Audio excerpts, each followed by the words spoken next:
been organized by BISS and Center for China Studies at the University of Dhaka with the sponsorship of the Embassy of the People's Republic of China in Bangladesh. Distinguished guests, today's day-long seminar will feature 3 working sessions after this inaugural session. The first session will be on the impact of Bangladesh's changing political landscape on regional dynamics. The second session will focus on Bangladesh's political, economic, and social reforms.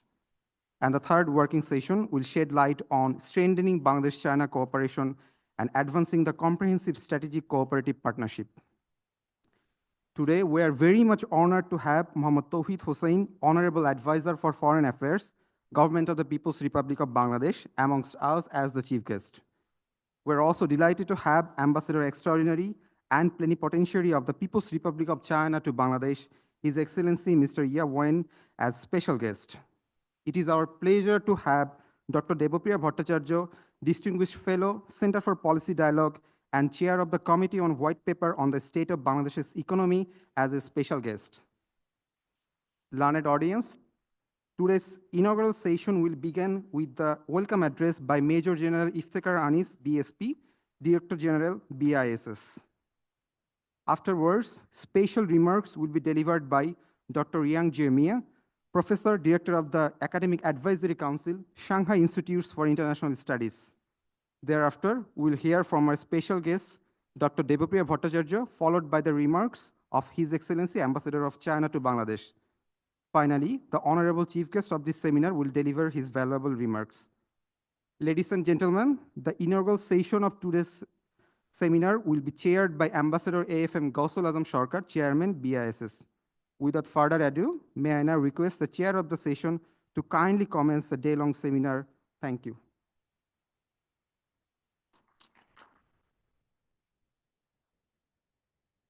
Bismillahirrahmanirrahim.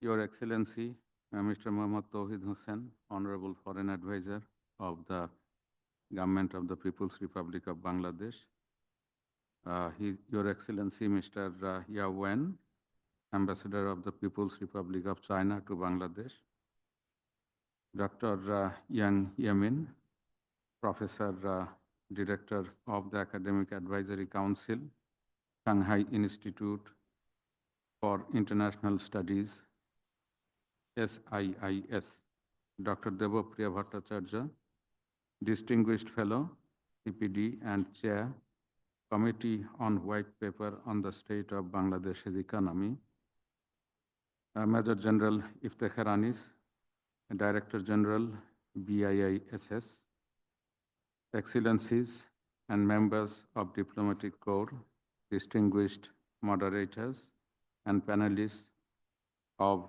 following sessions, participants, guests, media friends, ladies and gentlemen. Assalamu alaikum and a very good morning to you all. We are at today's seminar on Bangladesh-China relations, a future outlook.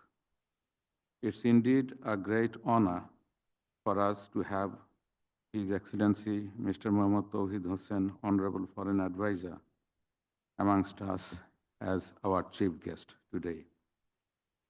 We are honored to have His Excellency Mr. Ye Wen, Ambassador of PR China to PR Bangladesh. We are also honored to have as our special guest Dr. Yang Yemin, Professor, SIIS, and Dr. Debopriya Bhattacharya, Distinguished Fellow, CPD and Chair, Committee on White Paper on the State of Bangladesh Economy. It's also a pleasure for us that we have got amongst us luminaries such as Ambassador Farooq Sobhan, former Foreign Secretary of Bangladesh and Ambassador to China, Dr. Zhang Tun, Associate Research Fellow of Contemporary China and World Studies, Ms. Amina Mohsin, Distinguished Scholar from Bangladesh, who would be moderating 3 subsequent sessions today, along with distinguished presenters and panelists who are here today. Distinguished audience, we are having this seminar.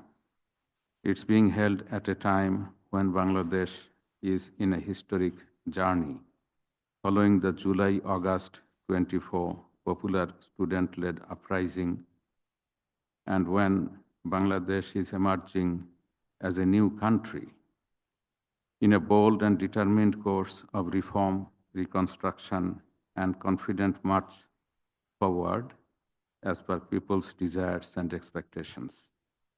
While we gratefully remember the students and people who made their supreme sacrifice to set the nation in this course, we underscore that the interim government of Honorable Chief Advisor, Professor Dr. Yunus, is in need of international cooperation and partnerships to proceed fast in the path of reforms, reconstruction, development, and freedom that are the rights of our people. Bangladesh, in its fresh start, is facing a number of inherited challenges internally and externally. Global geopolitical developments are compounding our hurdles and making our course even harder. The world is in turmoil and fragmentation of many different kinds, affecting Bangladesh as well, while a safer multipolarity, as being sought by the global south, like us, is not in clear shape or visibility.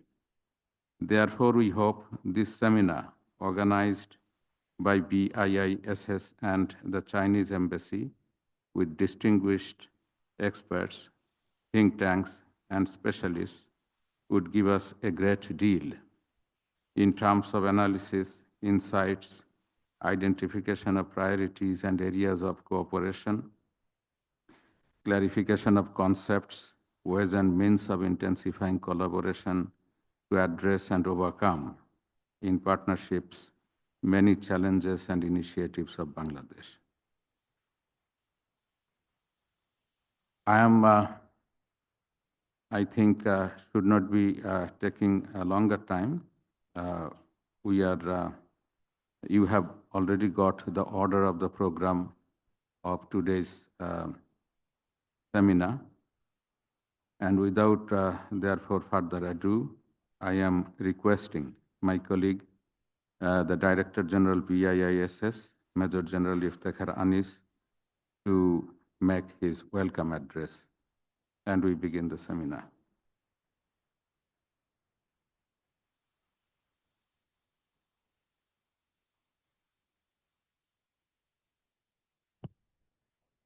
Bismillahirrahmanirrahim.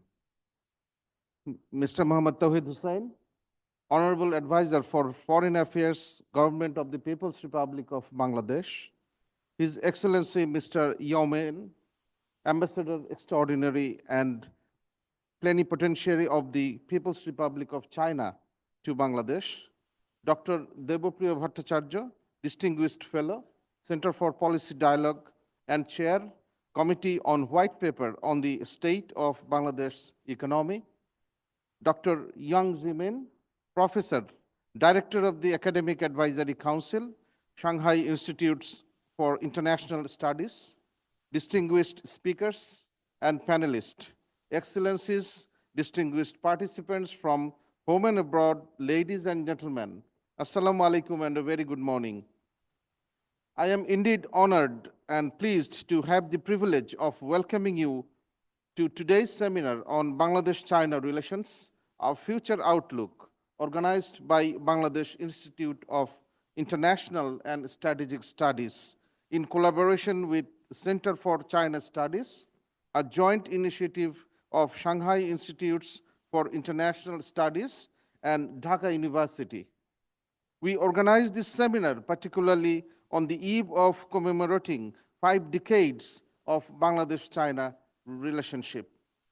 Distinguished audience, at the outset, I express my heartfelt reverence to all the students and youths who have made supreme sacrifices and incurred severe injuries during the July-August 2024 mass uprising for a dream of building a new and better Bangladesh. I also pay my deepest tribute to all the martyrs and freedom fighters who laid their lives during the Liberation War of Bangladesh in 1971. Ladies and gentlemen, Bangladesh-China relations have developed steadily over the past 5 decades and extended to cover all areas of cooperation: economic, political, military, and security cooperation. And as one scholar remarked, it has to be now acquired a life of its own. Economic cooperation is the cornerstone of Bangladesh-China bilateral relationship, and it has attained significant momentum since the year 2006, when China emerged as the largest trading partner of Bangladesh, surpassing India. That momentum continued, and the bilateral trade now stands at US $24 billion, according to year 2023 data. However, the trade balances is in favor of China, but China has taken initiatives to address that, and since 2020, various Bangladeshi products are receiving zero tariff benefits of Chinese markets. Recently, China announced 100% duty-free access to products from Bangladesh. Chinese companies have also become increasingly involved in Bangladesh development projects, contributing over US $22 billion in goods and services during the last 1 decade. Chinese investment in Bangladesh has also surged from US $241 million to nearly US $1.4 billion, with over 670 Chinese enterprises operating in Bangladesh by 2023. These companies are also playing crucial role in the economy, creating more than 550,000 jobs and contributing to economic development and public welfare in Bangladesh. Another key area of Bangladesh-China relationship is the cooperation in infrastructure development and technological advancement. China's connectivity initiatives, such as the Belt and Road Initiative, which extends to nearly every continent, highlight China's economic progress and expertise in infrastructure development. China remains a major development partner of Bangladesh, contributing immensely in our infrastructure development. Since the visit of Chinese President Xi Jinping in the year 2016, China has provided tremendous support in building infrastructures in Bangladesh, such as bridges, roads, railways, expressways, and so on, but also infrastructures in power, energy, and IT sectors. Learned audience, Bangladesh-China relationship also extend to areas of cooperation in water resource management, in flood control, disaster prevention, river training, water resources utilization and irrigation, technology transfer, connectivity, maritime security, and capacity building of Bangladesh. We also have long-standing defense cooperation that included not only defense procurement, but also military training, exercises, and high-level mutual visits and exchanges. Bangladesh and China also cooperate in United Nations peacekeeping operations in complementing each other's efforts and through contributing relative expertise. Educational and cultural cooperation and people-to-people relations have also increased over the past years, as hundreds of Bangladeshi students are now studying in Chinese universities, particularly in fields like medicine, engineering, and information technology. China has also invested in promoting cultural diplomacy, including offering scholarships and funding cultural exchange programs. Chinese language institutes, such as Confucius Institutes, have been established in Bangladesh to enhance people-to-people ties as well. In recent times, China has also been an important partner of Bangladesh in addressing the crucial forcibly displaced Rohingya crisis in Bangladesh. China and Bangladesh both have agreed that early repatriation is the only solution for the displaced Rohingyas from Myanmar Rakhine State. Both countries advocate for all parties in Myanmar to resolve their differences through dialogue and consultation. Bangladesh hopes China will continue to play a constructive role in facilitating dialogue to achieve a peaceful resolution in the Rohingya crisis. Distinguished participants, Bangladesh now stands as an extraordinary juncture to get rid of old ideas, stereotypes, and cliches and embark on a renewed and reinvigorated policy approaching for new Bangladesh. We need to focus and accomplish the required political, economic, and social reforms, and for that, we need the support of all the stakeholders, including our long-lasting development partners. As we look towards the future, it's clear that both Bangladesh and China need to deepen and widen their relations to continue the shared prosperity of the two nations. As the two countries are on track to celebrate the Golden Jubilee in 2025, we need to reorient on examining the dynamics of Bangladesh-China relations.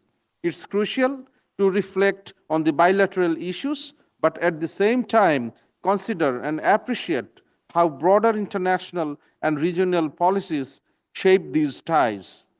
Keeping this in mind, BIISS, in collaboration with SIIS and Dhaka University, organized this seminar to provide a forum of deliberation and exchange of ideas and thoughts among the stakeholders. I express my sincere gratitude to Mr. Muhammad Tawhid Hussain, Honorable Advisor for Foreign Affairs, for gracing this seminar as the chief guest despite his very busy schedule. I also express my gratitude to the special guests, distinguished speakers, and panelists for making their time for today's seminar. And last but not the least, I welcome again all the distinguished participants for encouraging us by attending today's seminar. I sincerely hope there would be fruitful deliberation so that eventually policy suggestions can be made to the decision makers to take Bangladesh-China relations towards a new height into a closer and comprehensive strategic cooperative partnership. Thank you all. Thank you, Director General, Major General Anis, for your welcome address and for setting the tone for the seminar today.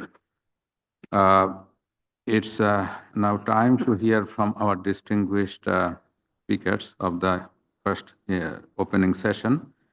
And the first speaker is Professor Dr. Yang Yamian of SIIS with his special remarks. Dr. Yamian, please.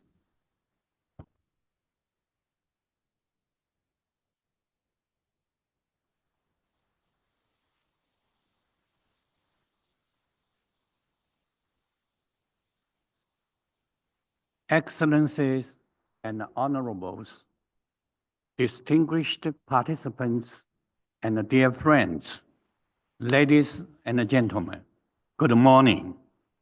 It is my greatest honor and a privilege to speak here as the representative from the Shanghai Institute for International Studies.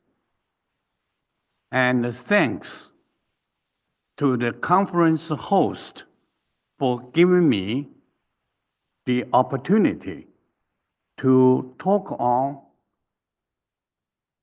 at the eve of the 50th anniversary of China-Bangladesh diplomatic relations. When preparing this talk, I had too much to think about and write about, but the host only gave me 10 minutes. So I needed to, so I just organized my thoughts into three looks.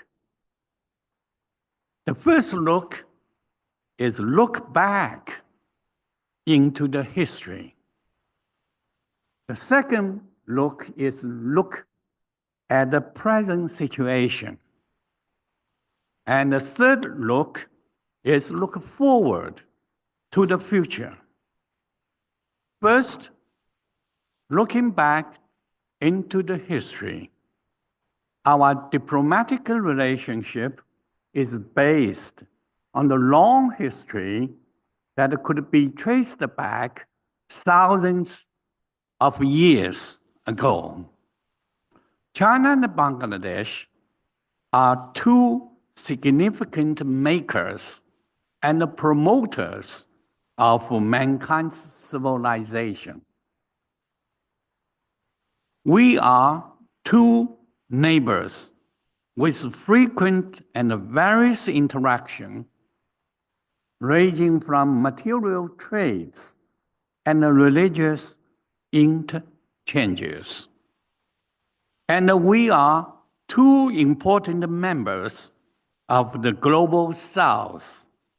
And I was just be told, ambassador who told me he organized Group 77 long years ago, and now we have the Group 77 plus China, all belong to the global South.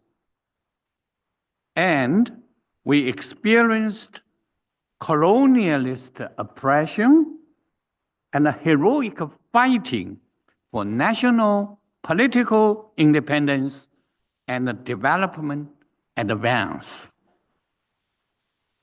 The world in the past half century witnessed China's Mao Zedong, the late chairman, initiating the Three World Theory,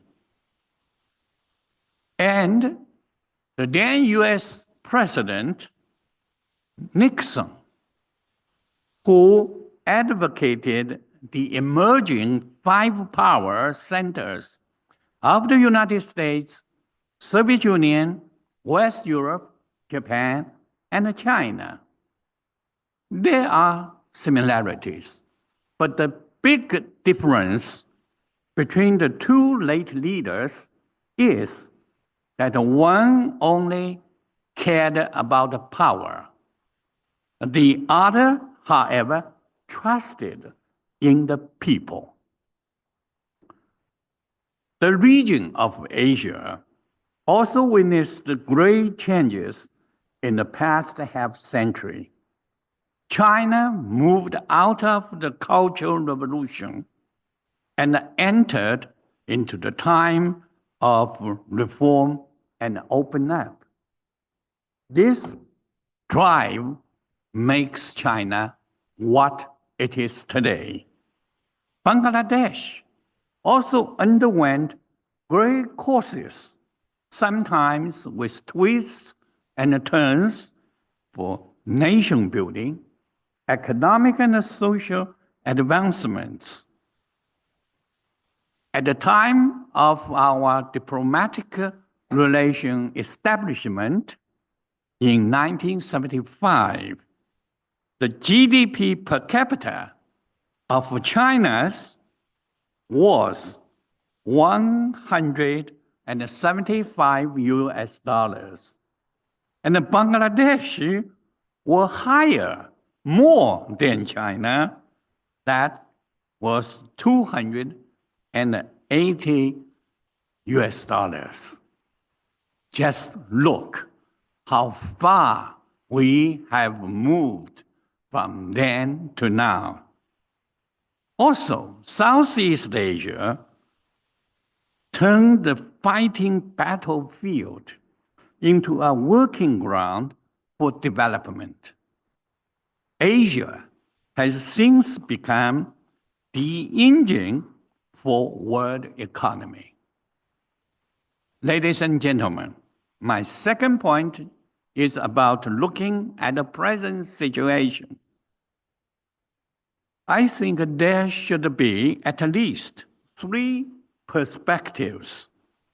One is positive trends, two is negative backwashes, and the third, the binary potential. The positive trends are obvious. The world as a whole strives for peace, prosperity, and sustainable development. My first visit was in 2009 to this country. And in between the 15 years, and I arrived and I found great changes in Dhaka airport first, then the downtown CBD area. And then, though there are tutus, but more cars. So people's living standard obviously have been raised in the past 15 years. Work on that, my dear friends. Asia continues to be the main contributor to world economic development, increase its regional awareness and identity.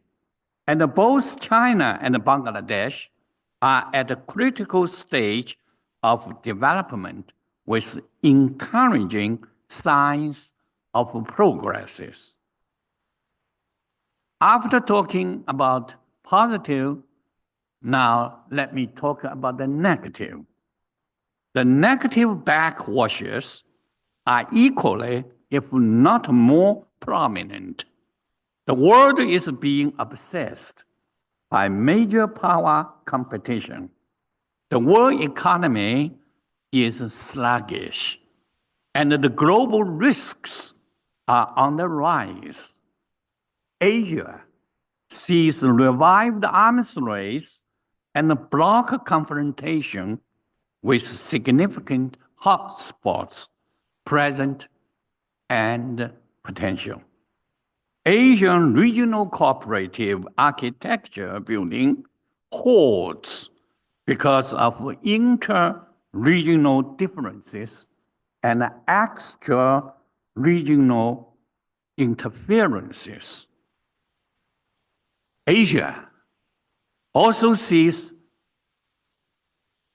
revived these things that we did a great deal to reduce in the years.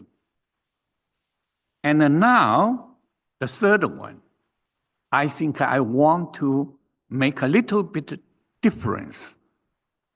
Some people usually talk about the good things and the bad things. They forget there's something in between. And those things in between gives us the chance for thinking seriously and looking for opportunities. So the third is the binary potential has at least three meanings here. One is that it is flexible and prevents us from tramping into either or dilemma, the mindset and action model. You see, if we have only either or, then you are very exclusive and you are very demanding and much less coherence and, I think, accommodations. Two is that the flexibility and the changeability of these gray and transiting areas give room to efforts for enlarging the positive factors and reducing the negative ones. Three is that it is always a wake-up call to make us realize how bad the current negative backwashes could turn into if not checked and reversed. Ladies and gentlemen, my third point is looking forward to the future. When looking forward to the future, I was thinking of our jobs when I prepared this talk. You see, the historians, they talked about the history. And then the journalists are talking about the current affairs and what are the international studies scholars do. So my catchwords are using history to understand better the present and imagine the future to decide what our current jobs are. So 3 keywords for future China-Bangladesh relations I want to share with you: folks, cooperation, and adaptivity. Both of us, first, must continue to focus on making our own house in order. We cannot only argue about who gets the smaller or larger piece of the cake. First, we must make the cake larger, bigger, and better. Then we can have fairer and, I think, meaningful distribution of the cake. And to strengthen the domestic basis, that we should have an all-round or sustainable development. To realize this, we must create national conditions of a clean government, good and capable governance, and a fair and a stable social environment. The second key word is cooperation. Both of us must take a cooperation as the key word for our future relations. In our endeavor for modernization goals, we need to learn from each other and help each other. I believe mutual benefits and complementarity are the solid basis for our future relations, while being inclusive and open to cooperation with others. 2 days ago, when I was giving a talk at the University of Dhaka, and one of the questioners asked, how about the United States, Japan, Europeans? I said, okay, if they want to come to work with you, we are broad-minded enough. So the more friends Bangladesh has, the better. And we do hope that cooperation, rather than confrontation, should be the key word for future international relations. And then the third, very important, both of us must keep adaptivity to the fast changes both at home and abroad. Half-century ago, adaptivity enabled us to establishing diplomatic relations. I don't know whether the young people here know the joint communique by our two governments to set up the diplomatic relations on October the 4th, 1975. Maybe you know, maybe you do not know. This is the shortest joint communique of this kind. Only one line. The two countries decided to set up diplomatic relations at the ambassadorial level, period. At that time, we had some differences, but this clever mind and our joint wisdom make the reality our diplomatic relations much faster and earlier than otherwise. And today, presently, adaptivity helps us survive great changes to continue partnership. And just now, Director General mentioned comprehensive strategic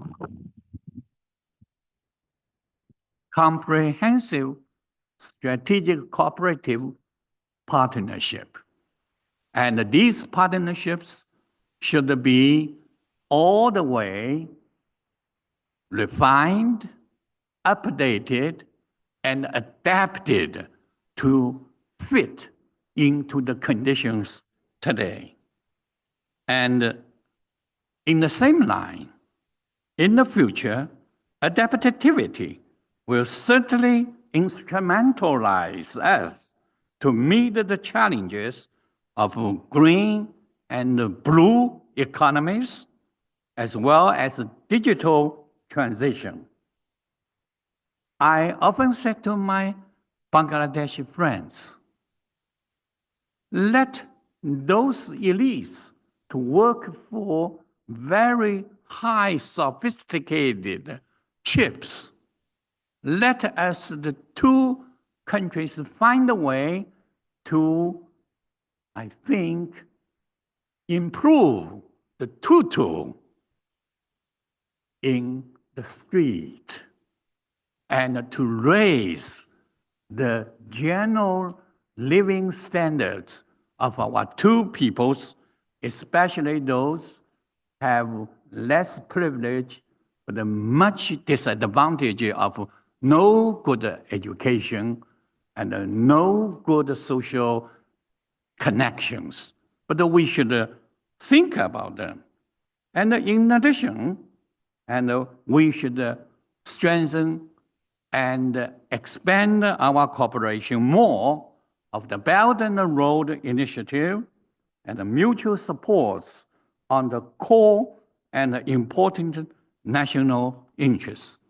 Ladies and gentlemen, with this, I would like to conclude my talk, and thank you very much for your kind attention. Thank you very much, Dr. Yang Yamian. I'd now request Dr. Devapriya Bhattacharya, our first special guest, to deliver his remarks.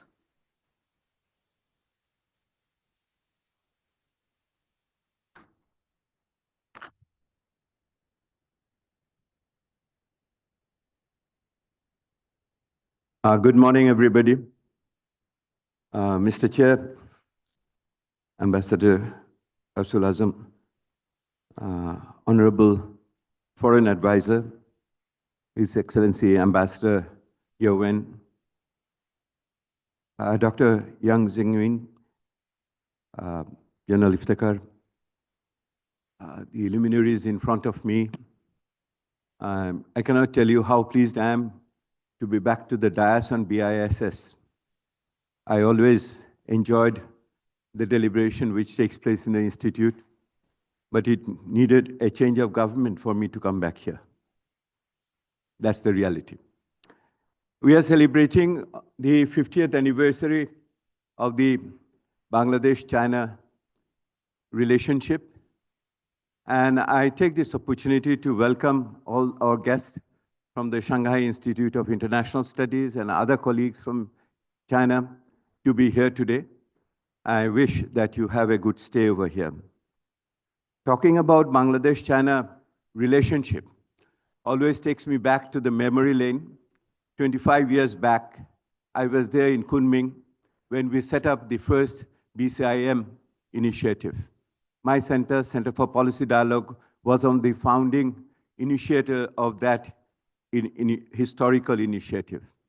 I also go back on my memory lane and remember 2013, when CPD, along with other colleagues, organized the K2K car rally in Dhaka. That was another big success at that time. I cannot forget my memories interacting with the Chinese ambassador in WTO when I was posted there, particularly negotiating the Doha development round at that time and the support I have received from the Chinese colleagues, which is really, really extraordinary. My feelings for the China-Bangladesh relationship goes back also to the numerous occasions when I have had the privilege of addressing the students of the Beijing Agriculture University and Beijing University, even during the COVID days through the internet and webinars. So it's quite an interesting occasion for me over here today, this morning. I'm so happy to see you all. So the issue is about the prospect of Bangladesh-China relationship. The word prospect is a tricky one. How does one distinguish the word prospect from prognosis and possibilities? The issue is whether there are many possibilities in life, and in order to do a prognosis, what exactly is going to happen is we need to see how we really realize the opportunities and deal with the challenges in order to ensure a prospect which is mutually beneficial, not only for us, for the region, and for the rest of the world. It has been mentioned at the very beginning that the Bangladesh-China relationship is multifaceted, multi-tiered, multidimensional, and that's the benchmark. Whenever you do a judgment about the prospect, it's very important to understand the benchmark. Where do we stand? We stand, of course, China remains one of the single largest provider of financial support to Bangladesh. Last year, 2023, for which we have the latest data, shows we received $4 billion, almost $4 billion in financial support. It is about 9% of the total flow which came to Bangladesh in that year. China remains the single largest source of our imports. We import almost $25 billion of goods from China. It is about 23% of the total import coming to Bangladesh. And China's investment has now reached almost $1.5 billion, generating 550,000 jobs over there, which incidentally includes also the Chinese working in Bangladesh. And what we see is important also in terms of human development. There's 20,000 students from Bangladesh are currently studying in China at this very moment. So if this is one of the benchmark, and if we look at the future, why should Bangladesh be looking at China as its major source of development cooperation and economic cooperation in the future? China, as you may know, remains the driver of global economy at this moment. At least 30% of the global growth is attributable to China. We make the joke that if China catches cold, then the whole world sneezes. That is the economic situation what we have now. So we are talking about a country which has generated $600 billion of trade surplus. We are talking about a country which has 3,000 billion of foreign exchange reserve.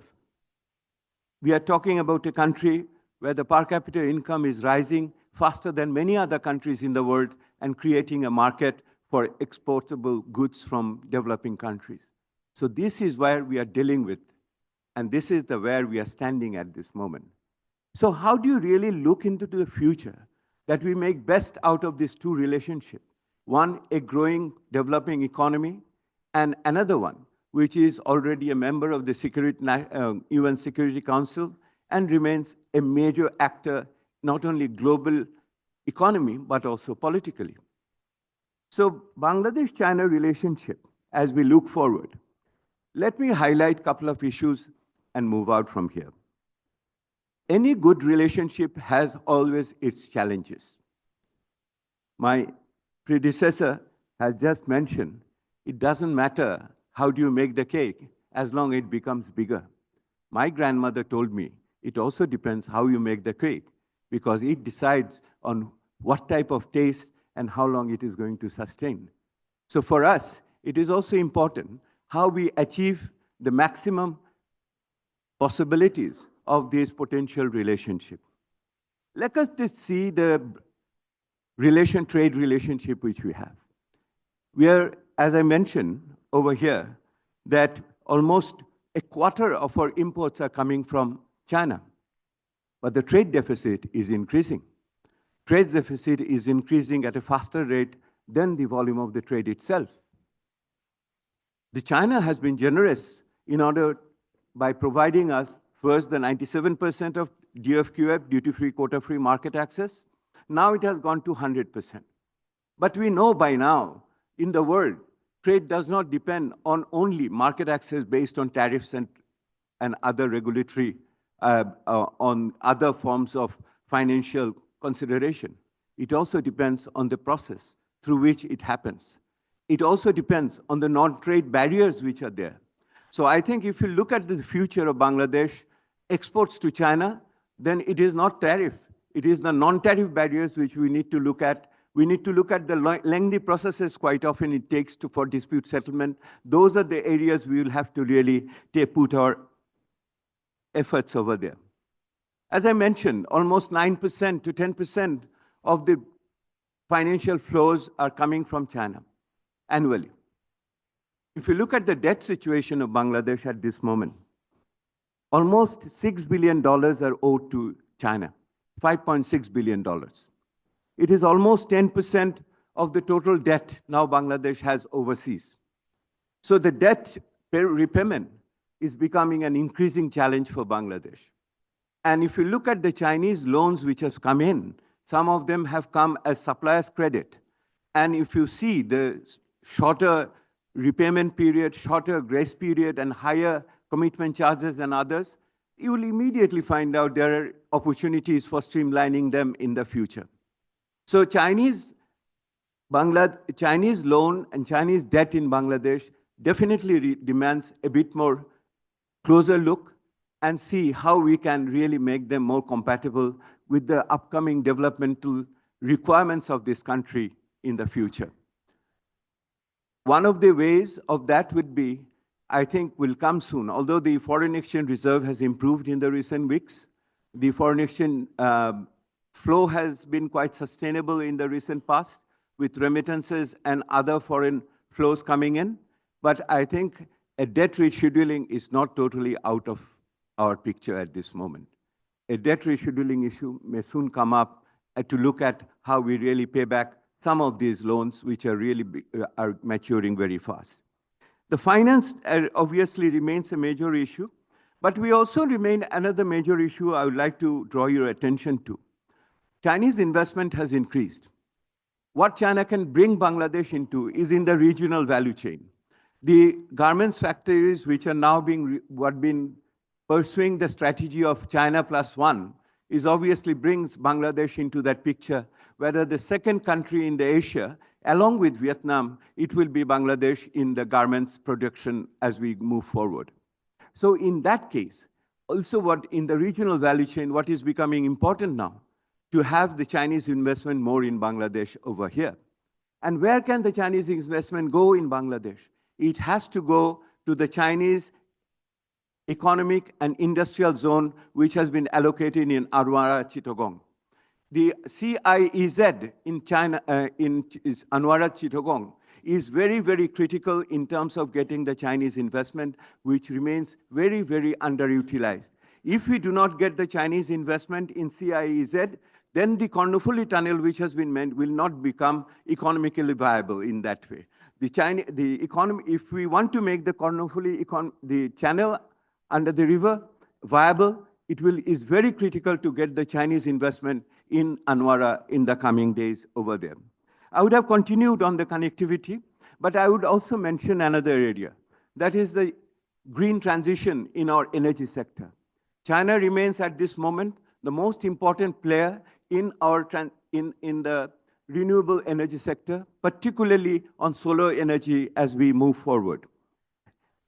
So if I go on talking about a bit more on the export side and on the import side, given this is an issue I mentioned once again, Ambassador, at your residence once, is that import from China is critical for Bangladesh.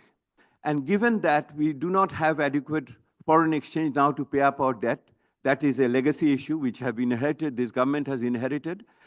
It is important to get a financing from China in order to underwrite those imports. It is the old-fashioned open general license system that you open up a credit line which can only go to finance the imports which are coming from China and support that one and create less pressure on our balance of payment situation. I can go on talking about this much more, but let me conclude and say the three issues which will come up very strongly as we look in the future, that some of the, and I didn't mention the other issues of China-Bangladesh relationship, whether it concerns the defense or it concerns the support we received during the COVID as free vaccine. I also did not mention that from the first loan coming from Asian Investment and Infrastructure Bank went to Bangladesh, and without Chinese support, that couldn't have happened. So if we look into the future, the three words which the eminence preceding speaker mentioned, my three words are, one is more transparency. More transparency in the relationship so we have better access to data so that we can judge the relationship, how the cake is being made. Number two is that we need a bit more refocusing of the China-Bangladesh economic relationship. It is still very much hardware focused. We need to refocus a bit on social and environmental issues. That's another discussion which we can have. And then I think what is very, very important, and given this audience, I would like to say, how do you protect it from various kind of geostrategic concerns?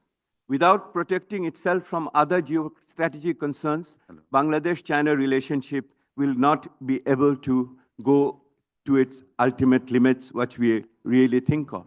Let me conclude by saying, I think we are standing at a threshold, 50 years of Bangladesh-China relationship.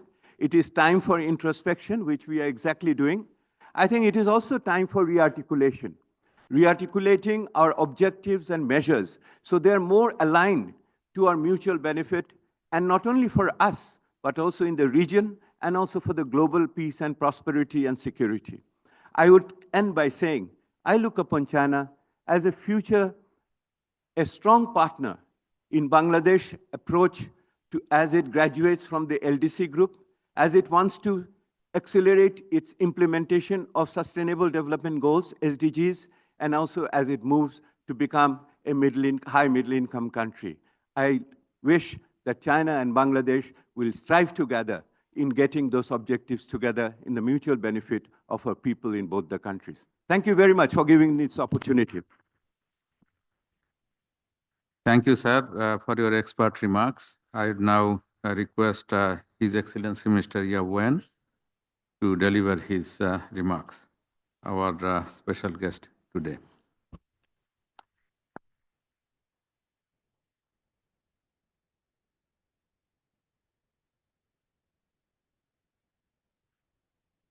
Honorable His Excellency Mr. Tauhid Hussain, Advisor for Foreign Affairs, Honorable Professor Dr. Yang Jiemian, Director of the Academic Advisory Council, SRIS, Honorable Major General Iftikhar Anis, Director General, Peace, Honorable Ambassador Gusar Azam Sakar, Chairman, BEAS, and Honorable Dr. Dipapriya Bhattacharya, Distinguished Fellow, CPD, distinguished guests, ladies and gentlemen, very good morning to all of you. It is a great honor to be invited to attend this seminar. This seminar is hosted by the Chinese Embassy in Bangladesh and co-organized by the Center for China Studies and the Bangladesh Institute of International and Strategic Studies. The Center for China Studies, established under the leadership of the Shanghai Institute for International Studies, in cooperation with renowned research institutions and universities from both China and Bangladesh, is the first comprehensive research center in South Asia dedicated to China studies. Today, we're honored to have Honorable Advisor, His Excellency Mr. Tauhid Hussein, to be present to share with us the valuable thoughts and guidance to our bilateral relations. We are also pleased to have Professor Yang Jiemian, along with leading Chinese scholars and experts in international relations, and from renowned think tanks and universities of China, as well as senior experts from Bangladesh political and academic sectors. We extend our sincere gratitude to CCS and the BEAS for their diligent efforts in organizing this seminar. Bangladesh has recently experienced a significant political transformation unseen in the past 30 years and is now at a critical historical juncture. As a comprehensive strategic cooperative partner, China firmly supports the interim government in its endeavor to state reforms, maintaining law and order, promoting economic development, and improving the livelihood of the people. In this context, holding this seminar is very timely and of great significance. The theme of the seminar is Bangladesh-China relations, a future outlook. How should we define the China-Bangladesh relations in the current context? Reflecting on the 49 years since the establishment of diplomatic ties, China has always placed great importance on the development of our bilateral relations. The two countries have continuously adhered to mutual respect, equality, and win-win cooperation. In essence, the China-Bangladesh relations is one embraces both people, benefits both peoples, and therefore supported by both peoples. In the current context, defining and advancing China-Bangladesh relations requires a clear understanding of three changes and three constants. The historical opportunities and external environment facing both of our two countries have undergone profound changes. First, the changed historical tasks. The people of Bangladesh achieved the second liberation, usher in a new era, and commit to build an equal, free, and democratic new Bangladesh. While China has eradicated absolute poverty, is building a moderately prosperous society and achieved its first centenary goal. Now China is striving towards the second centenary goal. Second, the changed development goals. Bangladesh is focused on restoring the rule of law and order, revitalizing its economy, and actively preparing to graduate from the LDC countries.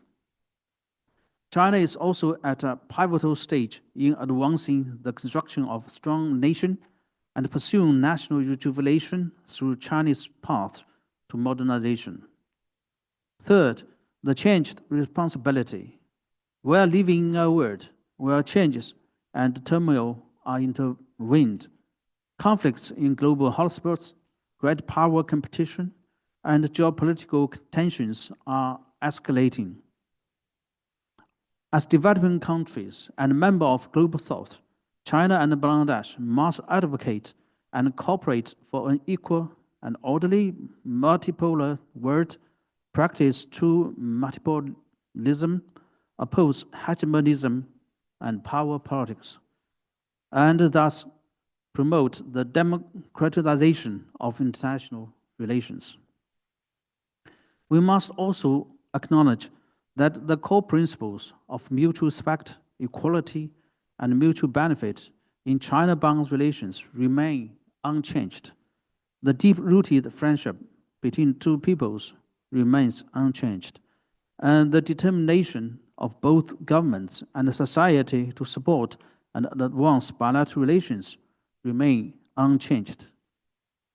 In my recent interaction with Bangladesh interim government, political parties, and various sectors of society, I deeply felt the firm commitment from Bangladesh people to China-Bangladesh friendship and their support for developing bilateral relations. They believe that our two countries are now facing even more significant historical opportunities to deepen our relations and cooperation. Distinguished guests, China respects Bangladesh independence, sovereignty, and territorial integrity, and the development path independently chosen by the people of Bangladesh. There is a high degree of alignment between the people-centered development concept proposed by Professor Muhammad Yunus, Chief Advisor of Interim Government, and the approach to governance followed by the Chinese Communist Party and the Chinese government. As President Xi Jinping said, the country is the people, and the people are the country.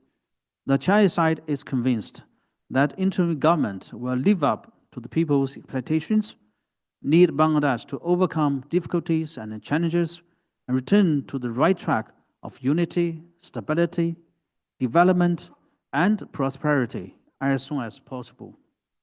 A few days ago, at the request of the interim government, China has sent the National Emergency Medical Team to provide humanitarian assistance in treatment with these students injured in the movement, which is the first medical team sent by any foreign countries. As Bangladesh grappled with floods and dengue, the Chinese side did all it can to assist. The embassy staff visited the affected areas to convey sympathies, and China is ready to provide rescue facilities and equipment worth over $3 million to Bangladesh, including inflatable lifeboats, portable power generators, drinking water purifiers, to help Bangladesh. Since the establishment of the interim government, the Chinese enterprises has invested more than $85 billion. And I want to say, just 2 days after the formation of interim government, one of China donate more than $1 million in IMG sectors, which is the first ever foreign investment since the formation of an interim government. China has decided to provide around $150 million grants aid to Bangladesh for livelihood projects agreed by both sides.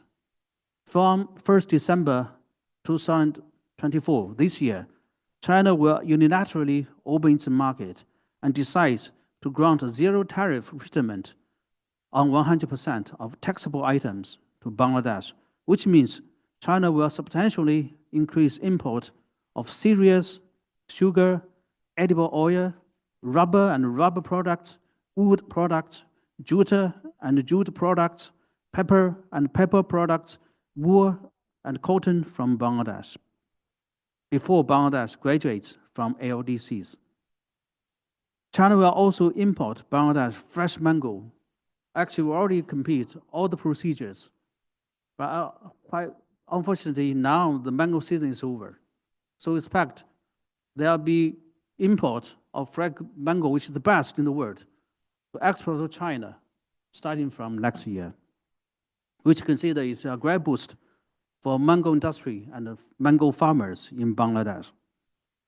So China will also carry out our pragmatic cooperation in solar power, agriculture, green and low carbon development with Bangladesh. These pragmatic measures shows the firmer support of the Chinese government to the interim government and will greatly help Bangladesh in its economic and social development and bring tangible benefits to the people. But also, I'm very grateful just now, the Professor Dapria mentioned his suggestions how to enhance our cooperation.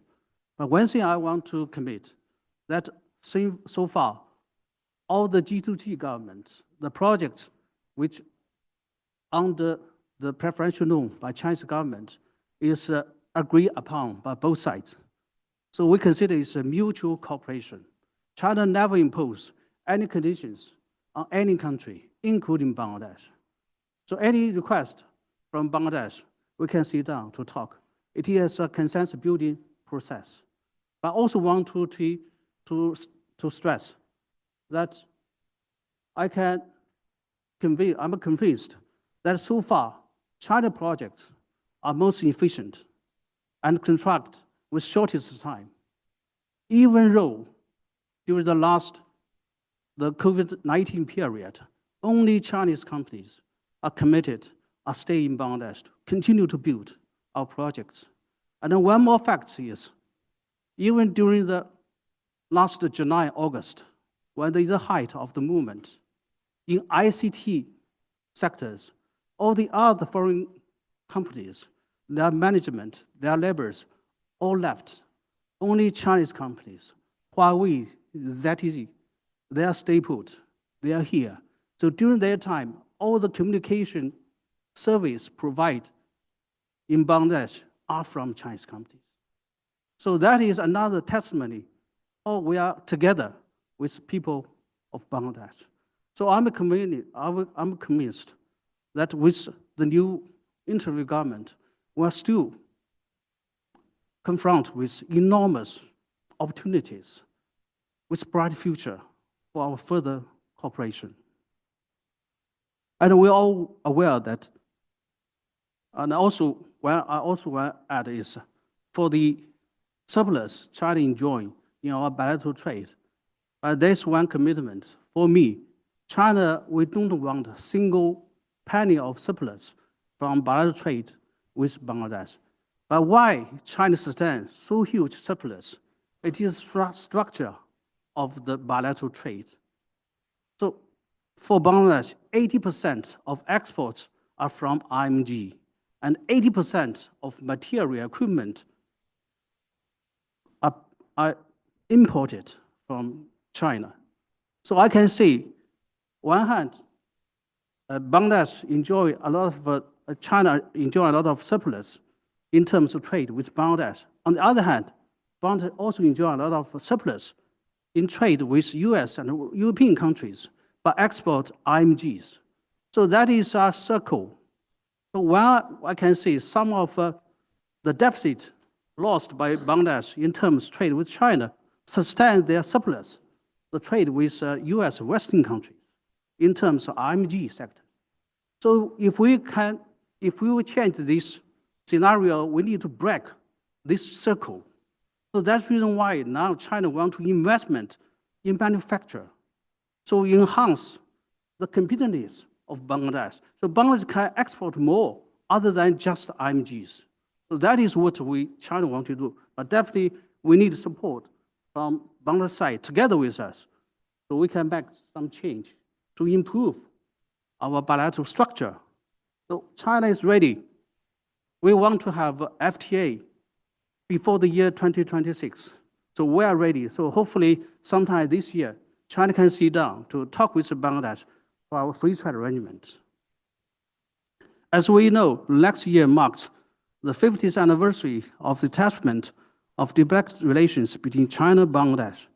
China stands ready to work with Bangladesh to promote traditional friendship, consolidate political mutual trust, deepen Belt Road cooperation, and further advance the comprehensive strategic cooperation partnership to a new height.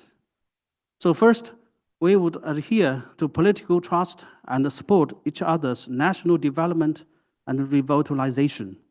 We will continue to maintain high-level exchanges and friendly cooperation among political parties, strengthen the communication and alignment of policies and development strategies, enhance exchange of experience in governance, and continuously improve cooperation mechanisms at all levels and in all fields.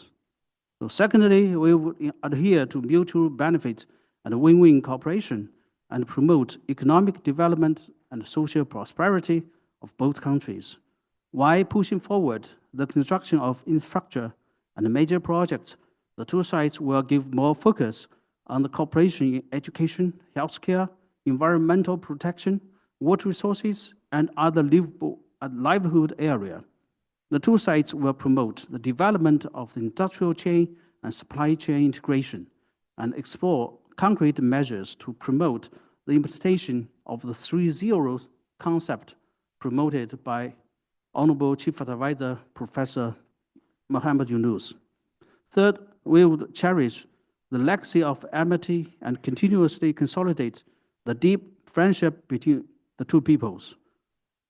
The legacy is also the China-bound year of people-to-people exchanges, and the two sides should actively expand cooperation in the fields of education, media, think tanks, youth, women, sports, tourism, movies, and so on, so as to promote people-to-people exchanges and attach great importance to mutual learning and appreciation between the young generations of two countries, to lay a more solid foundation for the two people's mutual understanding and the uplift of China-Bangladesh relations.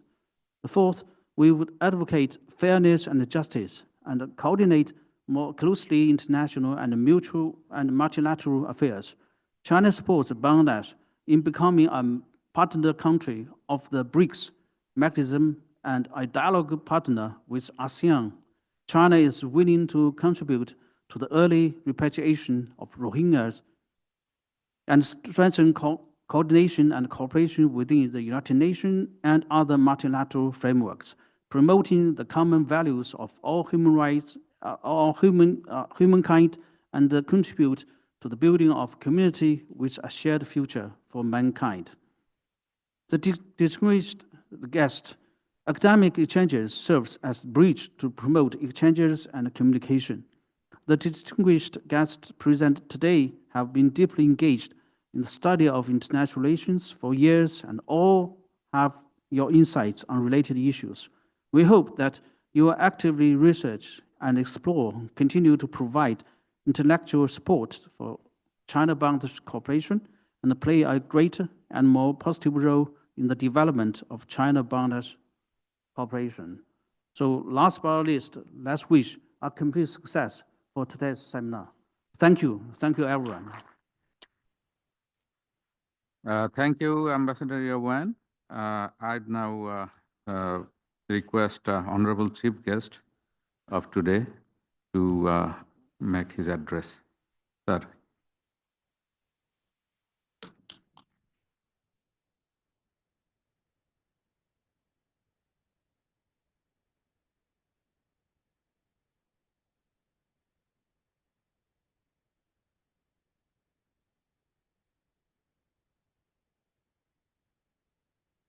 Okay. Chairman of BIS, Ambassador Gausul Sarkar, Director General of BISS, Major General Iftikhar Anis, respected special guests, distinguished session chairs and paper presenters, learned panelists, excellencies, ladies and gentlemen, a very good morning to you all.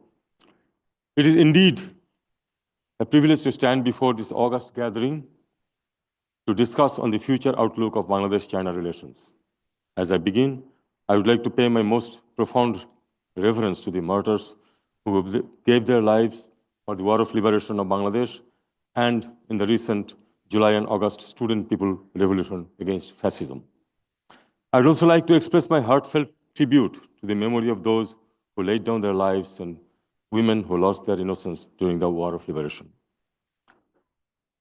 I would like to convey my gratitude to the organizing team, Bangladesh Institute of International and Strategic Studies, Embassy of China in Bangladesh, and the Center for China Studies to arrange such a timely seminar that will allow us to explore the evolving dynamics and future outlook of one of the most important bilateral relations that we have.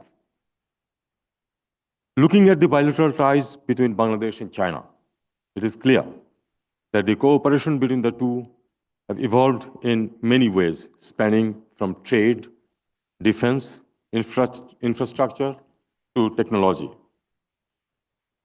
On the economic aspects, Professor Devbruya Bhattacharya has adequately enlightened us, and I don't want to just bore you with repetitions. I would only reiterate 2 or 3 points. One, as mentioned about non-tariff barriers. We face this in many countries, not only in China, but in other countries also, and we know that this impedes our exports.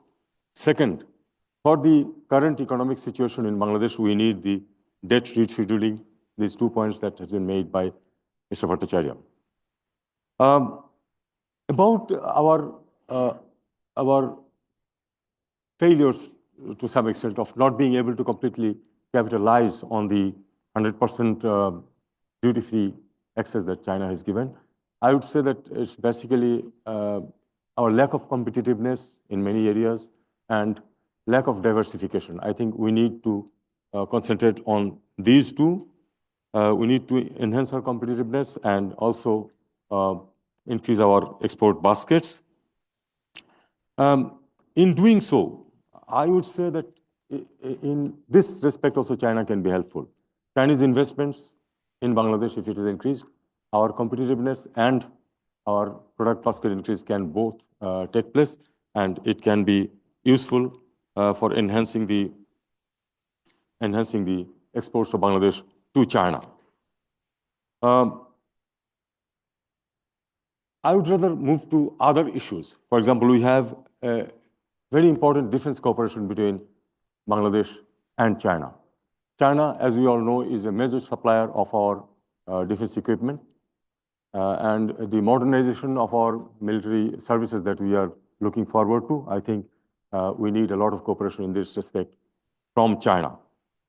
The other area is in defense is the cooperation in training of personnel. We have a very deep defense training cooperation, and I think this needs to continue and enhance it if possible. The cooperation with China has also increased and improved our capability in participation in the UN peacekeeping operations, which is important for our country. The other area which we all know and has also been mentioned by my previous authors, previous speakers, is the collaboration in the infrastructure development sector. Of course, there are some limitations, as has already been mentioned, and we need to overcome those so that the infrastructure development cooperation that exists between our two countries become more useful, more sustainable. We also need enhanced cooperation in the energy sector, both in green and traditional. Some projects are undergoing in various areas, and we hope that these will be expedited so that they can be completed in time and become more useful for the Bangladesh economy. One important area of cooperation between the two countries, as has been already touched by the ambassador, is technological know-how and communication ICT, information and communication technology. China, we all know, is one of the very leading countries in the whole world in these sectors.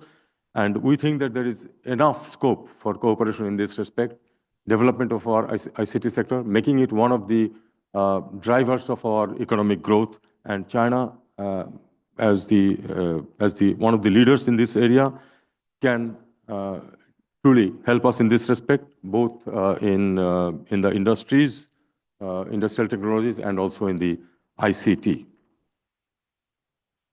I would now come to a very important issue for Bangladesh, which is the, well, we call it or not, it's the Rohingya issue, but we technically call it the people, displaced people from Myanmar who have taken shelter in Bangladesh. We know that China has been cooperating with us in this respect for the return of the refugees. We know that there is only one solution to this problem, which is that the people who are lodged in the camps in Bangladesh have to go back to their homes. That is the only solution. There are other solutions which are often suggested, but none of those are viable. So this is the only solution, and in this respect, we want the support of the international community. China has been with us. We all know that there was also this trilateral dialogue sort of thing. Unfortunately, this and other initiatives have not resulted in any return of any of the Rohingya people to their homeland. I would suggest that we all know that China has a lot of influence in Myanmar. Let us accept the reality. And we would look forward to more active Chinese role in ensuring that we can send back these people who are in a very deplorable situation. Their rights have been trampled upon, and they should be allowed to go back with rights and security so that we can get over this problem once and for all, and it is not repeated again and again as has been in the past. Ladies and gentlemen, I think we need to be creative in doing this resolving this problem, and I look forward to future Chinese cooperation with Bangladesh in being able to resolve this issue.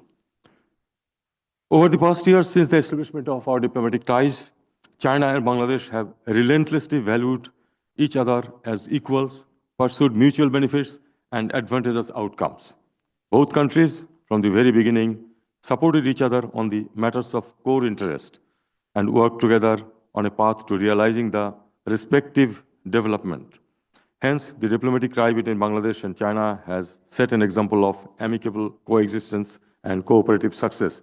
We look forward to the celebration of 50 years of our relations, and we are sure that we will have a number of good programs on this, both in China and in our country.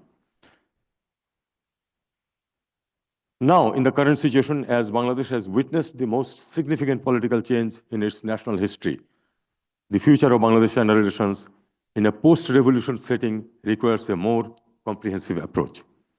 It is likely that the post-revolution trajectory of Bangladesh and its future relations with China might be influenced by various factors, including Bangladesh's political stability and the changing dynamics of regional and global politics.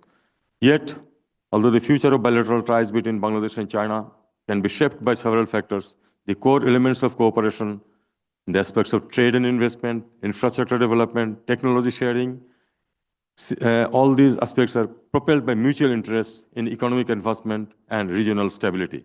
In the coming days, along with focusing on the core elements, we can also expedite meaningful cooperation with several other emerging areas such as green energy, tourism, satellite technology, and climate change.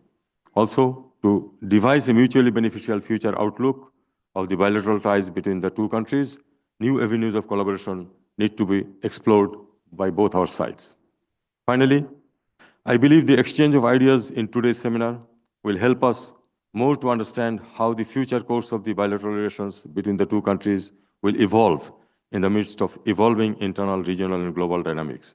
How this bilateral cooperation can contribute in reorienting Bangladesh's post-revolution economic trajectory, and how this bilateral cooperation needs to advance in the context of post-revolution Bangladesh's changing political landscape.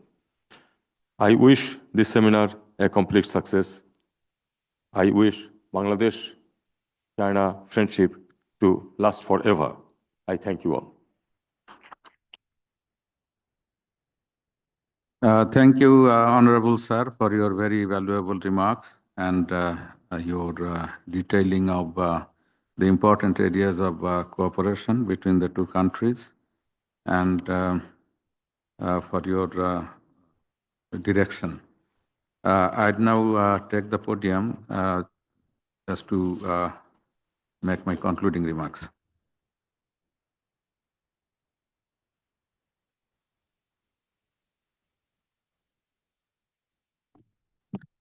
Distinguished audience, in fact, I have no point actually to take the podium after the remarks of eminent speakers, special guests, and particularly honorable chief guest today.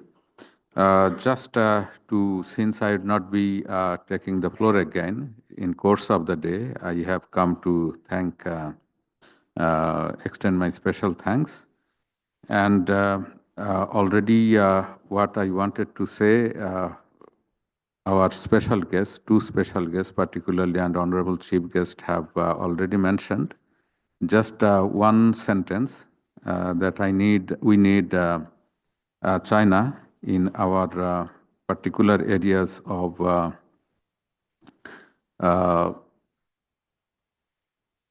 cooperation in 4IR, science, technology, and innovation, and in two old sectors, conventional sectors, that is jute and leather. And we need China particularly to develop people-to-people, more focused people-to-people interaction, which our ancient sages actually set and created an immense fund of goodwill between the two countries to build on. Just this, and I want to thank Honorable Chief Guest for taking his valuable time and to come to us and give directions and emphasis on where the relations of the two countries should go, and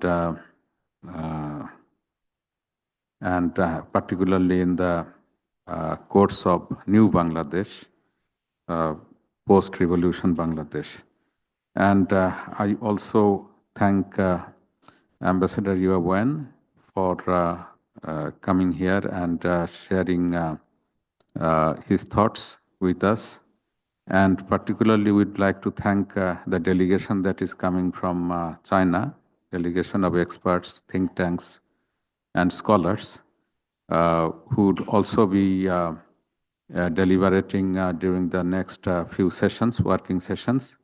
And also, we would like to thank Dr. Devopriya Bhattacharya and the moderators of the three remaining working sessions, and the distinguished panelists who will be speaking. So thank you all, and I particularly thank BIISS and the Embassy of China for making the excellent arrangements with which we are going to have a very exciting seminar for the day. Thank you all. Distinguished guests, there will be a brief exchange of memento session. Now I request the Director General of BISS to hand over a memento to the Honorable Chief Guest, Honorable Advisor for Foreign Affairs, Government of the People's Republic of Bangladesh.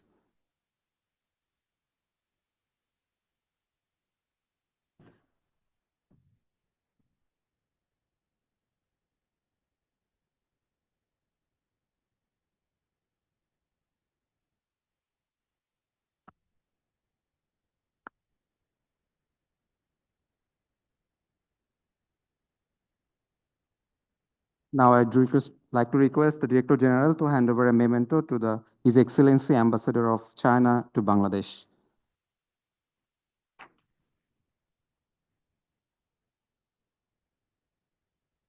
Now I'd like to request the Director General to hand over a memento to Dr. Yang Jiemia, Professor, Director of the Academic Advisory Council, SISS.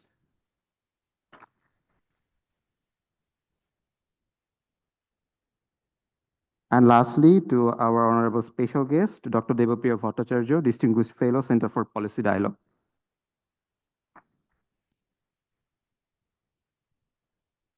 Distinguished guests, that concludes the inaugural session of the day-long seminar.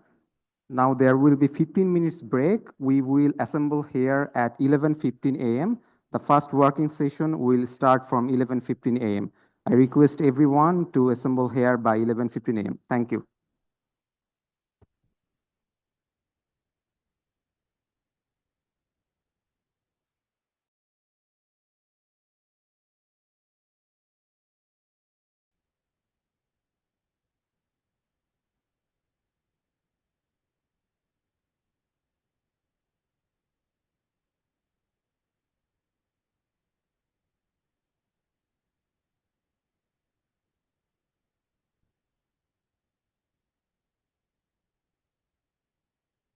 Distinguished guests, I welcome you all to the first working session of today's seminar on Bangladesh-China relations, a future outlook, jointly organized by BISS and CCS with the sponsorship of the Embassy of China in Bangladesh. The thematic title of our first working session is The Impact of Bangladesh's Changing Political Landscape on Regional Dynamic, which I'm sure will generate very engaging and contemporary discussions. We're delighted to have a distinguished set of speakers here for this session. Ambassador Farooq Sobhan, former Foreign Secretary, Government of Bangladesh, will chair this session.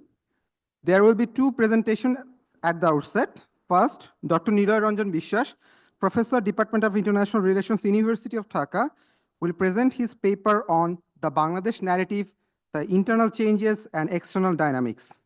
Afterward, Dr. Shang Jiadong, Professor, Director of the South Asia Research Center, Fudan University, will present his paper. The two presentations will be followed by panel discussion. The two distinguished panelists for this session are Dr. Liu Pang, Associate Professor, School of International Relations, Yunnan University, and Ambassador Mahbubuzzaman, former Ambassador of Bangladesh to China. Then the floor will be open for Q&A sessions moderated by the session chair. Dear audience, if you'd like to participate in the discussion, you have to write down your name and submit it to our representatives. We would like to request you to briefly introduce yourself before commenting or asking any questions. Without further ado, may I now request the session chair to kindly commence the first working session of today's day-long seminar. Thank you.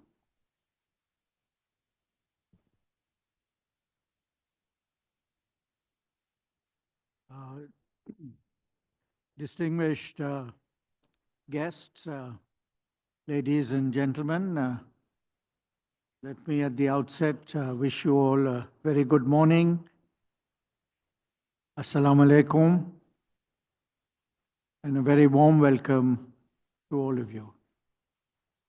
I'm very happy that I've been invited to moderate this session in this seminar on Bangladesh-China relations, the future outlook, which has been jointly organized by the Bangladesh Institute of International and Strategic Studies, BIS, in collaboration with the Center for China Studies.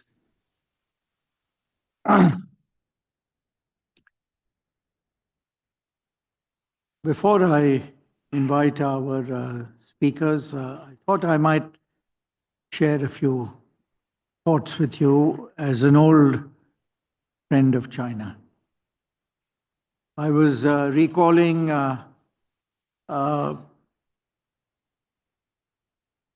my close association with China goes back to 1978. Which was my first visit to China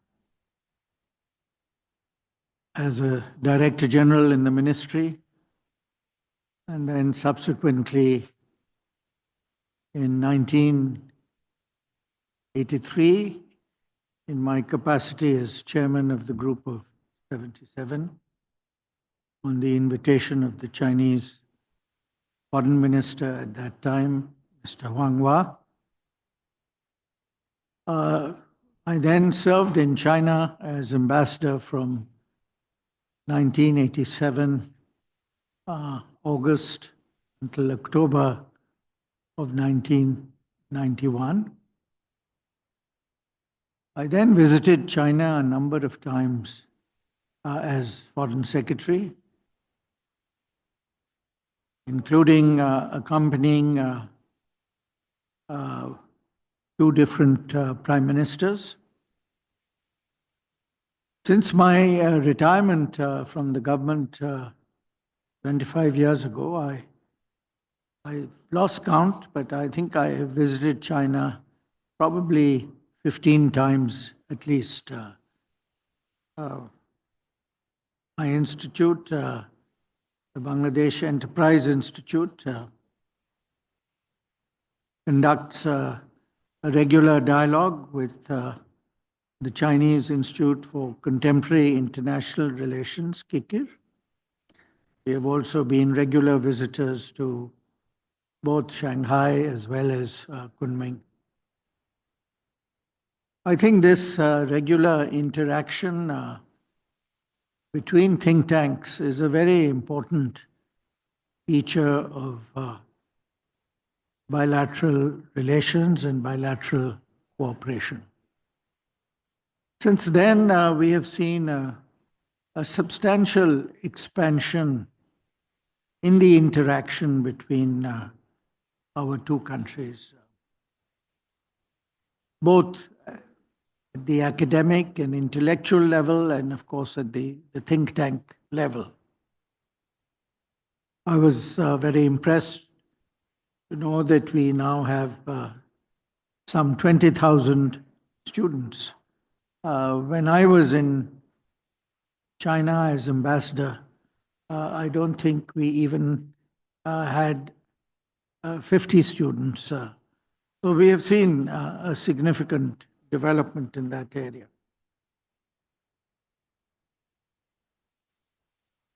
I'd like to make a few comments by way of introduction.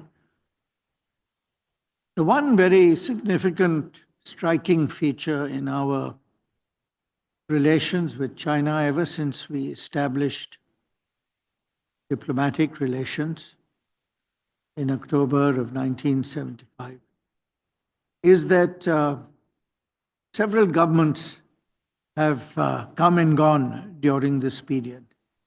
The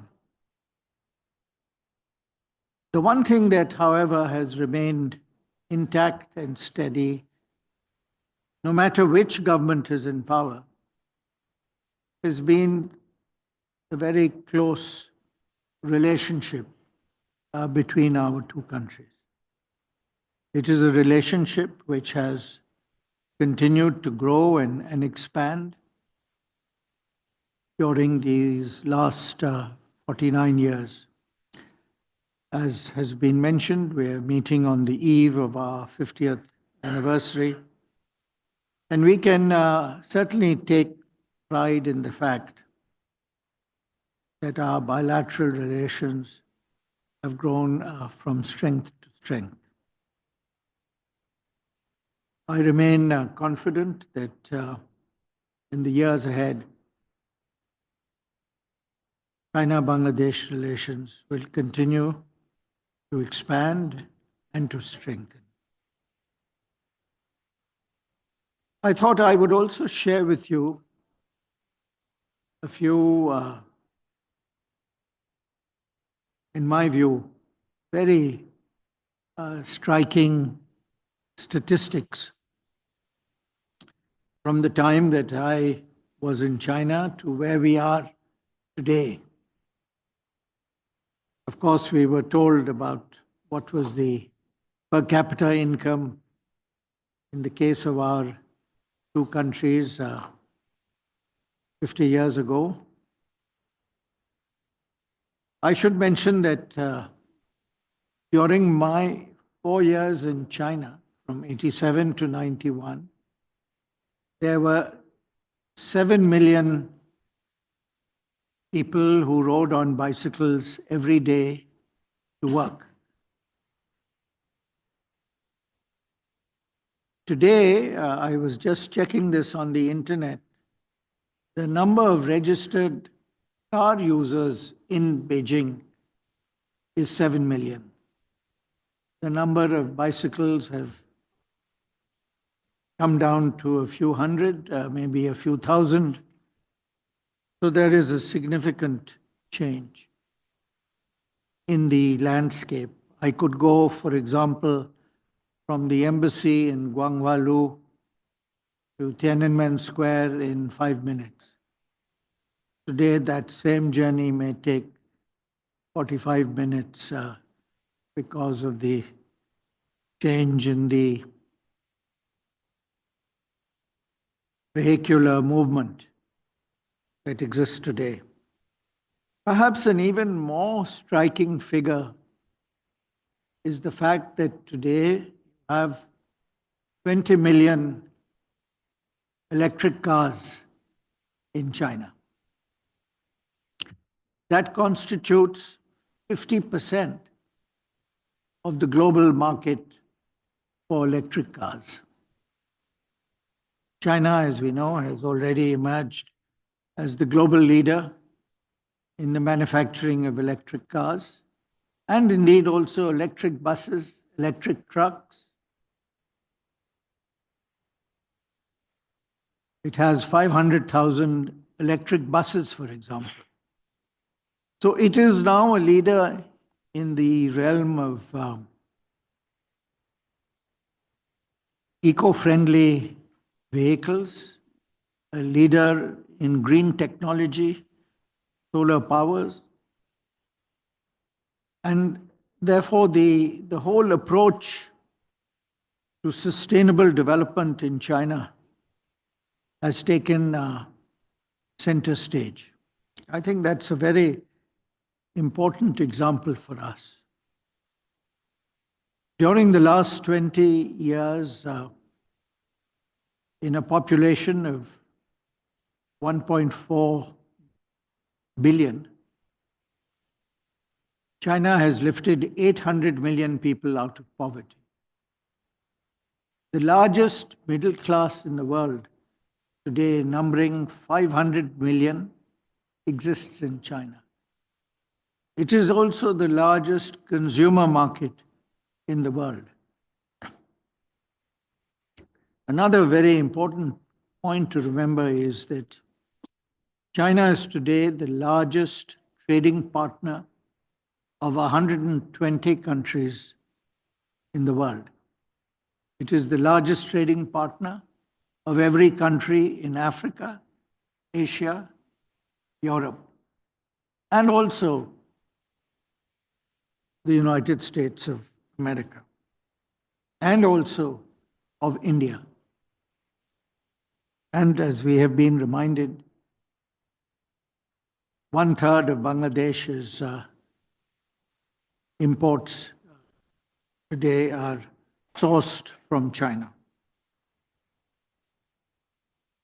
China, according to my figures, last year enjoyed a trade surplus globally of $900 billion. This explains the fact that China today has reserves of $3 trillion. China's reserves are higher than the next 5 countries put together.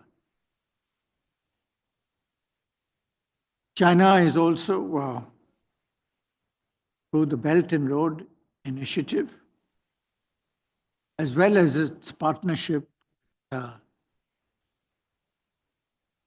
the member states of the African Union, the largest contributor and supporter of infrastructure development in both Asia as well as in Africa.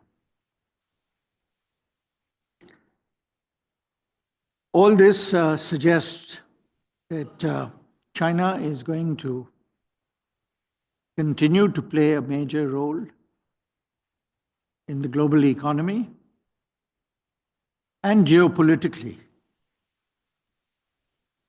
in the coming years. I believe, therefore, it is of extreme importance for a country like Bangladesh focus very special attention on its relations with China, which I remain hopeful and confident will continue to grow and strengthen. With those words of introduction, let me invite our two paper presenters. Will first be Dr. Niloy Ranjan Vishwas, Professor, Department of International Relations, University of Dhaka, to present his paper. You have 15 minutes. Please go ahead.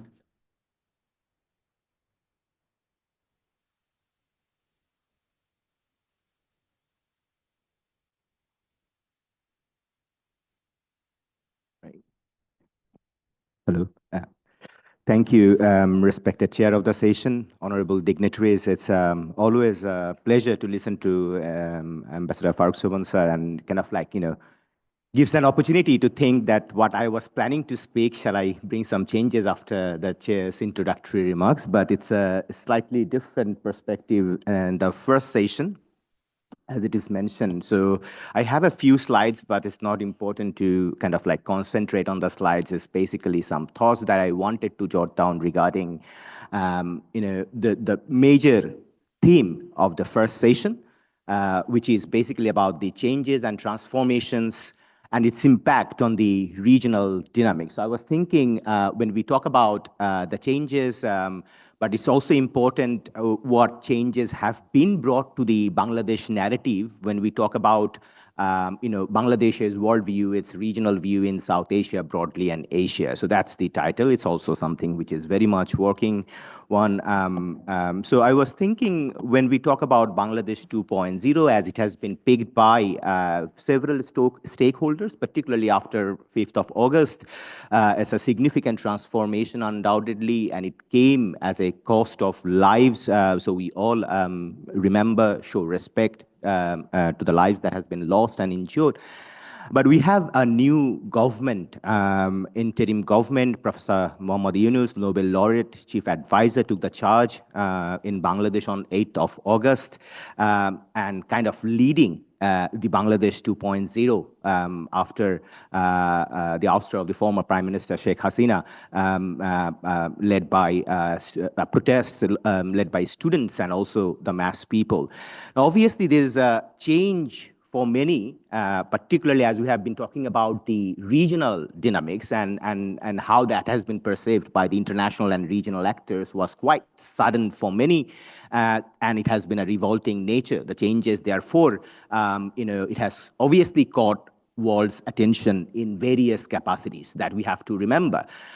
So for the current government, there are commitments, and the commitment is obviously very much deep-rooted to bring the democracy, good governance, and at the same time to sustain the economic growth of the country. But most importantly, as it has been quoted by one of the statements from the chief advisors, that to bringing freedom to every home, which has been the main challenge, and also at the same time to maintain law and order. So as we know, we also have one of the very important stakeholders in the morning meeting to talk, who has been given the responsibility to talk about, to kind of design the changes in the economic sector, reforms, and so on and so forth. So one of the major priorities of the current government in the post 5th of August, Bangladesh is obviously to bring reforms, and not only reforms in the internal sectors, but also to raise the image and impressions of Bangladesh and to ensure the development and security priorities, and therefore ensure a smooth transition to a political government after a certain period of time. So when we talk about how these changes and transformations are reflected in the regional dynamics and the responses, the receptibility, the continuity and discontinuity struggle. But first of all, I think we need to also understand when we talk about regional dynamics, what we mean by the region, because there is obviously a geographical construction of the region. By that we mean South Asia, 8 countries, sometimes institutions, derives the image of the region. But there are interesting critical schools of geopolitics which talks about that the geographical manifestation is one part of understanding the region, but the region is more a deconstruction of different ideas. For example, we have been talking about Belt and Road initiatives, which is obviously connecting different continents based on the infrastructural development, maritime developments, and various other cooperations, and therefore trying to connect the regions in a very different way. We all know about perhaps Parag Khanna's very interesting book on connectography, which talks about how different geographical areas are connected based on the norms, values, ideas, and cooperations. South Asia has never been, apart from the case that it is a geographically constituted region, but when we talk about deconstruction, critical geopolitics, it's a very diverse region. There are countries, Partho Chatterjee one talks that in South Asia, we try to, identify ourselves, how different we are from each other. That's how we try to say, we are South Asian. We basically are more nationalist than kind of a regional manifestations that we try to provide. Therefore, South Asia is one of the largest subcontinent or continent, whatever terminology that you want to use. India is obviously one of the largest country. It shares border with major other countries in South Asia. Two nuclear powers that we have, China, although geographically is not part of quote unquote post-colonial South Asia, but it has always been a very important part of the region itself. So we cannot consider South Asia without China for various regions, but also there are, this is a maritime region that we have to think of. So Bay of Bengal, Indian Ocean has a significant, contribution in kind of designing how we talk about South Asia.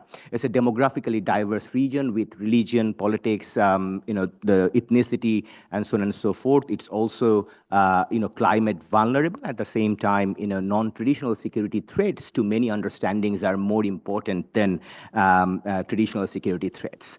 Now, considering that issue, because we have to think of like how other countries in the region has accepted or kind of shown or expressed their opinion on Bangladesh, the changes in Bangladesh. So we need to also understand in this new era, if we consider Bangladesh 2.0, what are the major challenges? I'm sure that you all understand, I'm just jotting down in one slides, but there are many, but the major challenges are, of course, for internal, we have security, law and order issues that this government is addressing.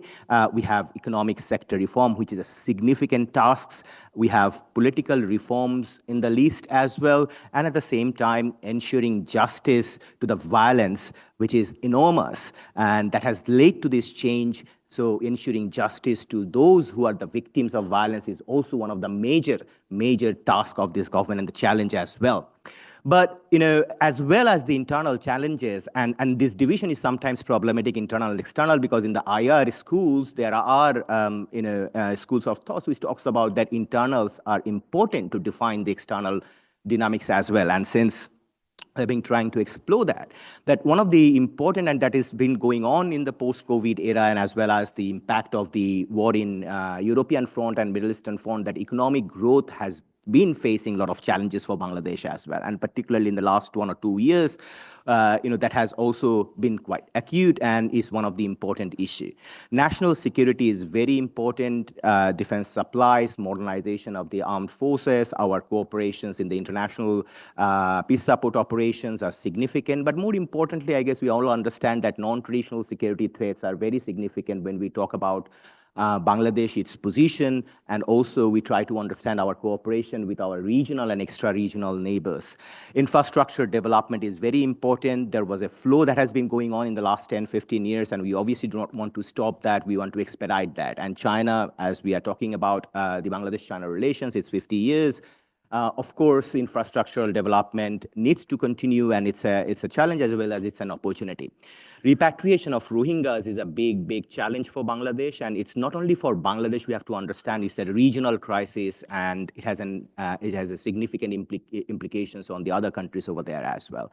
We need to also think about our maritime theater because it includes the security development nexus as well. I mean, we cannot only see this as a security lens. We cannot only think our maritime development from the development perspective. So there is a hybridity over here as well, and we need to address that.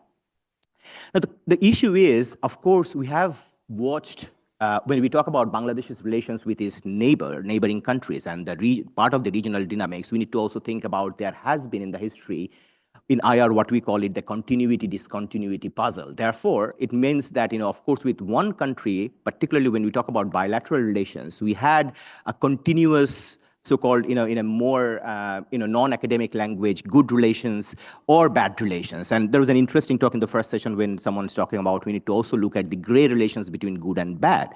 So, of course, a big conversation everywhere in media, academic, non-academic publications, that what is the relations with Bangladesh and India, how India has experienced that. That's a big kind of like conversation considering everywhere. So I think that there is an interesting continuity, discontinuity puzzle over here as well. And it is not for the first time. If you look at our history, particularly after 1971 with Bangladesh and India, I think, there were many instances where we have a discontinuity of the relationship in a different format.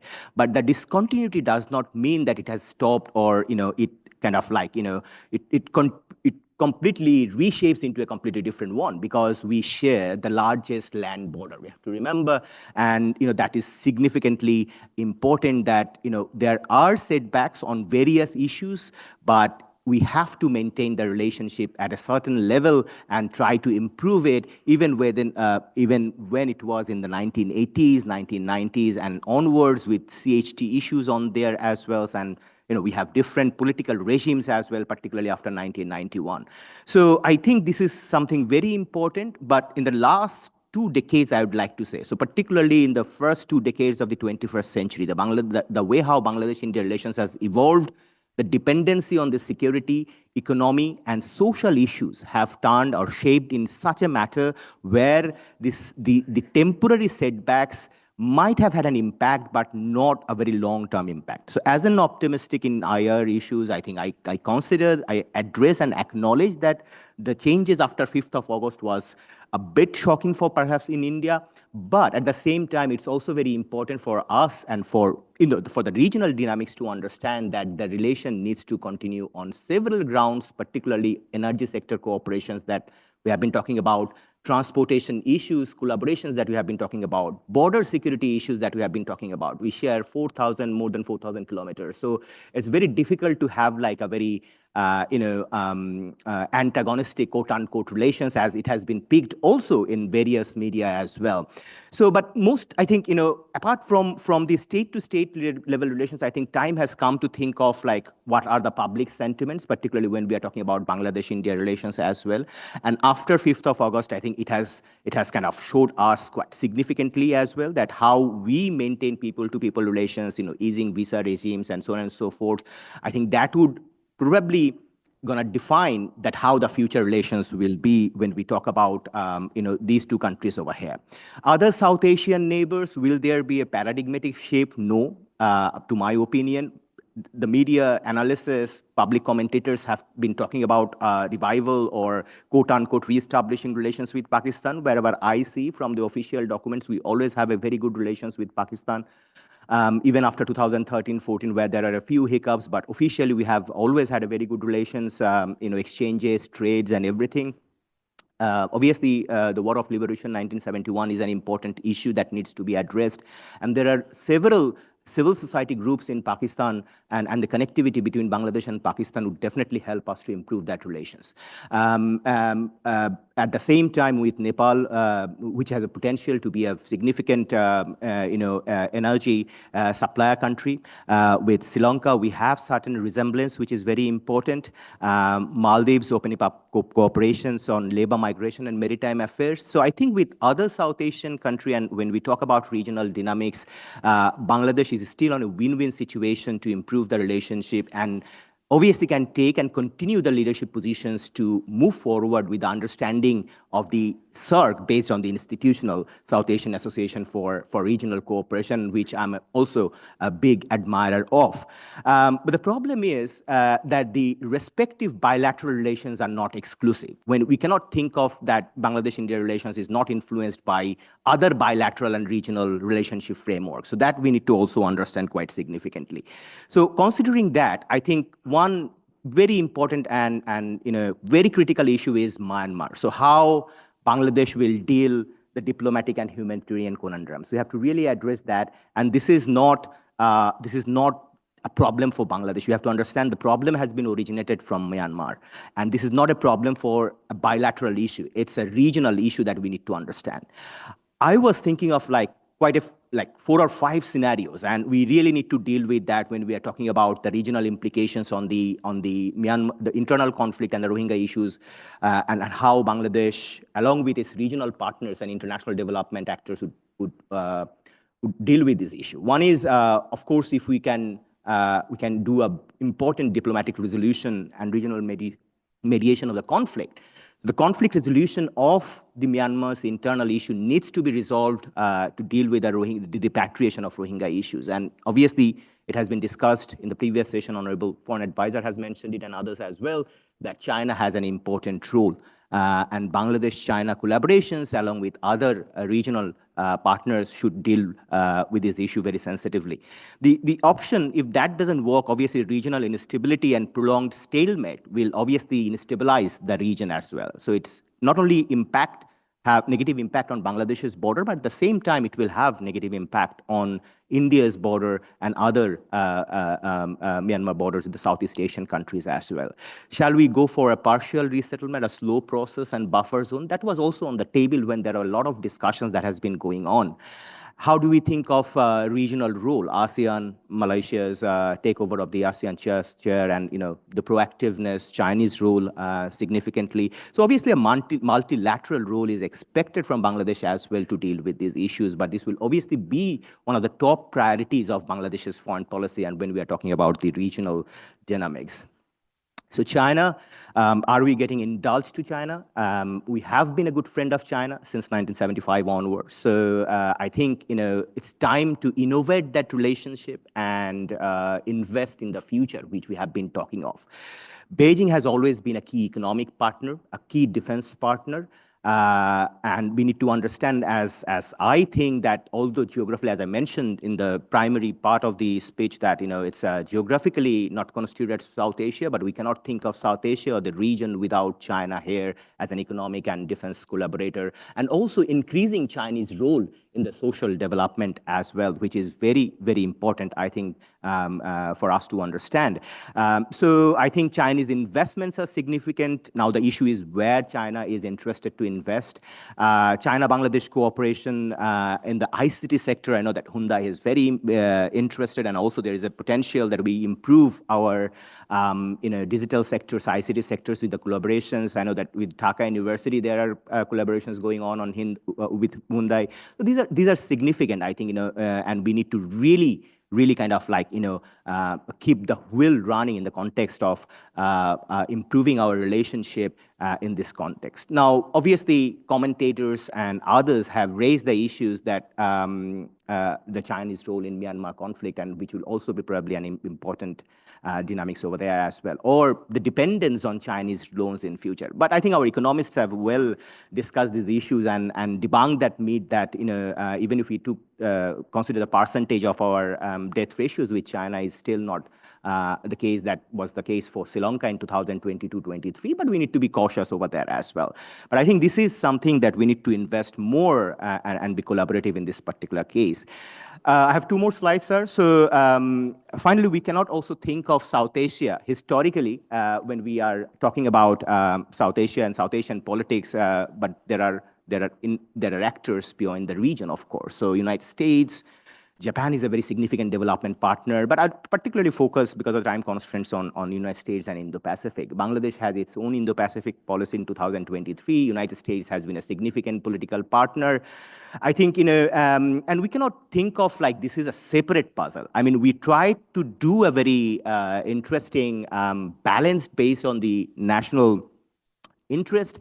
And there are scholars who have also talked about that whether we are doing hedging. I personally am not a very fan of Cold War terminologies like hedging and balancing and all that. I think these needs to be redefined. How do we do that? But we had to maintain this relationship based on the history of the relationship that we have. And also one important thing is that US's role in the humanitarian, particularly actors. But we need to be also concerned about the role of the United States, particularly in dealing with the Myanmar issue and Burma Act and so on and so forth. So this is something where I think a more collaborative approach is important rather than any approaches that would inflict or influence a conflict and turn into a regional conflict may be very, very problematic in this case.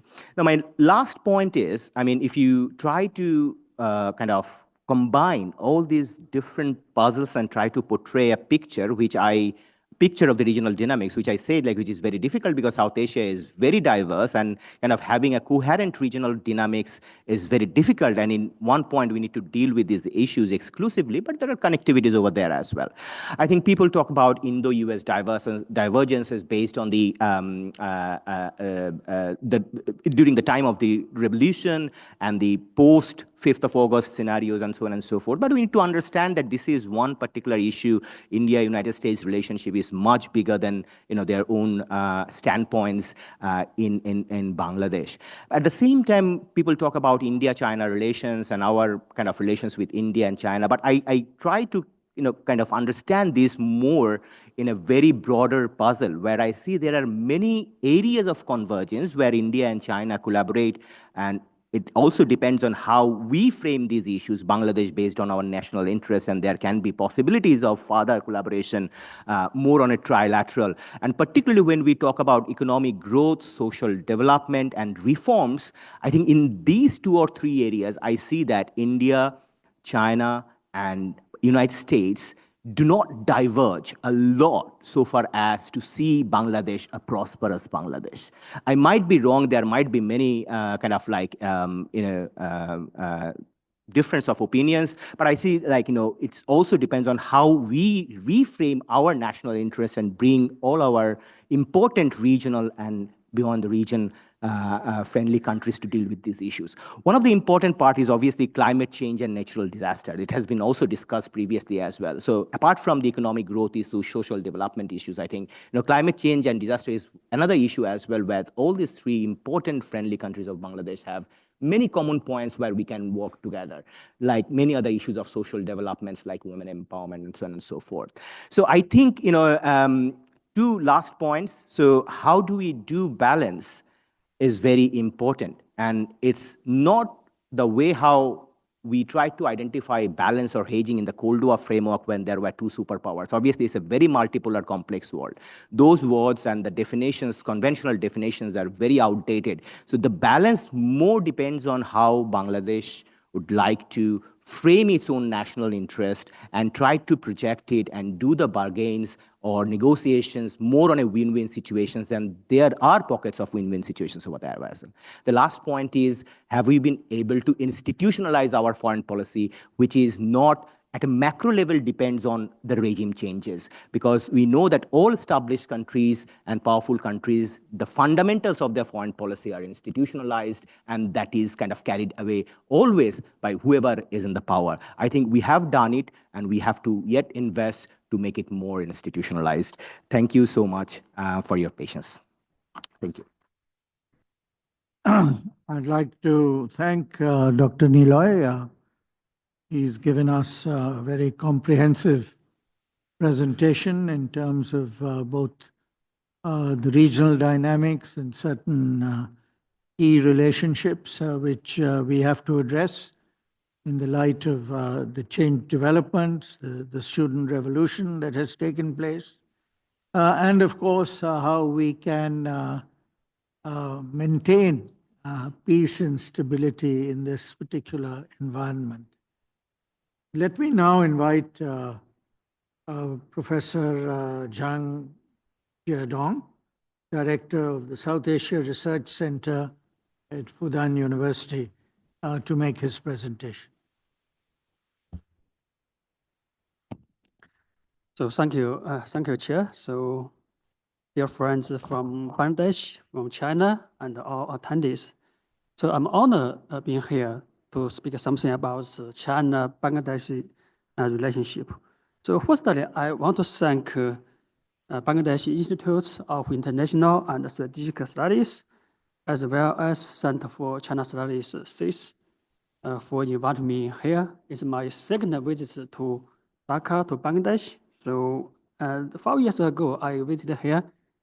I think a lot of changes, not just the political change, it's also economic developments, much better streets and better roads. I think we can see lots of progress for Bangladesh in past 5 years. So I'm here, I'd like to share my views on China-Bangladesh relationship. And we know China and Bangladesh established a diplomatic relationship in 1955. This time not earlier, but the friendship exchange between our two countries is much earlier. Sovereign, just like Professor Yang Jianmin mentioned, actually just in 1974, 1 year before we have diplomatic relationship, China provided as relief goods worth $4 million to Bangladesh following the 1974 floods. So why I mention this issue? Because this issue today, it seems a small issue, just $4 million. But at that time, very different. In 1973, China's reserve is negative $81 million. In 1974, China's reserve was zero. You know, our chair mentioned that this year, China's reserve is more than $3 trillion. So, you know, it means China aid Bangladesh not because Chinese is richer. It's mainly because Chinese people regard Bangladeshi people as friends. It's not an economic issue. I think it's a people to people, it's a cultural issue, is something relevant to mindsets. So firstly, I'd like to just very briefly summarize the current status of China-Bangladesh relationship. I think many speakers before already elaborated so much. I just very quick points, several points.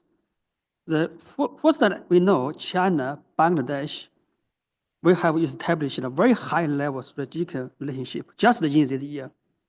And the two countries upgraded our relationship to a kind of comprehensive strategic partnership at a very high level in China's diplomatic system. China, Bangladesh has a very strong economic and trade relationship. Not necessary for me to say so much. Bangladesh is one of China's major aid recipients. Bangladesh is also an important construction market for Chinese companies. I think both sides benefit from our cooperation. China's investment in Bangladesh increased steadily. China-Bangladesh culture exchange is also rising very fastly. So today's conference is one part of this exchange. And the defense cooperation is also very important for us. So briefly, China and Bangladesh are important economic and diplomatic partners with a very strong cultural foundation.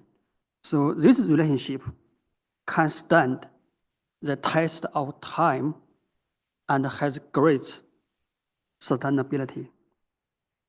So, you know, in second part, I want to talk about how to understand China-Bangladesh relationship. You know, China values Bangladesh because Bangladeshi people have great historical and cultural traditions, have a very good record of economic development, and have a very bright economic prospects. In 1971, then U.S. Security Advisor Kissinger once called Bangladesh a bottomless basket. They think Bangladesh is hopeless at that time. How about today? Today, Bangladesh become the second largest economy in South Asia and is about to step out of the rank of the least developed countries. So this is mainly due to efforts of all Bangladeshi people. In this process, I think Chinese government, Chinese companies also made very important contributions. We are all know about it. So the current problem facing Bangladesh are mainly caused by world economic situation. It's mainly about rise of energy price caused by Russia-Ukraine war, caused by U.S. interest rates hike. It has led huge capital deficits for lots of countries, not just Bangladesh. Many countries, such as Sri Lanka, Pakistan, many countries in Africa. So it is a kind of cyclical factor in the operation of world economy. It is not a structural problem of Bangladesh economy. So this kind of problem can be handled and can be recovered. At present, some factors have changed. We know the U.S. has begun to lower interest rates.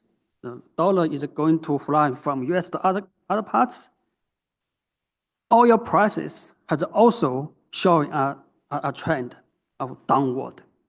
So I think Bangladesh economy is expected to regain vitality and competitiveness in the short term. So in almost 50 years, China-Bangladesh relations can be divided into two stages. The first stage is a mainly political promoted relationship from beginning to the start of BRI. It's a mainly political relationship. The second stage is a very comprehensive one. It's based on very strong economic foundation. It began with Bangladesh joining BRI. Over the past decades, dozens of Southern Chinese companies, businessmen, entrepreneurs, technicians, with a big sum of capital investments come to Bangladesh. I think they have achieved mutual success with the Bangladeshi economy. I think some people may be here. So now the second stage has come to end. How about China-Bangladesh relations develop in the next stage? So which is the upcoming third stage? What are the emerging cooperation areas? I think it's very important to ask ourselves. So firstly, I think in terms of economy, we must to upgrade from traditional economic field to a new one, especially the new energy field. So in this regard, China has lots of advantages, such as electric car, many like this. And Bangladesh has a huge demand and a potential huge market for it. So due to territorial and demographic factors, the traditional energy-driven Bangladesh economy faces growing ecological limitations. Everyone knows about this. So climate change and the new energy industry should be the priority areas for future cooperation between our two countries. So moreover, cooperation in this new area should not be limited just to bilateral trade. It's very limited, it's very narrow, but should be elevated to the level of integration of production chains China's highly competitive new energy automobile industry should not only increase bilateral trade, but also should contribute to Bangladesh's economic growth and environmental protection. So secondly, for strategic issue, I think our two countries should enhance a repositioning of each other. In the past, many Chinese think Bangladesh is a small country, is a less developed country, but it's not today. Today is very different. So I think from China's perspective, Bangladesh should be defined as a kind of middle-sized power, not just this developed country. China-Bangladesh relations should go beyond bilateral relations, go beyond the Bay of Bengal, and should play a much bigger role on a larger international stage. So from Bangladesh perspective, I think China should not only be seen a kind of strategic balance, but a natural strategic partner. On the one hand, geographically, in South Asia, I think China is not a country outside the region. And the Himalaya between China and South Asia. But the Himalaya in the ancient times, maybe is a divided line, but today it's become a new one, it's a bridge. It's a bridge between China and South Asia. Yalanzambu River, Brahmaputra River, and the Jamuna River in Bangladesh. There are not three rivers. Actually, there are one river, same river, with three stages. It's very important. We are living in same river, one single river. So this river originates from China and flows from Bangladesh into the Indian Ocean. So we are in the beginning, you are in the end. So therefore, although China traditionally is regarded as an East Asian country in terms of politics and culture, it is also actually a South Asian country in terms of geography and climate. I once stayed in Yunnan Defeng for 1 year as a political official, local governments. Defeng's rain come from Indian Ocean, Bangladesh direction.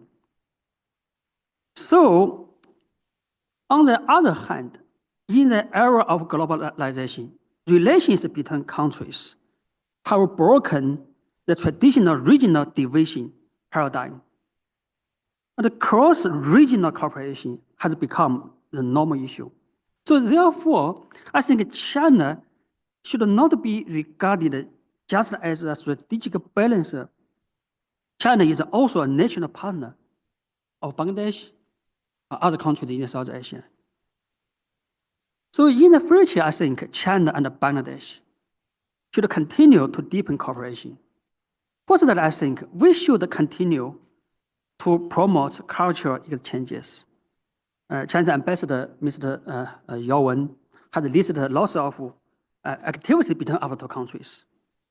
But actually, China has 1.4 billion people. Bangladesh has 170 million people. We are a big population country. The currency exchange is so limited. The number is very small comparing to our two countries' size. We need to do much more. We need to do much more. The CIS, Shanghai Institute of International Studies, is established at Center, China Center here. It is a very good start, but this momentum should continue. Secondly, we should promote institutionalization of economic and trade relationship. The two countries should promote negotiation process of FTA. I think very important for us, very important. Bangladesh is already second biggest economy. Bangladesh will be step out of least developed country. It means the tariff preferences will become one issue for Bangladesh in the future, because Bangladesh will lose listed developed country identity. So FTA is very important for us, for China, for Bangladesh. We shouldn't wait until things happen. We must do something earlier for this. So certainly, I think we should promote financial cooperation. We should encourage banks on both sides to set up financial institutions to each other. It's very important for modern, for a very good economic relationship. Currently, I heard no bank branch in Dhaka, no Bangladesh bank branch in China. It's not good. We must do something quickly. So first, we should promote cooperation on lots of regional issues, such as Ambassador mentioned the Rohingya issue, Myanmar refugee issue, and including other regional issues in South Asia. We should talk about it, not just bilateral. And finally, I think the equal, reciprocal, and mutually respectful bilateral relations between China and Bangladesh are not only in the interest of the two countries, but will also provide a kind of model for equal coexistence between a larger country and a middle-sized country in international relations. So I'd like to conclude here. Thank you very much. Thank you very much. I'd like to thank Professor Chang. And now we'll have a panel discussion. We're running a bit late, so I'll request Dr. Liu if he can just speak for 10 minutes so that we can make up some of the time. So to you, Dr. Liu.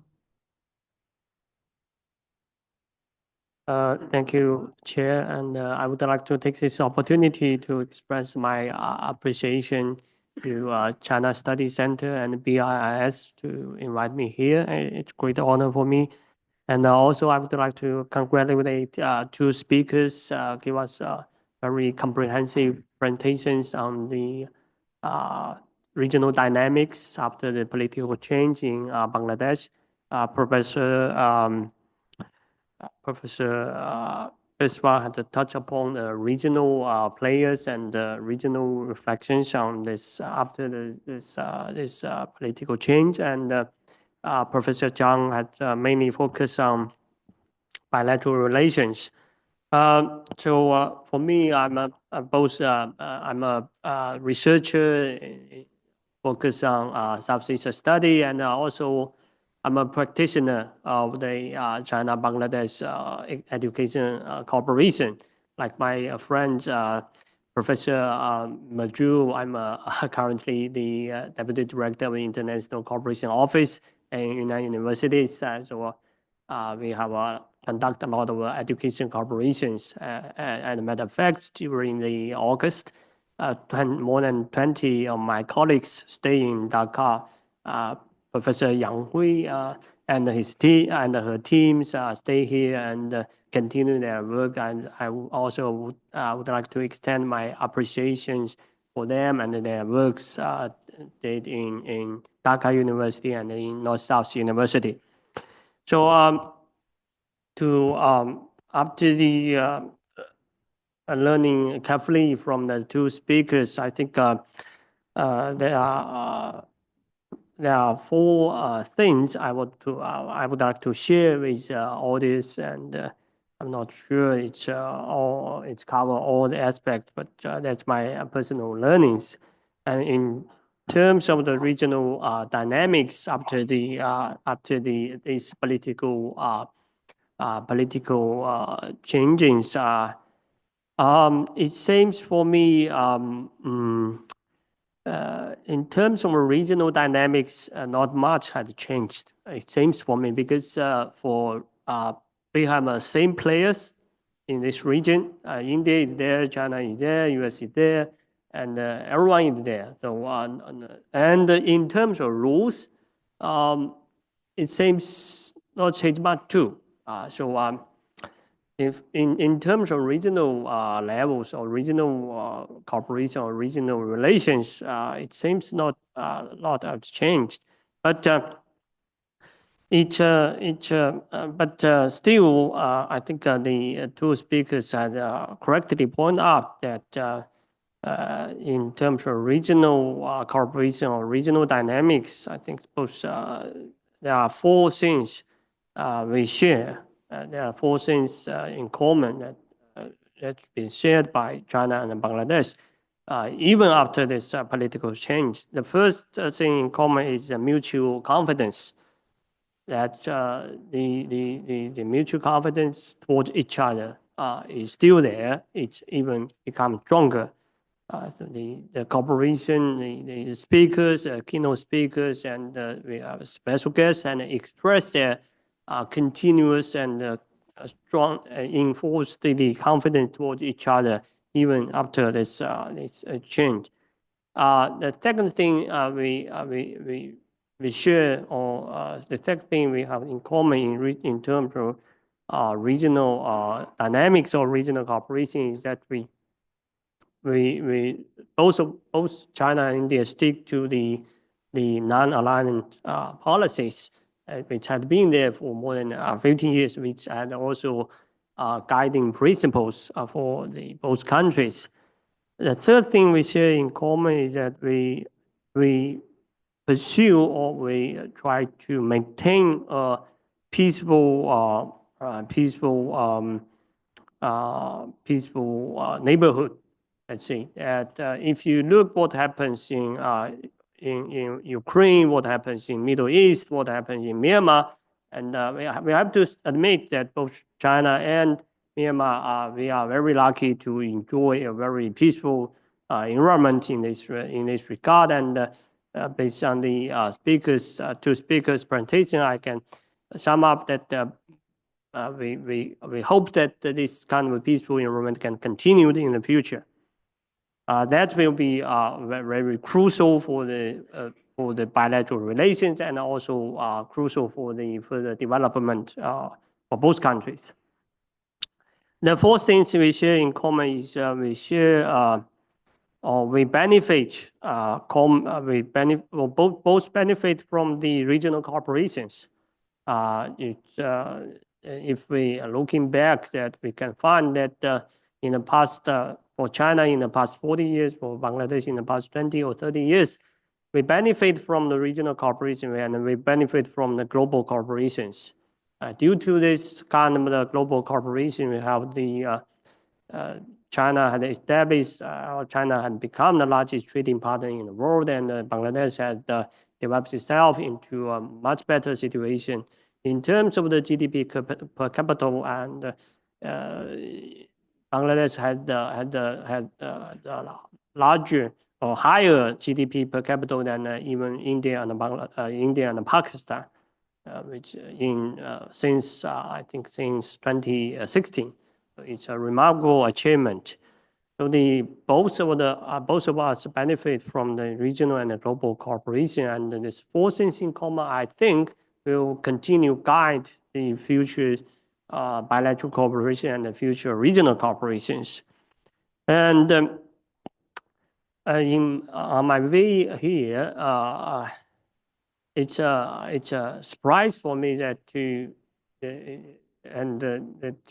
Dhaka has returned to normal in within less than 1 month. I have to say that it is a surprise, and it's very good news for people here and also for the foreigners, because we have witnessed the social unrest in a lot of countries. It's very difficult. A lot of them even suffer now, after many years, still suffer from the social unrest, and they are still recovering. But when I arrive in airport in Dhaka, and I see the crowd and I see the traffic in Dhaka, and I have to say, I have to congratulate the people in Bangladesh. You have achieved the most smooth transition in a very short time, in a very short period of time. I think this is a remarkable achievement. And given the four things in common and the smooth transitions, I personally, I think there are several things we can do in future to promote the regional cooperation and also to promote bilateral cooperation.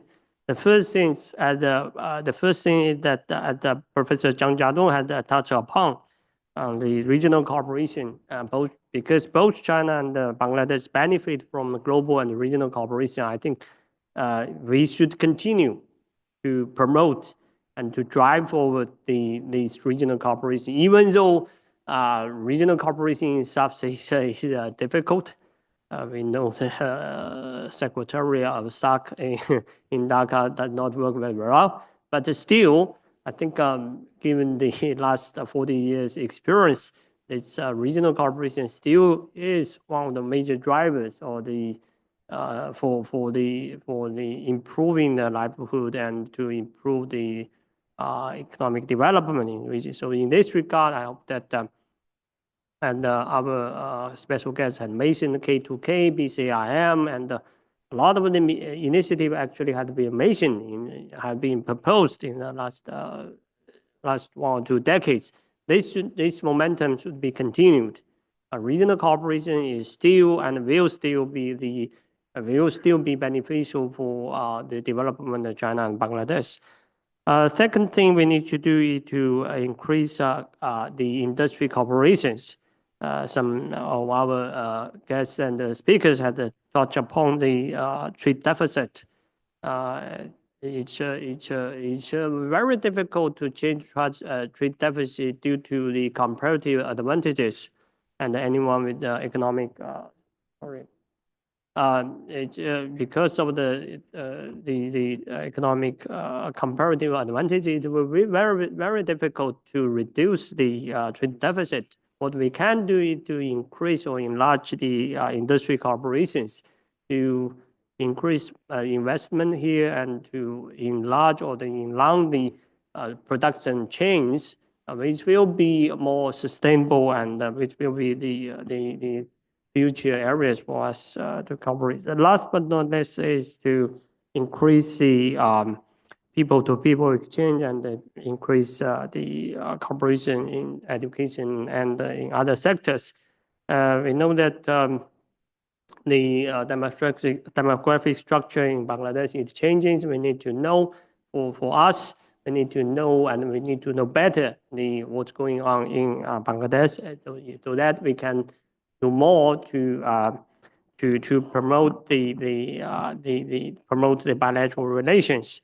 And in this regard, our university had put forward several programs, and more than 200 Bangladesh students are currently studying in our universities.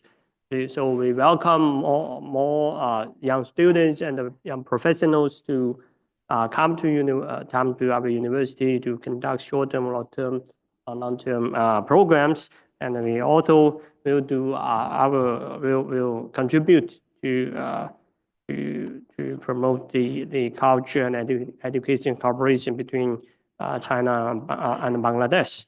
I think that's all for now, and thank you. Thank you, Dr. Liu Peng. Let me now invite Ambassador Mahbub-uz-Zaman to make his comments.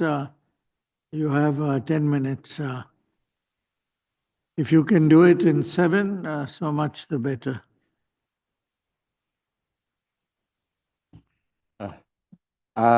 Thank you, Chairman.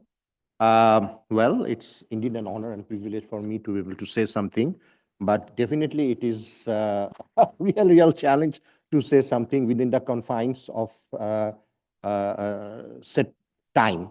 So I'd written something, but having heard all the deliberations of the discussants, I could not urge or resist the temptation to offer my comments on those observations.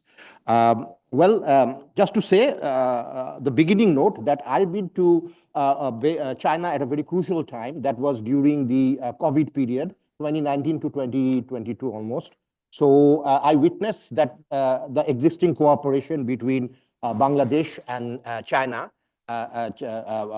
This provided us with almost 77.7 million doses of vaccine that was from Sinopharm and Sinovac also. We provide and also all sort of medical equipment. So we really could understand the cooperation. And of course, during 2021, China had witnessed the 100 years founding of the Communist Party of China. So I was also witness to that period where China said that they have achieved the objective of moderately prosperous society within the 100 years, and they have done it long before 100 years, eliminated total poverty, and also within the next 100 years, they said that they will achieve the target of being a modern, progressive, socialist society. So they are well on the track of being a socialist, modern society. Now, I've listened intensely to Professor Niloy Ranjan and also to the professor from Fudan University. He was. We indeed saw an epochal transformation during this period in the August, and the people's power had prevailed. The students and of course the mass of the people rose up against all forms of oppression and all sort of discrimination, and they provided an opportunity for going for more reforms and more institutional changes, and of course. It was a verdict against all sort of discrimination and oppression. And Professor Niloy has rightly pointed out that this has also impacted on the external relations and also on the regional dynamics, the cause and effect. Now we are more proactive. That is my belief with our immediate neighbors, and there has been some realignment of priorities. Now of course the chief advisor also made it very, very clear during the UNGA assembly in his speech that we want to deal with others with honor, dignity, and mutual respect.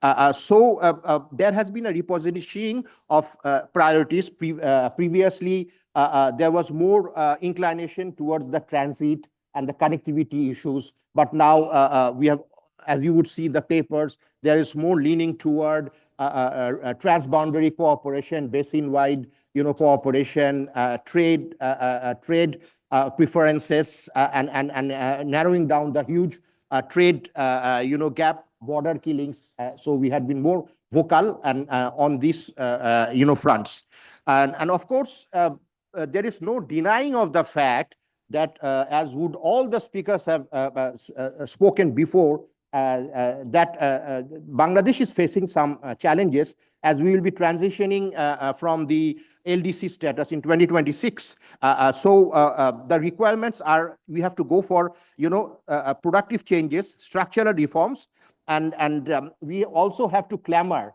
or get more trade preferences, and the third would be we also have to diversify. The speakers also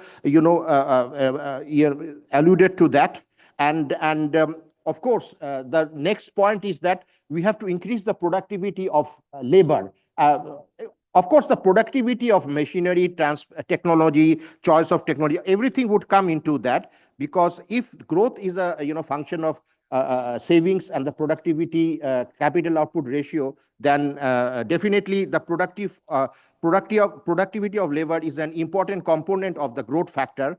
And Bangladesh is set to become, I heard saw in the paper, the 38th largest economy by 2038. If they try to maintain this GDP growth rate, 5-6% near about, but we have to be very careful that we should try to maintain the stable growth. And of course, then comes the issue of international, cooperation. This is very, very important. And the chairman of the university professor, he also said that it is not an either-or situation. We can diversify our sources from where we find our interests, and we can secure our benefits. Professor Wu Shui-tung said that, well, of course, previously, just after the Second World War, there was a unipolar world, but slowly and gradually, it has grown to a bipolar world. That is his version. And of course, now, China is gradually rising in the world, in the global economy. And the next, this strategic competition would be in the East Asian region. It will shift from Europe. So many of the countries, even in the East Asia and ASEAN region, they have created a balanced path. Some are more focusing on the economic aspects, and for the security matter, they are relying on the other side. So this is the position, that some of the countries. I'm not a policy maker, but just laying the bare facts before others. And of course, both of the speakers have already said about the ODA aspect and the BRI issue. So ODA, Professor Debapriya also said about it. We have to be more, transparent and look at it in a more careful way. Of course, I would not hear the alarm bells, ringing, because China is giving about 10% of the total loan. Most of the loans comes from, World Bank. Then we would have the ADB. And of course, I can say that during the COVID period, AIBB, which is of course, a major part played by China, they were very instrumental in providing us the budgetary support. That was very important in providing us with the COVID fighting, materials. So it is very important to note that. But I would of course agree with Professor Debapriya that we need to also focus more on the socio-economic, aspects, not just on the infrastructure, aspects. And of course, non-traditional threats they were alluding to. Non-traditional threats, of course, the chief advisor has also spoken about it. During the UNGA session, he was saying that challenges in protecting the socio-economic infrastructure against disaster induced by climate change, resource distribution, and unemployment, if not properly addressed, it can adversely affect the domestic security scenario. So these non-traditional security issues, such as climate change and natural disasters, has to be addressed. So with these time constraints, I think I would not like to deal in an extensive manner. Of course, one of the points was that we have to promote, FTA. Definitely, I agree with this, decision, this proposition that if we do not get the unilateral trade concessions, because Bangladesh will gradually get out of the LDC status, and then we have to clamor for GSP plus, those preferences which are rule-based. So if something within the framework of S&D provisions, special and differential provisions, which is very much natural for developing countries, we get and for a longer period of time and promote mutually beneficial relations, that would be very much good for us. I think we can also say that regarding the aid scenario, we also have to be give focus on the environmental impacts, EIAs, rather on the other aspects, and transparency also has to be ensured. And of course, lastly, to end, because given these time constraints, we will, at least in the present scenario, we will see that that the relation is expected to continue in the same tempo, and the advisor of foreign relations already has said that we will continue to maintain strong relations with China, and Bangladesh has consistently also supported China on issues of Taiwan and Tibet, and Bangladesh stance remains unchanged. And of course, regarding the Bangladesh aspiration to be a developed country and self-reliant economy, we will seek Chinese support to help improve Bangladesh's current economic scenario. So, of course, with those initial, remarks, I will end at that, and of course, I'm also looking forward to the questions that may be posed during this session. Thank you very much for giving me this opportunity to say something. Thank you. Thank you, Ambassador Mahbub-uz-Zaman. And we are running roughly 25 minutes behind time, so we will keep the Q&A to a minimum. Let me invite first Pastor Munshi Faiz Ahmad to speak. Do we have mics circulating or what? Or will he have to come to the podium? Mike, go ahead. Thank you, sir. And I must thank the presenters and the discussants for excellent presentation and comments. I am tempted to be a little sarcastic about the theme of this session. The theme is impact of Bangladesh's political changes on regional dynamics. I think it struck me, are we trying to give ourselves a little too much importance?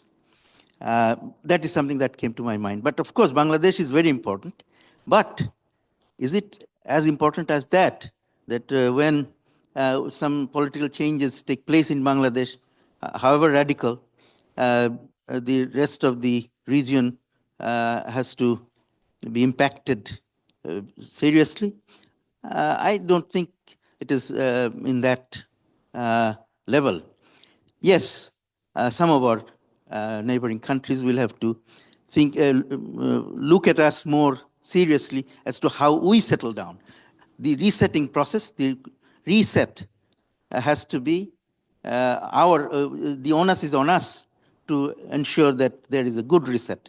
And the countries around us, the region, will watch, and then if they really need to reset their relations with us, they'll try to do that. Anyway, with that being said, I think the relations, Bangladesh-China relations are excellent and will continue to remain that way, and we will continue to take our relations further as we move forward for mutual benefit. Why? So the reasons, 3 reasons. Supposed to ask a question. Next time we'll invite you to the podium to can you make it very brief? I'll try to be as brief as possible, sir, because I thought that it was not just questions, it was also comments. Anyway. Well, your comments should be longer than the comments of those on the podium. I'll try to be brief, sir. I'll give you 30 seconds. Go ahead. Well, 3 reasons for the continuation of our good relations and further progress are our needs. And those are imports of technology. Some of the needs are imports, technology, in infrastructure, investment, and development of the blue economy. And the number 2 need is China's unique position as a suitable source for providing us with those needs or helping us with those needs. Because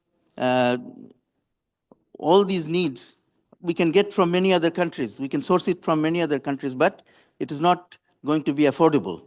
China is definitely more affordable and suits our level of development.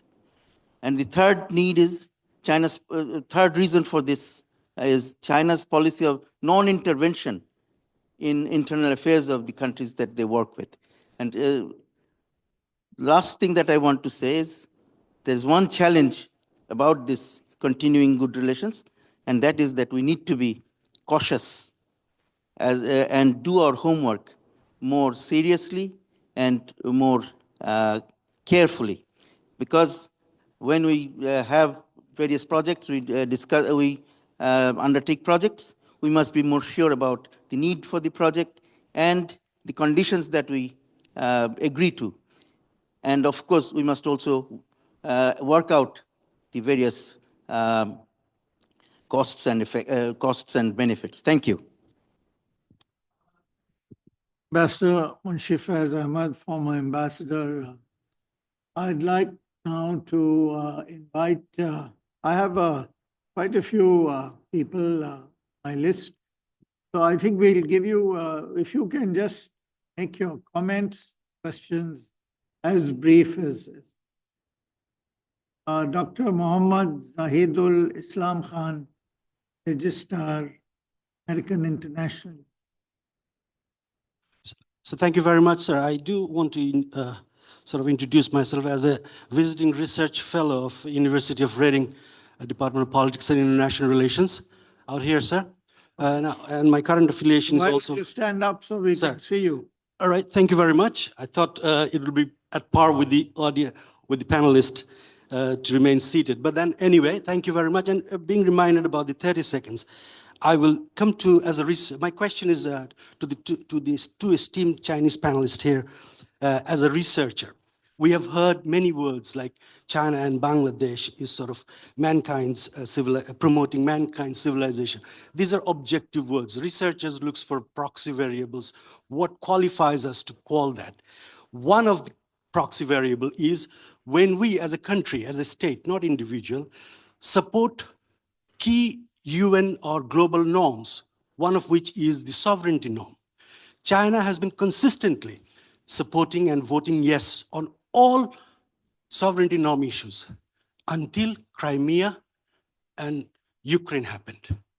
From 2016 to 2024, around 18 resolutions were placed in the United Nations special sessions in which China voted 12 against and abstained much more, 6.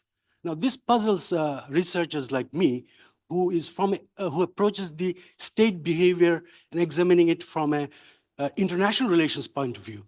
It sort of changed the previous position of China being a sort of status quo power to align itself as a revisionist power because the alignment is to his great friend or friends without any limit. And it also puzzles countries like small countries like me, Bangladesh, and the global south, that what would China do in case of sovereignty norm violations for small countries like Bangladesh. My second part is about the Rohingya issue. I mean, the policy shift from your previous position to not supporting the sovereignty norm. The second part of my question is regarding Rohingya issues. And I'm not talking about the generic resolutions of Rohingya issues.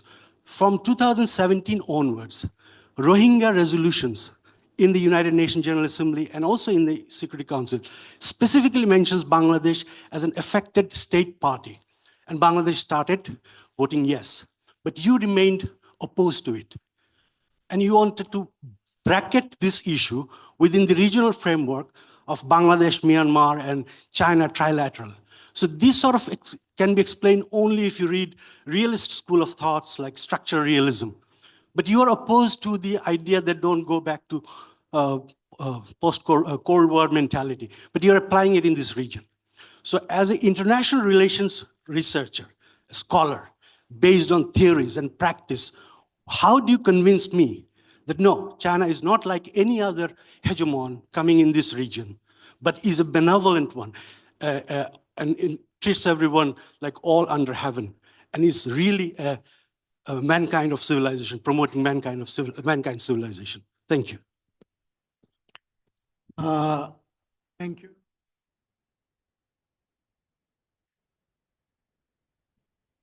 Let me now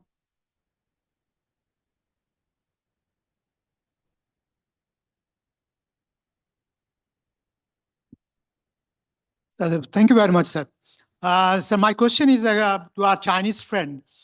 Sir, BCIM, which you have few minutes during your introductory session, you have mentioned about BCIM, Bangladesh, China, India, Myanmar Economic Forum. The way it is going at this moment, I'm afraid is not going to see the light because of the non-cooperation by Indians. Quoting on security dynamics in this particular one. So I like to ask, rather propose to our Chinese friends, how you have got a China-Myanmar economic corridor, which is ending just near our shore, around 200 kilometers from Cox's Bazar. Why not link up this one, CMAC with another economic corridor called Bangladesh, China, Myanmar economic corridor? It is only 200 kilometers. The way China has planned to link up Afghanistan with CPAC, China-Pakistan Economic Corridor. Your views, please. Thank you. We have Oman Kabir.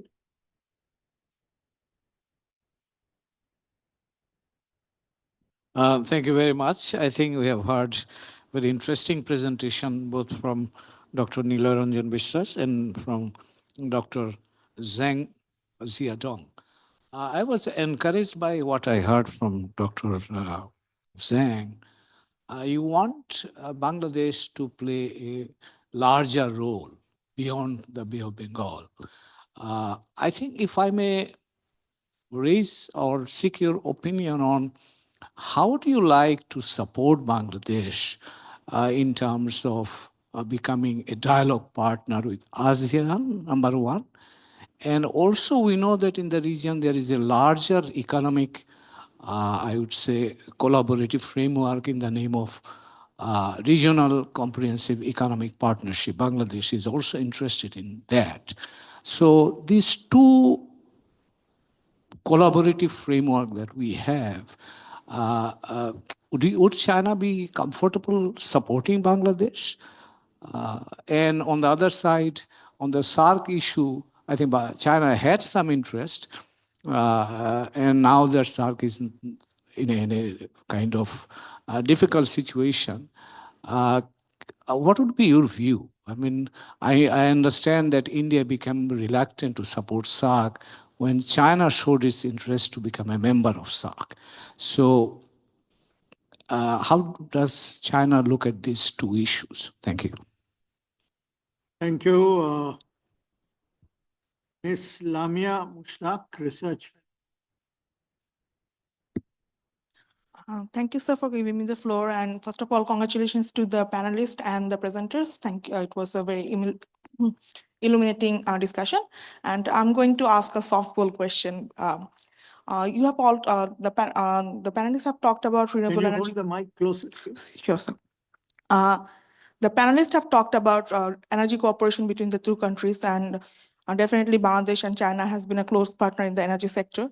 But I think one of the sectors where Bangladesh and China can collaborate even more is renewable energy. And both sides are interested in collaborating in this sector. But I would like to ask the panelists, what will be the next steps for Bangladesh? And also, if you look at Bangladesh's clean energy sector, it is China is our main partner. So from Bangladesh perspective, is there any challenges in terms of being overly dependent on one country? Thank you.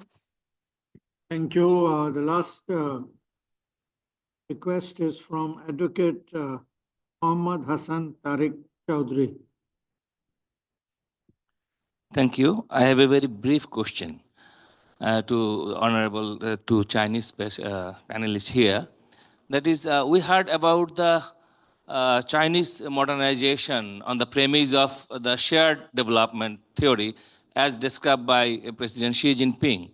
So how do you relate and what is your experience from Bangladesh? How can we relate it to the thought as Mr. Xi Jinping prescribed in terms of shared development? And second is, my question is regarding the Asian Infrastructure Investment Bank. I want to know more elaborately from your side, how do you think the role of this bank in terms of the shared development? Thank you. Okay, so we don't have much time. I'm going to request each of our speakers. They can't obviously answer all, but they have the liberty to answer whichever question they feel they would like to respond to. So I'll give the floor first to Professor Dr. Zhang, please. Thank you, Chair. I think I have lots of questions, so just quick points from my perspective, not one by one, just generally.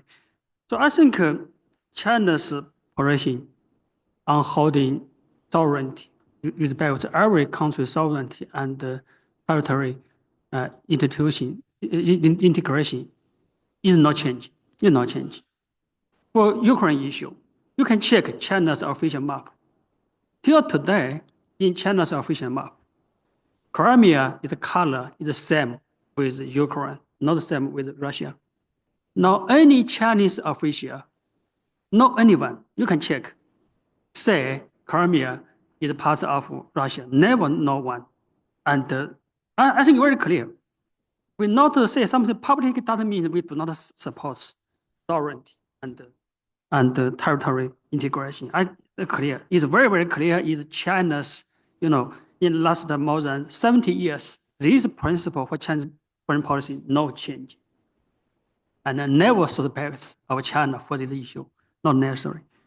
So another point I want to say, following any country's rise, economic rise, developments, the international status will be high, international influence will be high. And this country must be take much more responsibility. And it's for China, in the future for Bangladesh. It is not necessary for us to say how China supports Bangladesh. It's for our Bangladesh friends must understand in the future, how will your country play a much bigger role? Something you must do it, must think it from today, not here something happen. Thank you. Professor. Thank you. I think there was one specific question Dr. Jahid Bhai has asked about the Rohingya issue. I think the role of China in Bangladesh, Myanmar is to resolve the crisis is not the only one option. And we have to remember that only one option cannot address this issue. So it was one of the options, and we cannot deny, provided the relations that China had with Myanmar and Bangladesh in both of the countries historically. So I think this is one of the viable options. And not only that, there are other formats as well we can think of. And even if we think of the ASEAN's role in resolving the crisis, China will definitely have an important role over here as well. So in that point of view, and provided your first question, which I think Professor Zedong has already answered. But I think I would like to be a little bit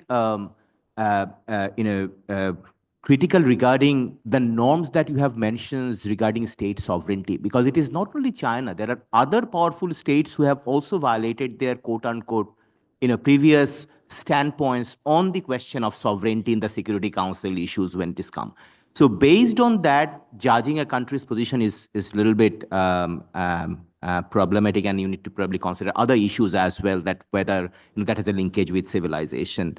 And the hegemon issue, we'll discuss it during the lunch. I'm sure that China never acknowledges or even addresses the issue that they're hegemon, and the consent issue is obviously very important, which I think is a key identifier when we identify someone as a hegemon, which, to my opinion, China is not. Thank you so much. Thank you. I'd invite Dr. Liu, please. Thank you. Other questions. I would like to answer all these questions in a very short time. In terms of Rohingya issues that have been mentioned in several occasions, I think it's very difficult to solve, we have to admit, and China is playing a constructive role in solving the Rohingya crisis. But this has been a problem for many years. We have to admit there's no easy solutions for these problems, and playing a constructive role is much difficult to play destructive roles. In this regard, I think we have to be patient. It's a difficult problems, and given the situation in Myanmar, it's become more difficult to solve in a short term. That's my short answers for this.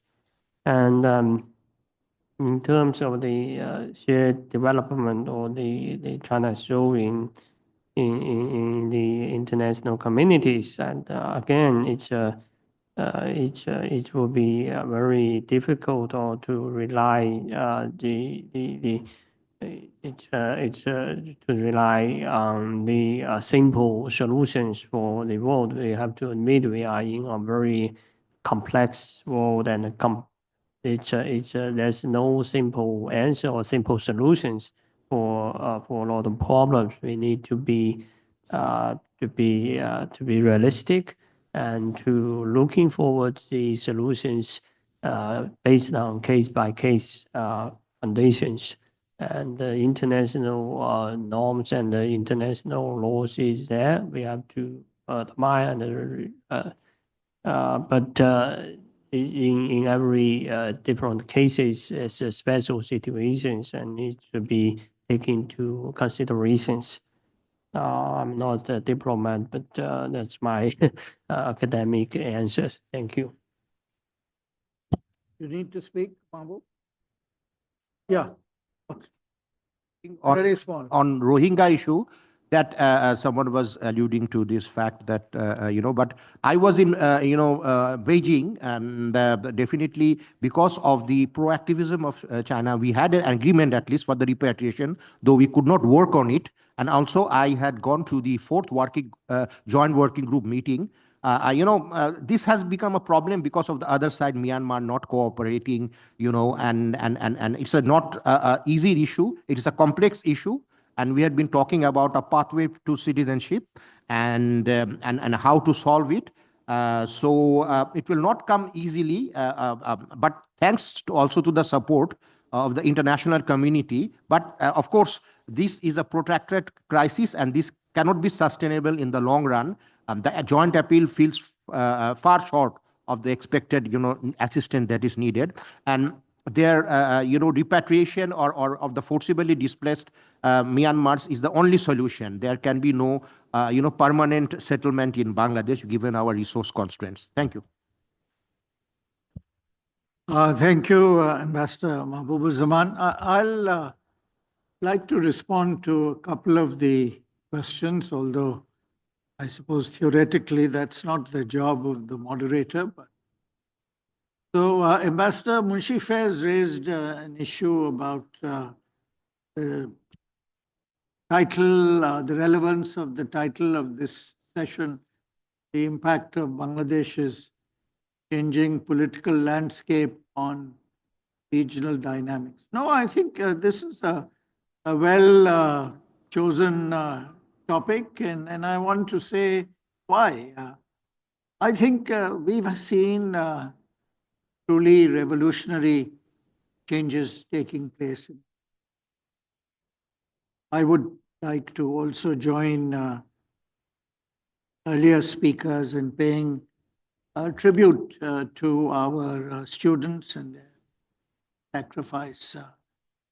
And it has had a profound impact, both in terms of the internal dynamics within the country and consequentially on the regional dynamics.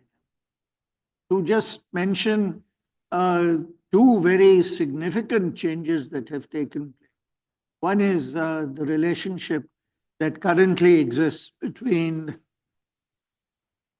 the interim government and Bangladesh as a whole with our big neighbor. We know there are significant challenges now that have emerged in that relationship, arising out of the events of the previous 15 years. And secondly, we have seen a significant change in the relationship between Bangladesh and the United States. And that in turn could have a profound impact in terms of how Bangladesh interacts with the key players in the region. So what is the one constant we have seen in this, these are the three countries which clearly at the moment for Bangladesh take a preeminent position in terms of not only our relations, but in terms of geopolitics and geoeconomics. So our relationship with China remains constant. But in this changed triangle, how do we then address some of the earlier issues that we were facing, both in terms of meeting domestic challenges, but also the regional dynamics? Are we going to rethink our position on the Indo-Pacific? We know, for example, I think this was an issue which could perhaps have been mentioned in deliberations. There are 3 or 4 very major developments on the geopolitical scene at the moment. We have seen, for example, apart from the conflicts that are taking and the very important significance of the relationship between the US and China, which parallels, if you like, the substantial increase in the importance, influence of China geopolitically vis-a-vis the United States. How does Bangladesh respond to that?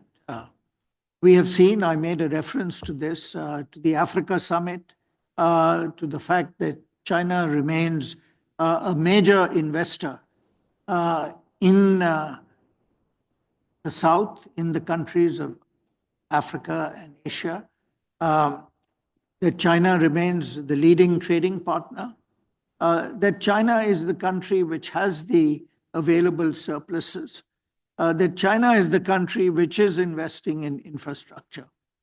So what is going to be, for example, the role of BIMSTEC in this evolving situation? We have already seen that even prior to the expansion of BIMSTEC, it had overtaken the G7 in terms of the combined economy of the of BIMSTEC. And now that would be further enhanced.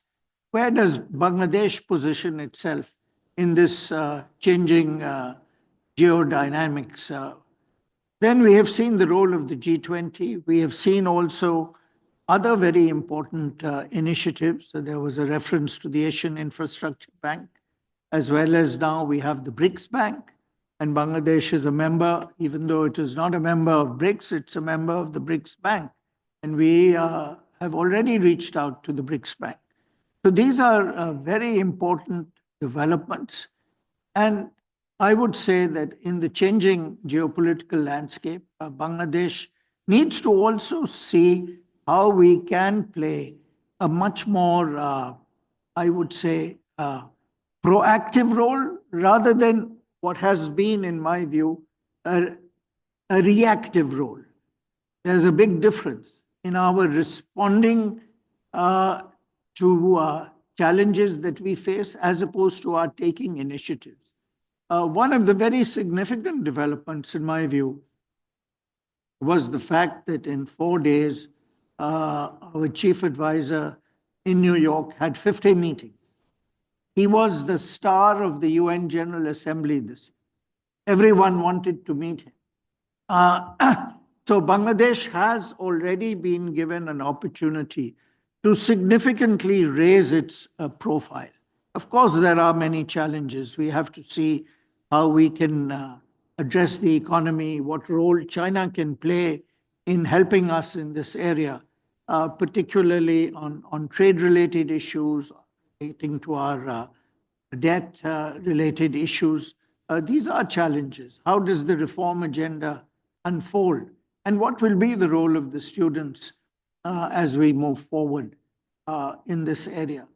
So we have already seen a significant shift internationally in the profile of Bangladesh. We have to thank our chief advisor for that.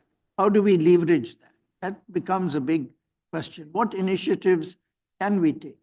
We also know, for example, in the space of climate change, that for all our countries in this region, there are no borders when it comes to climate change. And these non-traditional security challenges and threats will continue to become very important. I'd like to respond to Major General Shahid's question. You know, I've been associated with the BCIM initiative from its inception. I did play a role in trying to persuade India over an extended period of time to join the BCIM as in a meaningful way. Well, that is no longer an issue. But I think the point you raised is certainly worth pursuing, which is Bangladesh, China, Myanmar corridor. But then in order for that corridor to play a meaningful role, we have to resolve the internal situation in Myanmar. That is a challenge, not only for Bangladesh, it is a challenge for China and indeed the international community. So we have many evolving issues and changes. There is, in fact, a serious consideration now, and both China on the one hand and India in a different way are trying to play a role in terms of getting the countries of the South, the countries of Africa, Asia, and Latin America, to play a much more proactive role in the sphere of geopolitics and geoeconomics. There is even talk about reinventing the non-aligned movement.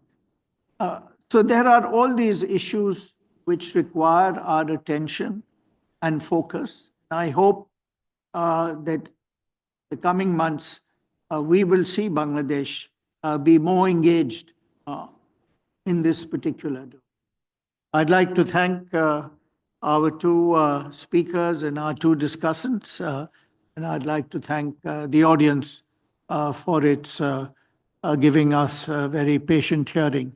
I want to apologize to the organizers that we have overrun this session by about 45 minutes, but I don't hold us responsible for this. We started 45 minutes late, so we are finishing 45 minutes late. Thank you. Thank you, sir. Now I'd like to request the Director General of BISS to hand over gifts and mementos to the session chair, panelists, and presenters.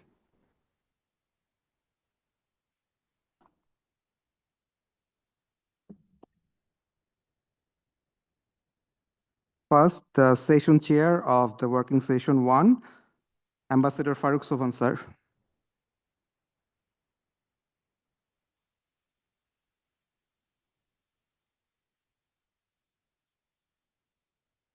Then Professor Dr. Nila Ranjan Bishwas.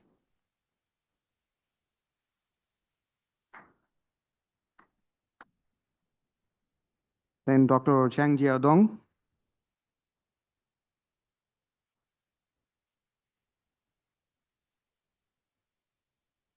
Now the two respected panelists, Dr. Liu Pang.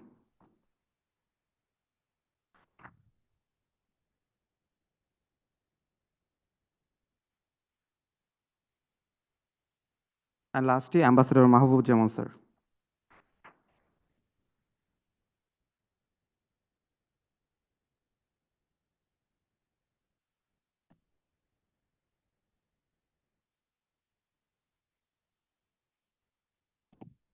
Distinguished guests, as you have noticed, we are already behind the schedule, so we'll start the second working session right away.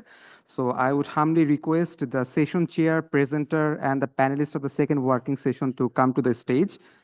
I would humbly request the session chair, Dr. Shang Jiwan, Associate Research Fellow, Academy of Contemporary China and World Studies. The presenter, Dr. Kaji Ariful Islam, Professor, Department of Development Studies, University of Dhaka. Dr. Gona, Director of the Bangladesh Research Institute, Yunnan Academy of Social Sciences. Ms. Teng Lang. And lastly, Professor Imtiaz Ahmed.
Distinguished guests, I welcome you all to the second working session of today's seminar on Bangladesh-China relations, a future outlook. The thematic title of our second working session is Bangladesh's political, economic, and social reforms and the trends, which I am sure will generate thought-provoking discussions as we're talking about reforms. We're delighted to have a distinguished set of speakers here for this session. Dr. Shang Jiwan, Associate Research Fellow, Academy of Contemporary China and World Studies, will chair this session. There will be two presentations at the outset. First, Dr. Kaji Maruful Islam, Professor, Department of Development Studies, University of Dhaka, will present his paper. Afterwards, Dr. Guna, Director of the Bangladesh Research Institute, Yunnan Academy of Social Science, will present her paper. The two presentations will be followed by panel discussions. The two distinguished panelists for this session are Professor Imtiaz Ahmed, Executive Director, Center for Alternatives, and Ms. Teng Lang, Associate Professor, Institute of Indian Studies, Yunnan Academy of Social Sciences, Chinese Academy of South and Southeast Asian Studies. Then the floor will be open for Q&A sessions moderated by the session chair. Dear audience, the same humble instructions will be applied for participating in the Q&A session. As you have noticed that we are already behind the schedule, so I'd like to request to be very precise and would like to point to the very interesting fact that between you and the delicious buffet lunch of InterContinental, only this working session stands. So I would like to request your cooperation in conducting the second working session smoothly. Without further ado, may I now request the session chair to kindly commence the second working session of today's seminar. Thank you.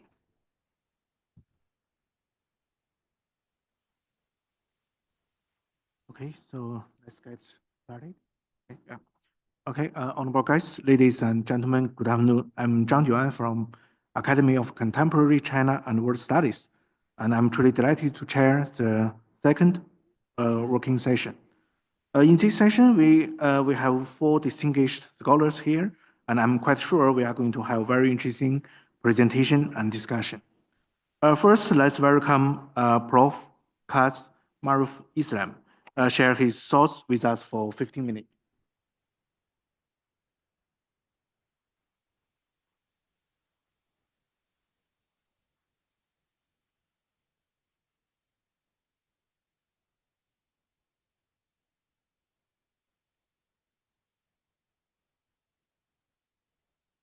Distinguished chair of the session and esteemed colleagues on the dais and esteemed guests and audience over there.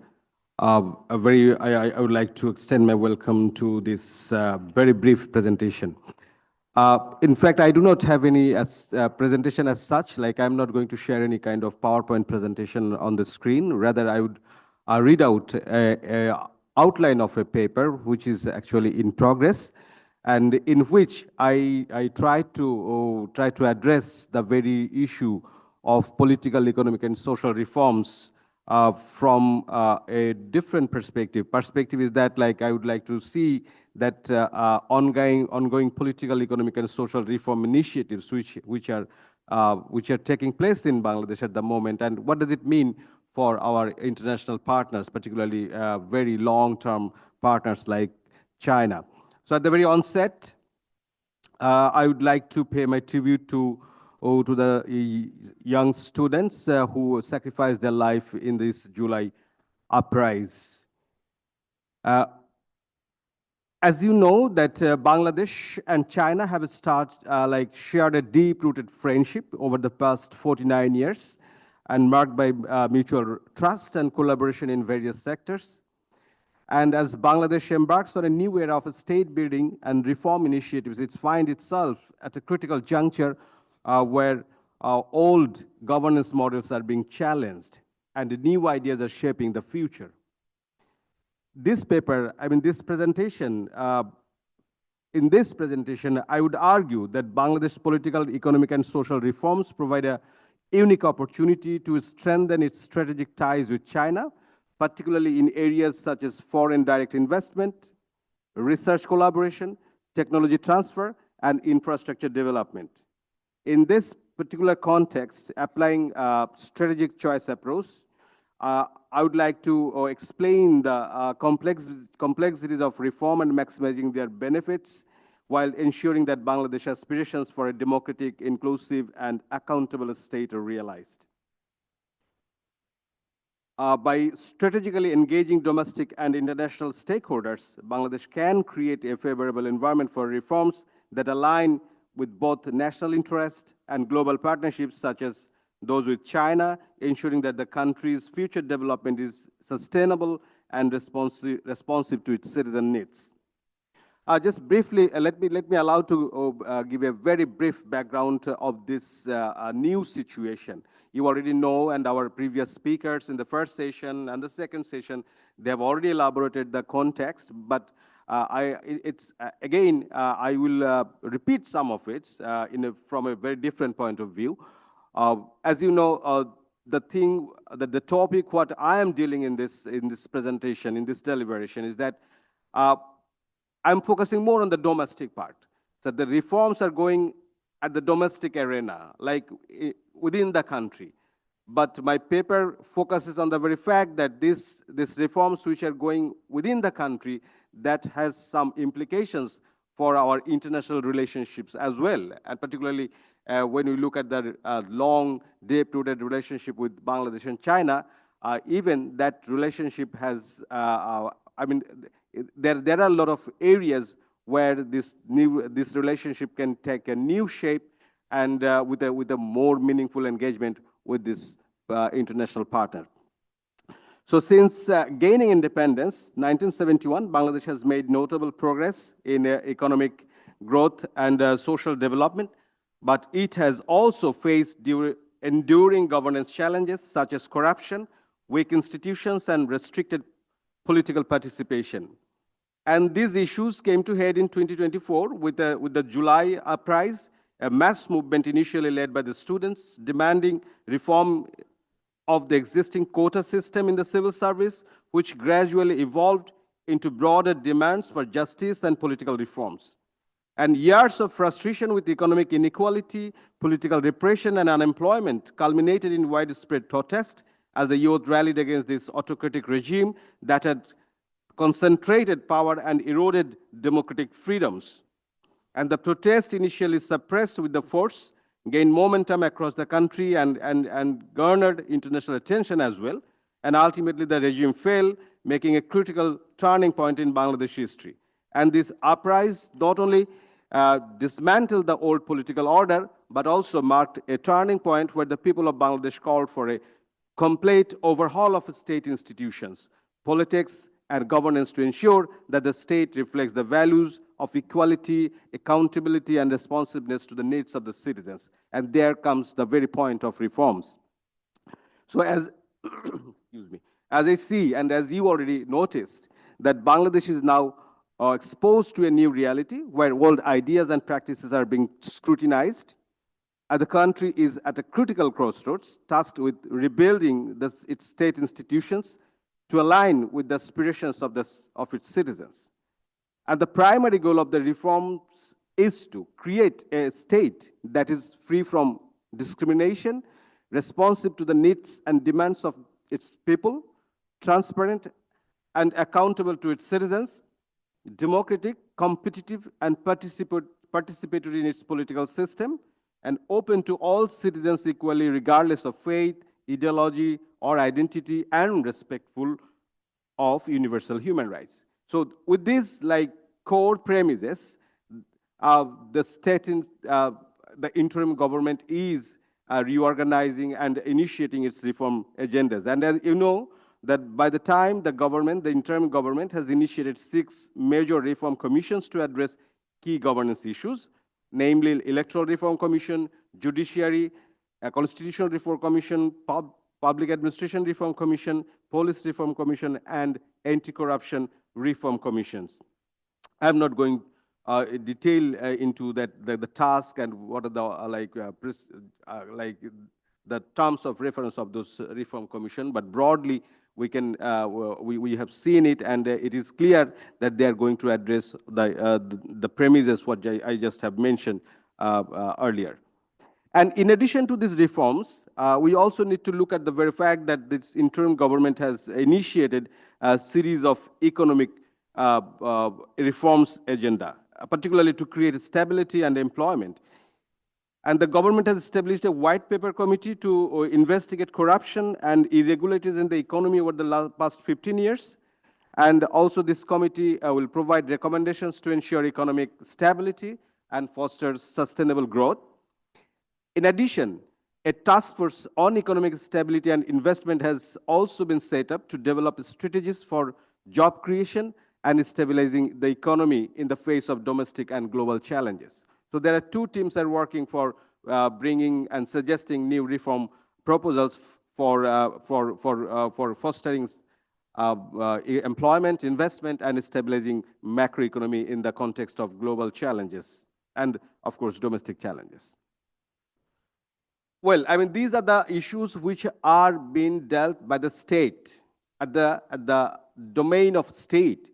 But in order to sustain the reforms, in order to make or bring in meaningful changes, it's just not only the state that can do it. So it also suggests us to bring in social forces.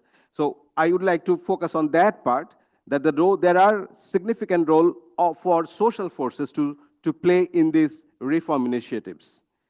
To achieve these aspirations of the July uprising, broader societal engagement is essential, and civil society organizations, academic institutions, think tanks, and grassroots movements must play a critical role in particularly promoting a culture of accountability and transparency, encouraging democratic participation at all levels of society, and advocating for social tolerance and respect for diversity, and supporting marginalized groups in gaining access to justice and equal opportunities. So these are the areas where the social forces, civil society, think tanks, and other media, academics, they have a stronger role compared to the other one.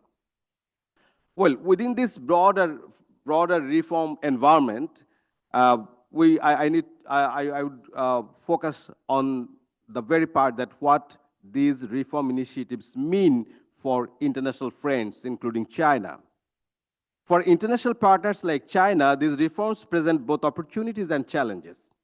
Bangladesh's commitment to rebuilding its institutions and ensuring accountability opens new avenues for strengthening bilateral relations, particularly in the following areas. Some of the areas have already been identified in the first session and the following session as well, and our speakers and the guests all have already identified most of the areas. However, I would like to reiterate that there are some areas where the new situation can create some new opportunities for strengthening the existing relationship between Bangladesh and China. The first one is about foreign direct investment. I'm not going detail into that, the trade gap and this like the loan, grants, etc. But still, it is very clear that there are opportunities for foreign direct investment in Bangladesh by the Chinese companies. So Chinese investment in sectors like infrastructure, energy, particularly the green energy, and manufacturing can play a crucial role in boosting the country's economic development, and Chinese companies can benefit from a more stable and predictable investment climate in Bangladesh as a result of these reforms, which are like planned. And the second one is about research and innovation collaboration. The emphasis on inclusive and accountable governance aligns with the shared goals of fostering knowledge exchange. And joint research, student exchange programs, and collaboration between academic institutions in Bangladesh and China can contribute to the development of a more informed and skilled workforce, particularly in the fields like science, technology, and policy studies. Thirdly, technology transfer in economic production. In my opinion, this is one of the most important area where our existing relationship can take a new shape in a new trajectory. As Bangladesh reforms its economic policies and governance structure, the country is poised to benefit from technology transfer that can enhance productivity and competitiveness in key industries, particularly RMG, of course, and then we have also two more like important industry where China can contribute. It is in information technology, leather, and jute industries. China expertise in infrastructure development, also renewable energy and digital technology can support Bangladesh in becoming a more technology advanced and economically resilient nation. Fourth, and the last one in this list, this is infrastructure development, and we know and we acknowledge the contribution of Chinese collaboration in this regard. However, I think that still there are room for further improvement and further investment. The Chinese investments in infrastructure, including roads, bridges, and energy projects, have already had a significant impact on Bangladesh development, and the ongoing reforms will provide further opportunities for collaboration in building a sustainable and modern infrastructure network that supports Bangladesh's long-term development goal. So these are like broad areas for collaboration where this ongoing reform can contribute to take it to further stage. Well, I will conclude my this very brief deliberation by saying that it is important to recognize that the ongoing reforms will usher in a new set of actors and establish a revised political settlement that will steer the future course of governance and institutional rebuilding in Bangladesh.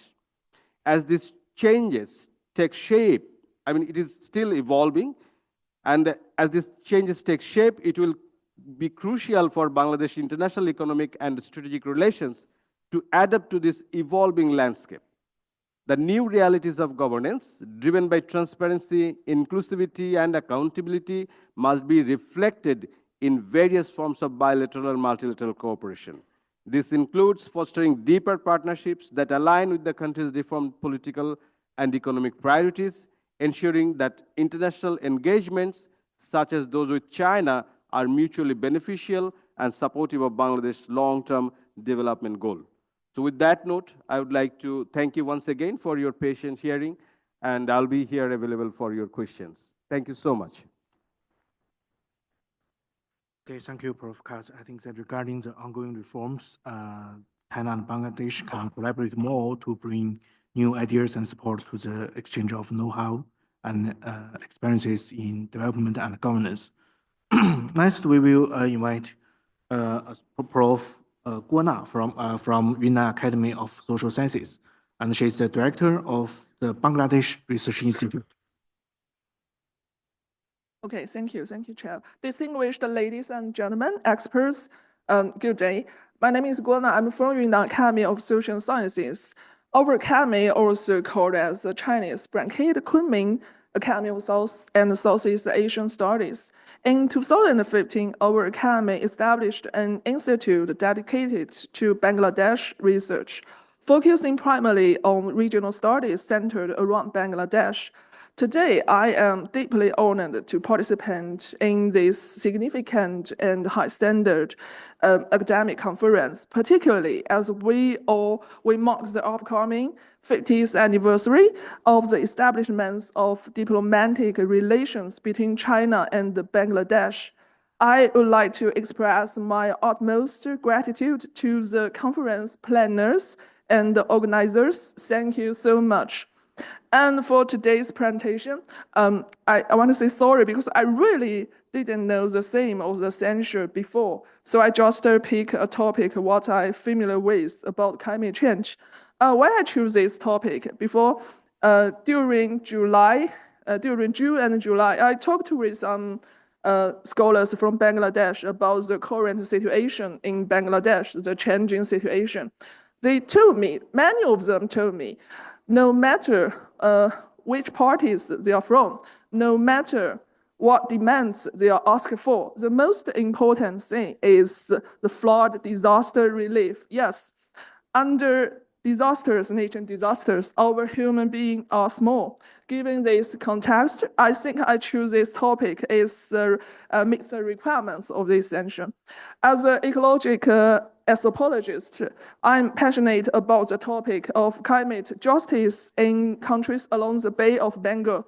With a special focus on Bangladesh, climate change, as we all recognize, has become a worldwide challenge, exerting profound influence on global economic and social progress. The disasters triggered by climate change are already undermining global efforts to achieve the United Nations Sustainable Development Goals. Well, the theme of my presentation today is opportunities and prospects for China-Bangladesh cooperation in disaster prevention and risk reduction in the context of global climate change. Over the past 5 decades, China and Bangladesh have forged a profound friendship and engaged in fruitful collaborations across various domains when it comes to the global issue of climate change. Our two countries share common interests and aspirations, laying a solid groundwork for strengthening our cooperation in disaster risk reduction. China and Bangladesh are among the Asian countries with the largest coastal populations exposed in the event of a once-in-a-century storm surge. Bangladesh, with its geographic and climatic characteristics, stands as one of the most vulnerable nations to climate change risks.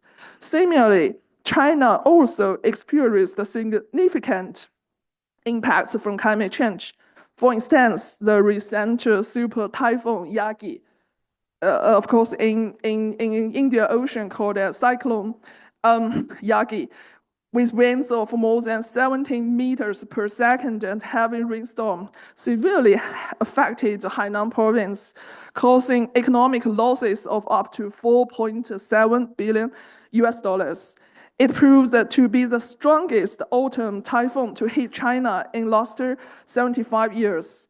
In this aftermath, Chinese government responded properly and very quickly, implementing a range of effective rescue measures. Similarly, since June, Bangladesh has been experiencing continuous heavy rainfall in its northeastern region, leading to widespread flooding. In August, the water levels of several major rivers rose dangerously high, reported affecting over 5.4 million people and resulting in economic losses more than $1.2 billion.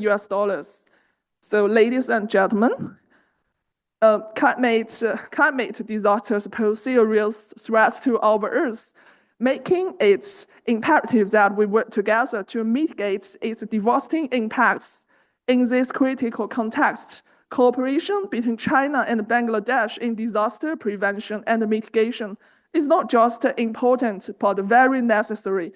Firstly, China and Bangladesh have vast potentials for collaboration in disaster prevention and mitigation. For instance, in the field of scientific and technology cooperation, China has accumulated rich experience and technological advantages in disaster prevention, such as satellite remote sensing technology, disaster warning system, disaster monitoring, and emergency response mechanisms. In terms of post-disaster recovery and reconstruction, China can share its successful experience in rapidly restoring infrastructure and provide the necessary support and assistance to Bangladesh.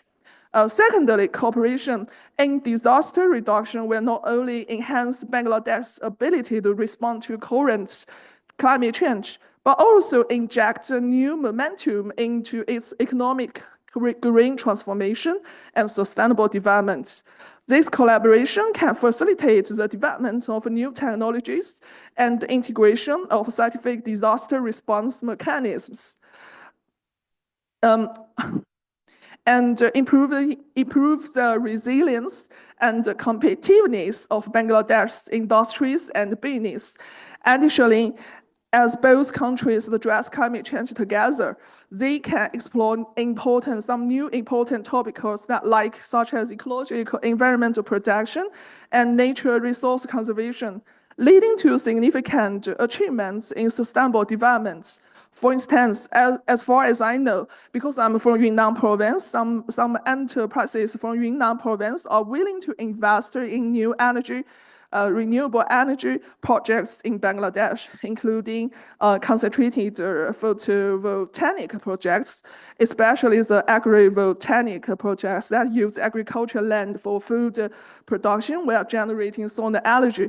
They are also engaged in discussions with potential partners in Bangladesh regarding energy storage solutions. Thirdly, China-Bangladesh cooperation in disaster prevention and mitigation will further enhance the friendship and mutual trust between the two peoples. When facing the common challenge of climate change, the people of both countries will stand together to resist nature disasters.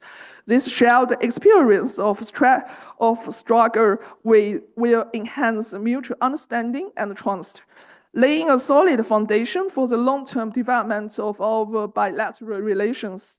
So here, ladies and gentlemen, I present 4 proposals, very short. First, I propose the establishment of a joint research institute for disaster prevention and risk reduction.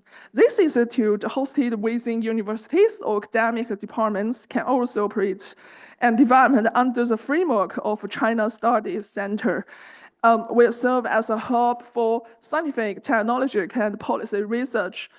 We facilitate the exchange of experts, joint research projects, and the development of innovative solutions tailored to our specific challenges. Secondly, I propose capacity building and training programs. We should organize regular training programs and workshops to enhance their capability in front-line responders, policymakers, and researchers in disaster management. These programs will cover topics such as emergency response, risk assessment, and the implementation of effective mitigation strategies. Thirdly, I recommend the development of sustainable infrastructure. China can share its expertise in rapidly restoring and reconstructing infrastructure after disasters, helping Bangladesh to build more resilient and sustainable systems. This includes the use of eco-friendly materials and technologies, as well as the integration of disaster-resistant design. Lastly, I propose to strengthen the collaboration of some community-based development projects. For instance, in the mangrove-rich areas of southern Bangladesh. By the way, Sandabas is one of the most attractive places for me in Bangladesh. In that areas, they are vulnerable to the impacts of climate change. I suggest to launch some small but beautiful community climate resilience demonstration projects in these fragile areas. These projects aim to enhance local residents' capacity to cope with the climate change by providing technical support, resource investment, and knowledge sharing. Additionally, to guide the local community to develop ecotourism and environmental education. These initiatives will actively promote the protection of mangroves and their biodiversity while enhancing the community's capacity for sustainable development.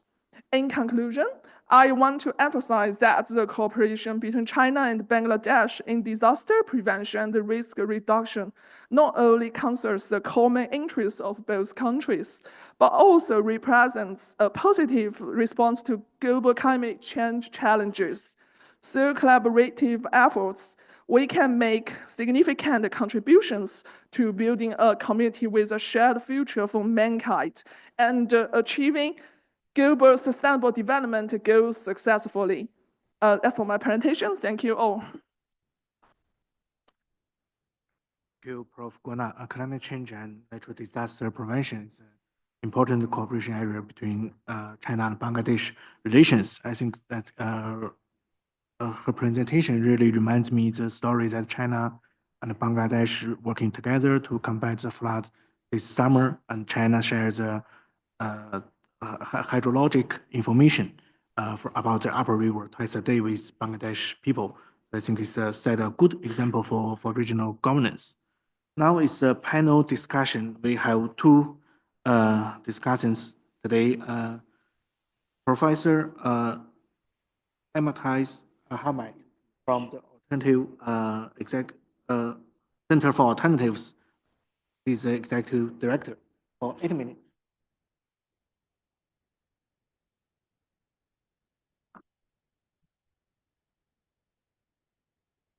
Thank you. Thank you, the chair, friends, dignitaries, my co-panelists. The theme of the session is Bangladesh's political, economic, and social reforms and the trends. So one has to be very concrete and at the same time very contemporary. Now, when I was asked to speak on this, immediately it reminded me of a historical account. And the story, it's an interesting story. It took place in 1971 when Henry Kissinger and Zhou Enlai met in Paris. They were negotiating the entry of China to the international community and also the end of Vietnam War.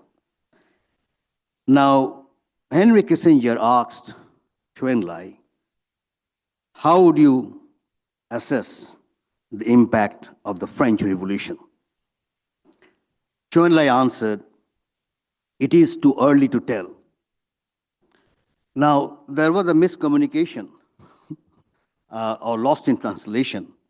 The journalists who were listening to all this literally thought that the question was on 1789 French Revolution. Because when we talk about French Revolution, everybody knows it's 1789. And they thought, wow, Zhou Enlai is responding to something which happened way back in 18th century, as it is too early to tell. But as the story goes, Kissinger actually wanted to know about the student revolt in 1968. But it got lost in translation, revolt and the revolution. So I have to say that it is too early to tell about the reforms. It's too early, it's only 2 months. But one can talk about the trends by looking back at history and looking into some of the characteristics of the political, of the economic, and the social. And that is precisely what I'm going to do. So, on the political, now we had Gramsci, Antonio Gramsci, telling us that everything is political, even philosophy or philosophies, and the only philosophy is history in action, that is life itself. Now, from that point of view, you can imagine and you can well understand there are certain things you cannot change. Now, what I see missing in these 2 months, particularly with the interim government, is the absence of politicians. You see, you may not like politicians, you may not like political parties, but at the end of the day, it's the duty of the politicians to govern a country. There's no other way to do that. It's like I may know a little bit of pharmacy or maybe paracetamol, but when you need to treat a person, you need a medical doctor. There's no other way to do that. So in order for the country to run, you need politicians. And that is something that we have to, literally start thinking. How will the politics work? So the trend that you'll be seeing, and I speak as an academician, as a social scientist, that in the next 4 or 5 months, the politicians will become very restive, and the political parties will become restive. They've already become a little bit impatient, because it is their duty, it's their responsibility. There's no other way, because they are the ones who keep constant touch with the people. There has to be a constant touch with the people, not periodically, and not in some entity. So what got, I think, fractured, if you speak about the last regime, was also a kind of absence of politicians, because bulk of the politicians were business people. Over 70% of the members of parliament were business people. And you'll be surprised, only 2% were politicians, in real sense of the word, in the last, parliament. Only 2%. So the business people were doing politics. Now, why would they do politics? They should do business.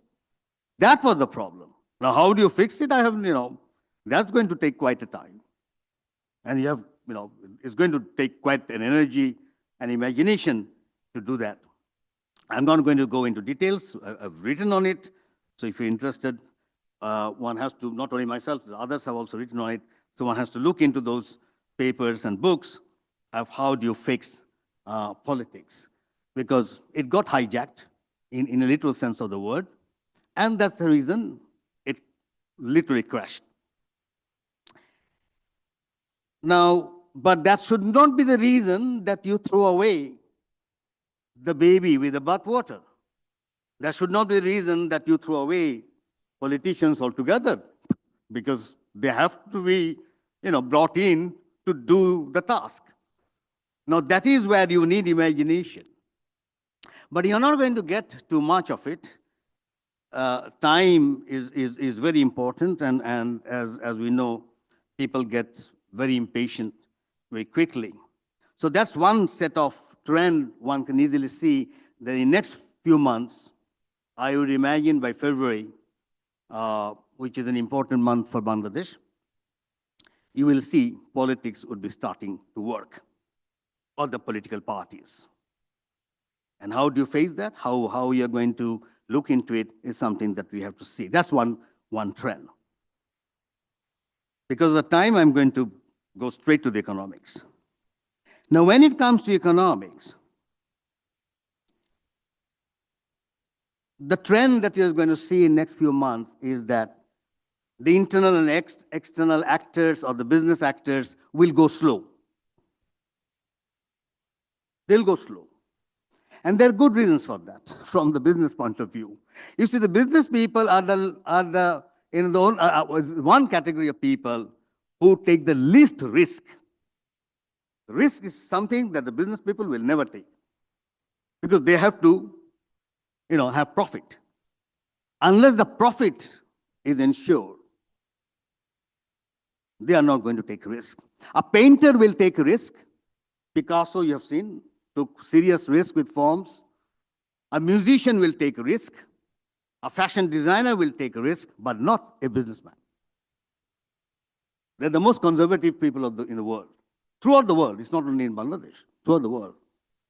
Because for them, the profit has to be there. And that can come through stability. You cannot have, instability. Yes, there are some business where you can have profits because of instability. And I can tell you which business is that. That business is weapons. Only in weapons production, you need instability. You don't need stability. So those who manufacture weapons, they would actually look for instability and not stability, because that is how they make money. And we can talk about different complex, when it comes to that model. But in other business, in all other business, they would need, the shopkeeper would need stability. Now, how do you revive that? This is, again, you have to, think out of the box. There has been some positive development. Chief Advisor's initiative on the issue of money laundering is, quite, I would say, very promising. We have to see how it unfolds, because the money that gets money laundered, they get money laundered in all to the developed countries, to Canada, to US, to UK, to Germany, not to Sahara, not to sub-Sahara countries or in Africa. Now, how do you work on that? Now, that is, I think his initiative is absolutely solid. We need to wait a little bit and see how it will unfold.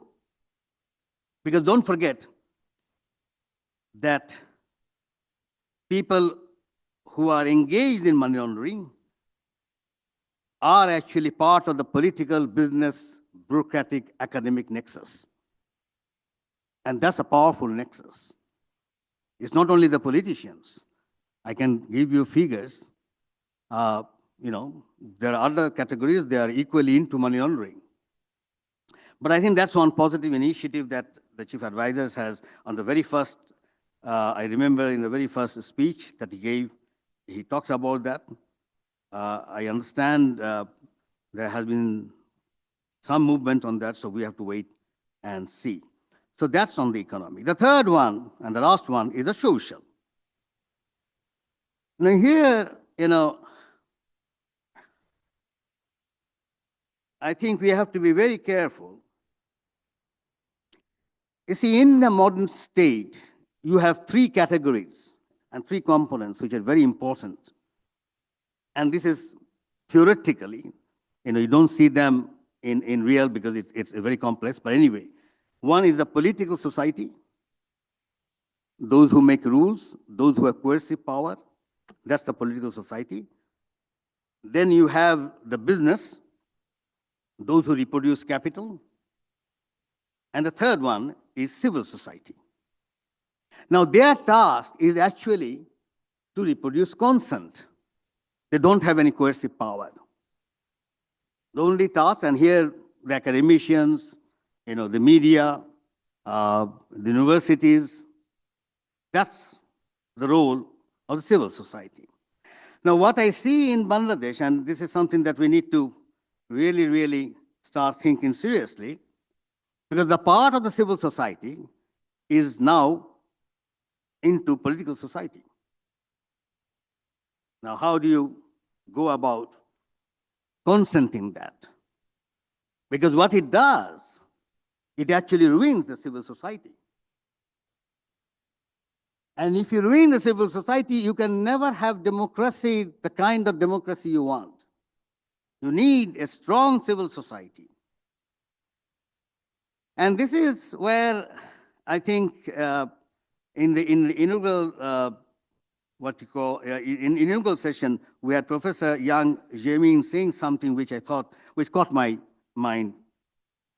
He said that we need to go into our civilizational depth. And he mentioned both China and Bangladesh. If you really want to reproduce a state, an alternative state, it cannot be done by superimposing the West model on Bangladesh. I think China is a very good example. The way it developed, it really went back to its civilizational root. Now, this is where I think, at least if you tell me as an academician, Bangladeshis need to really work hard. We need to engage ourselves so we can go back to our civilizational root. And Bangladesh has a very strong civilizational root.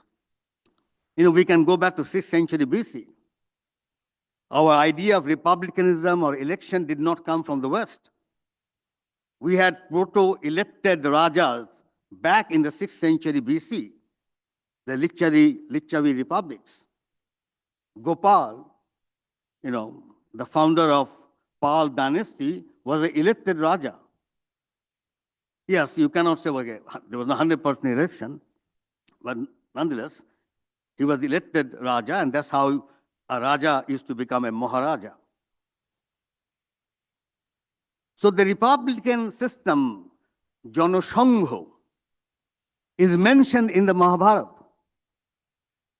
So the idea of Janasangho, or, you know, people's or republic, is not something that has come from the Greeks. And now even the European scholars, they also recognize the contribution of Bengal when it comes to the republican system.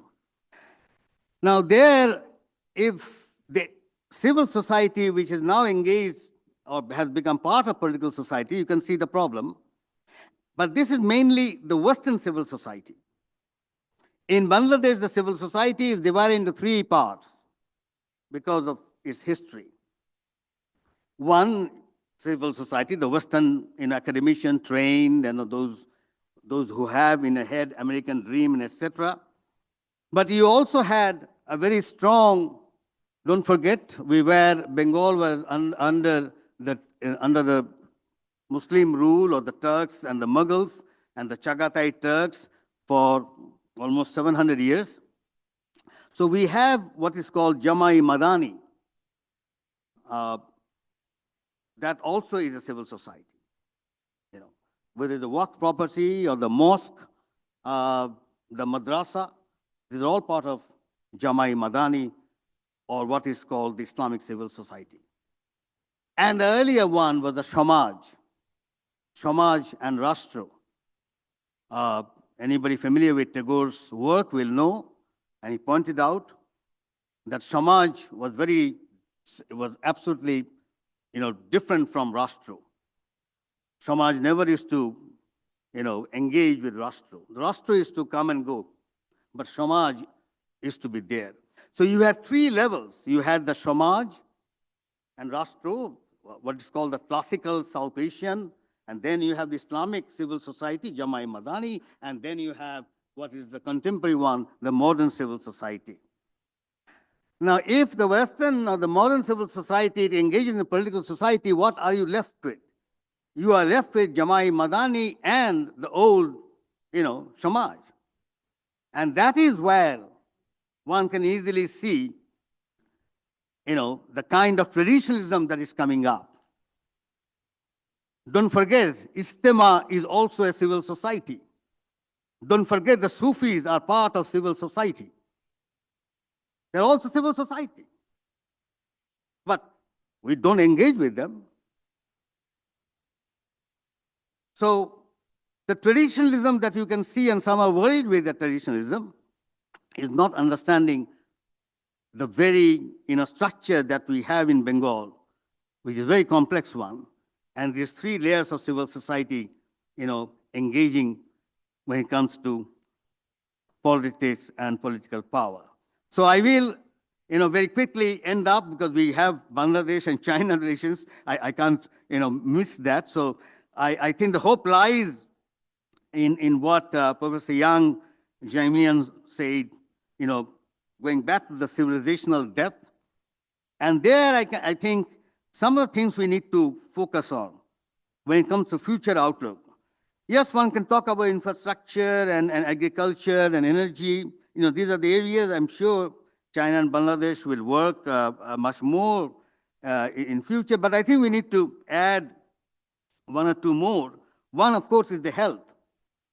The health is one sector, I think, at least COVID-19 showed the promise, and there are good reasons, to bring that up, because some countries will not develop our health sector. And I can tell you frankly, the number of people going to India, for example, bulk of them go for the health reasons. Now, India will not be interested in developing Bangladesh's health sector, because that will be a total loss, from the pure business point of view. Don't have to, and I said same to my Indian friends, that you will not be engaged.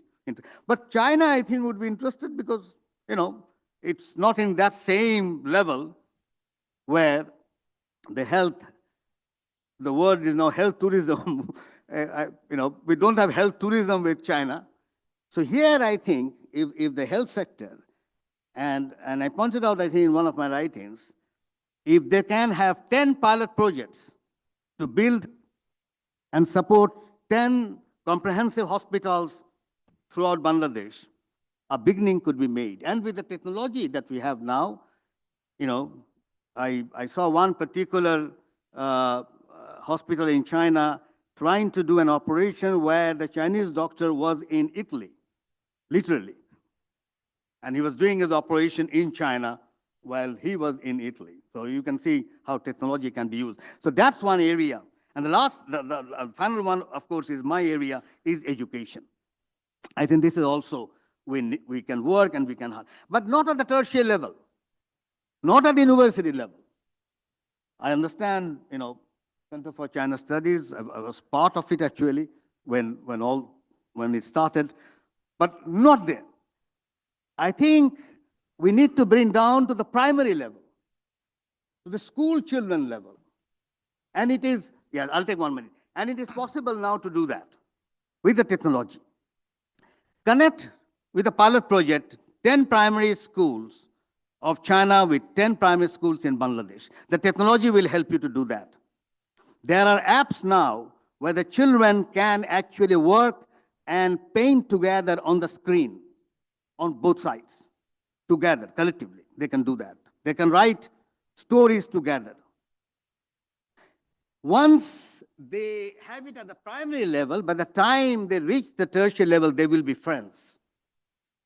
And this is how actually European Union got together, the France and Germany particularly.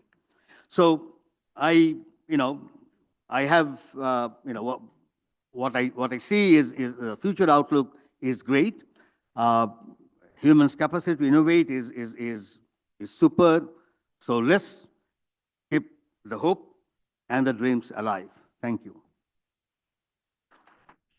Now we will invite Prof. Deng Nan from Yunnan Academy of Social Sciences, and she's writing in Southeast Asia Studies. Thank you, Chair.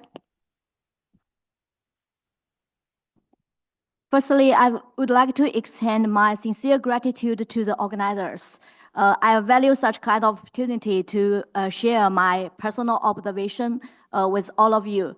Actually, I should say I'm so sorry because I'm not supposed to be the panelist today here, but because of some new arrangement, I'm here to share my personal observation and my perception. I think, firstly, I should introduce myself to all of you.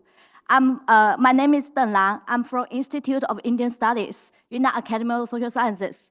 Just now, my colleague, Dr. Guo Na, have already introduced her institute.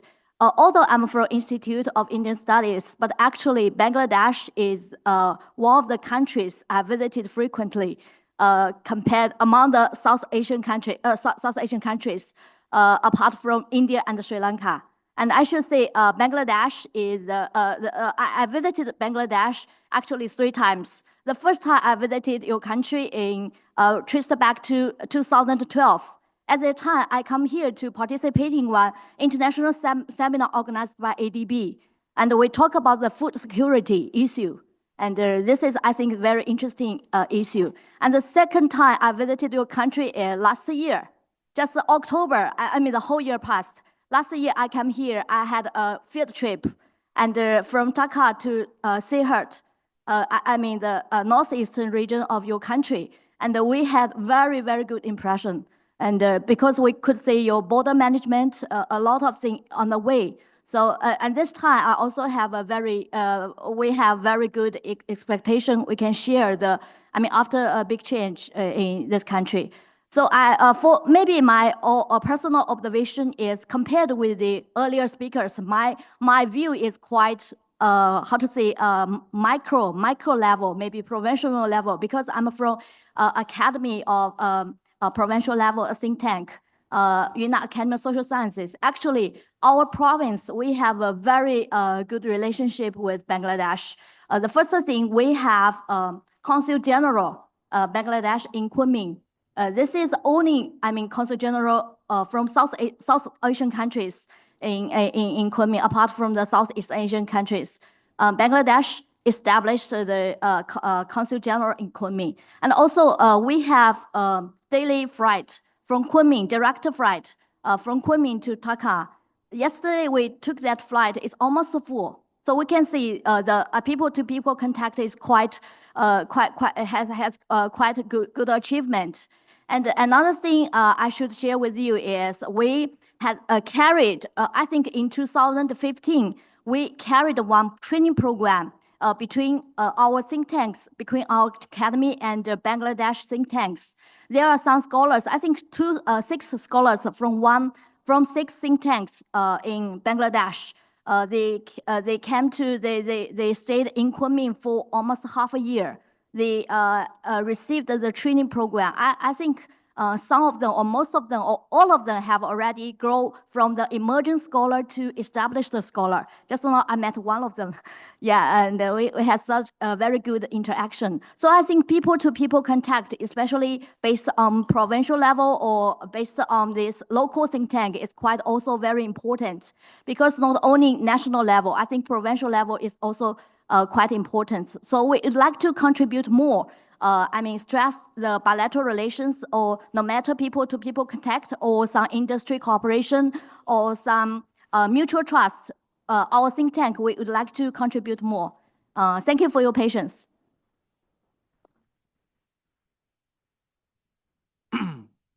So now we open the floor to Q&A, maybe only for 10 minutes, because the lunchtime is about 2:30. Now the first question comes from the university student from Dhaka University.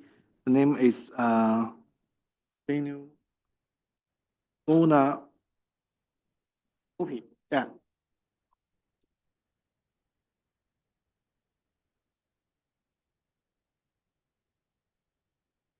Imtiaz Ahmed, sir.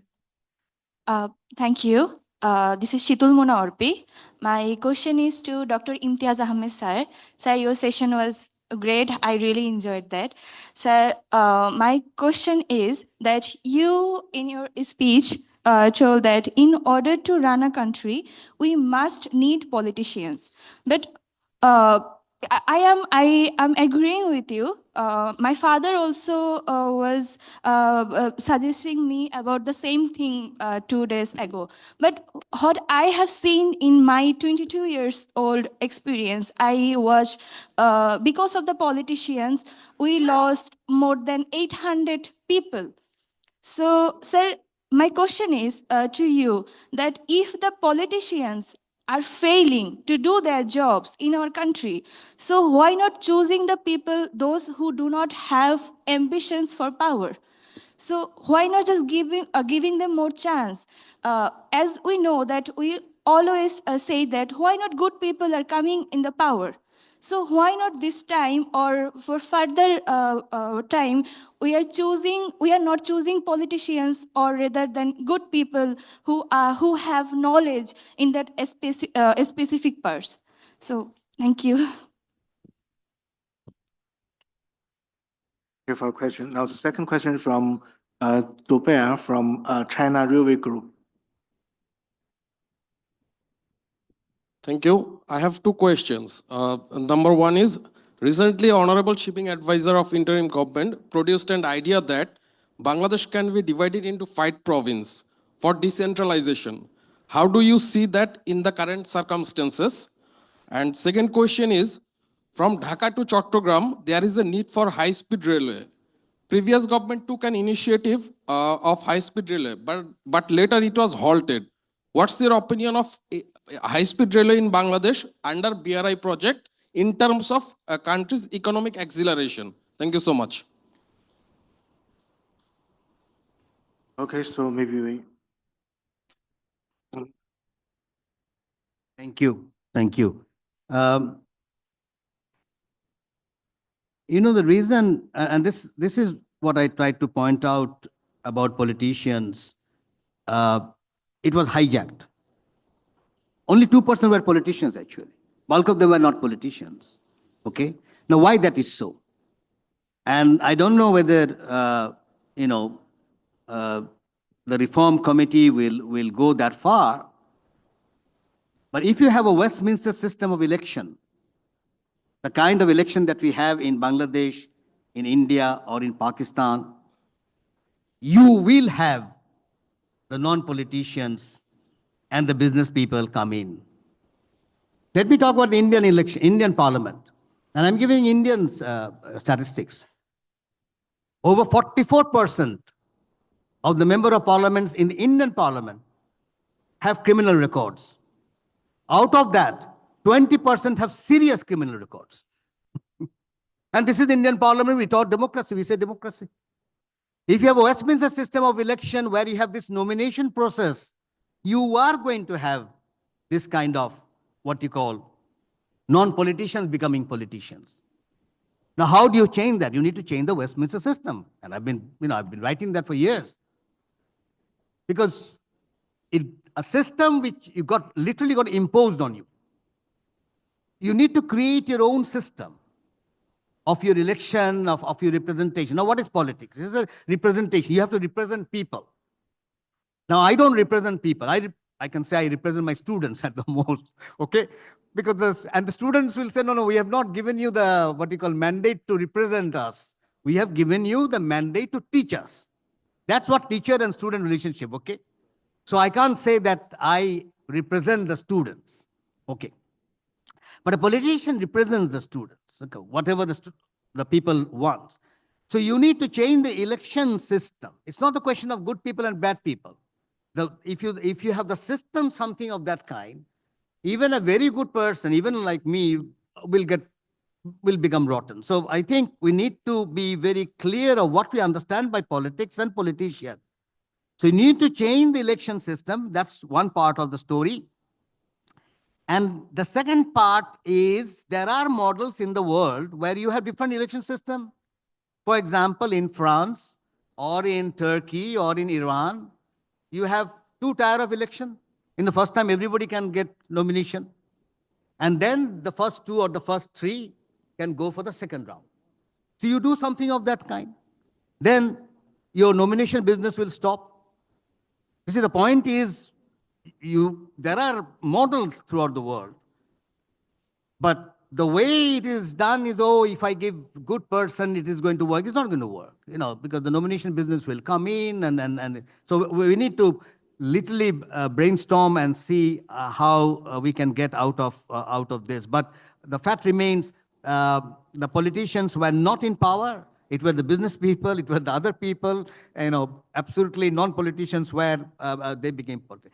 Very quickly on the second point, of the 5 provinces. Yes, decentralization, more the merrier, I think. There's no reason why we can't have, it's 170 million people. You can have all the divisions made into provinces. I remember writing way back that we should have provincial parliaments or divisional parliaments. I talked about that way back. But let's, bring it to the level of today. I think it's time for Bangladesh to go for 2 houses. India has 2 houses, Pakistan has 2 houses. Why can't Bangladesh go for 2 houses? There can be House of the People and there can be House of Representatives, or the lower house and the upper house. Now, the upper house, the House of Representatives, can be elected by the House of People. There has to be some form of election, of course. Okay? But they can elect, 1 minute, they can elect non-party to the House of Rep. And that House of Rep can be in charge of the election that comes every 4 or 5 years. So there are ways to do it. There are models, you can go on. Last, on the high-speed train, I've written on it, what Bangladesh can change its geography if we have only 6 high-speed train connecting the 8 divisions. Bangladesh can change its geography. Sorry to interrupt. Yeah. Yeah, so I will go for that. Thank you. Okay, now we have another question. I think it's the last question from Avishek. Yes. Basically, I'm Abhishek. I'm from infrastructure development sector. I have one question to our sir. That is, for last 10 months, the Executive Committee of National Economic Council approved few major infrastructure development projects. There are some projects which was approved in last technical meeting that requires at least 1 year to come to the procurement phase. It seems like the wheel of infrastructure development slowed down significantly and ultimately affecting industrialization and FDI inflow. Unemployment is also rising. So, sir, do you think that it is required for the interim government to think, reform, and sustainable development at the same time? This one, and I have another question. Second one, I will also say, like say for last 2 years, many Chinese companies started processing, or you can say initiating many renewable energy projects in Bangladesh. Right now, due to the change in the policy of the interim government, suddenly they are facing little bit crisis because, it will come to tendering process right now. So, even Fitch, Moody, they are also downgrading our sovereign credit rating. And at the same time, we are also discouraging all of the Chinese investors to invest in Bangladesh in different way. So in this case, how we can attract more FDI inflow especially in renewable energy sector? This is my second question, sir. Very, very quickly because lunch is waiting. Okay. The internal and the external business actors will go slow, and you can't blame them. And I'm saying internal and external business investors, actors will go slow. They will not jump. Only business which can jump in instability is those who want to sell weapons. That's the only category. Okay? And I can give you historical evidence to that. So I believe, I can't speak for the Chinese investors, but I believe they will go slow. They will look into stability. The only way you can bring back the speed is stability, stability, stability. Now, how do you do that? You have to go to the political parties. You have to go to the politicians. There's no other way you can do it. You can keep it for few months, of course, because when you say revolution, keep in mind, Iranian revolution, okay, or the Chinese revolution, or the Cuban revolution, the revolutionaries knew what to do. They did not form commissions. They did not ask the people to give them. They knew what to do. The Iranian revolution is the latest one. I'm sure you can go to the internet and see. They knew, you may not like what Ayatollah Khomeini did, but Ayatollah Khomeini knew what kind of parliament would be, what would be Ayatollah's role, that he will not, or he or she will not be the president. President will be something. It was absolutely done. Go and see Chinese revolution. See Mao Zedong's work. It's done. The land reforms and all, yes, they changed overnight. You have Deng Xiaoping, but knew what to do. So you need to do very quickly because you need to have stability. Once you have the stability, I'm sure the bees will start coming back. So without stability, I'm afraid you can't expect the business people to invest. Thank you.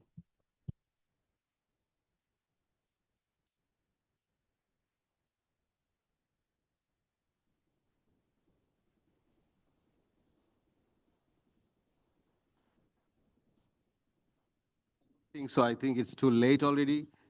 We are almost having a great discussion, almost like a class, but it's too late. Let's go for the lunch. Thank you so much. Okay, how about Prof. You?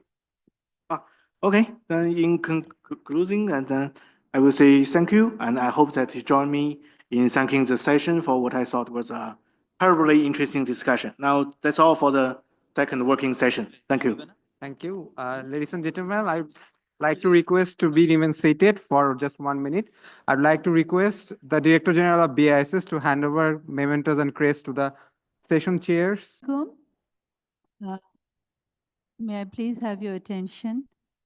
Assalamu alaikum and a very good afternoon to all of you. I know it's a challenge keeping all of us awake in this post-lunch session. But if you look at the title of this session, which is more forward-looking and futuristic, and which I do think that, like in a way constitutes the thrust or, like the major pillar of Bangladesh-India, I'm extremely sorry, Bangladesh-China relations at this point of time when we are looking towards the future. And as we are celebrating 50 years of Bangladesh-China relations, and 2025 has been declared as the year of people-to-people partnership. So we look with the August students' revolution in Bangladesh, we look forward to the youth for a better future between China and Bangladesh. And here I would just like to, like the Center for Genocide Studies of Dhaka University in 2022, they conducted a survey which was supported by the Chinese embassy in Bangladesh on the national image of China in Bangladesh. And it is very important, if I quote just two figures from there, that they took a sample size of 5,200 and 60% of the respondents had a positive image of China. That is quite a very significant finding. And also 55% of the respondents felt that China's global policy it is focused on development issues. So I guess, when we talk about the future, when we talk about connectivity, and as Ambassador Humayun Kabir was pointing out during the lunch, that as he travels through the villages of Bangladesh, he finds that this is a generation of rising aspirations. This is a generation which calls for an identity and autonomy of its own, a voice of its own, but at the same time, it has an aspiration of its own. When I say that this is a generation, I'm talking of kind of an intergenerational dialogue or a conversation where one is looking forward. And in this age of technology and this G generation, one can always look, towards the future with hope. And there was a time when we used to think that maybe Bangladesh, with all the political upheavals that were taking place in Bangladesh, at least I personally used to think that maybe we are losing a generation and the people are getting depoliticized. But with all my respect to the students and the students' movement, I mean, they proved us, at least they proved me to be wrong. So here, without further comments or discussions on my part, since this is the last session, I would like to start on and give me the program, please. Have the program.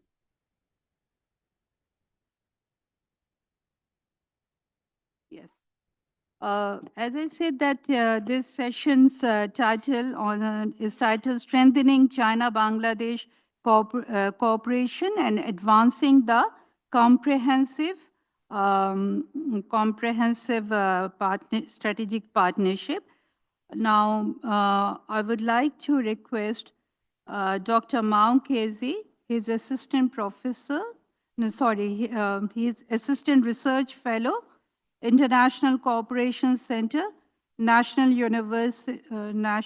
Development and Reform Commission, China. May I please call upon him to make his presentation? Yes, okay. So you speak from here? You want to speak from here? Or it's fine, of course.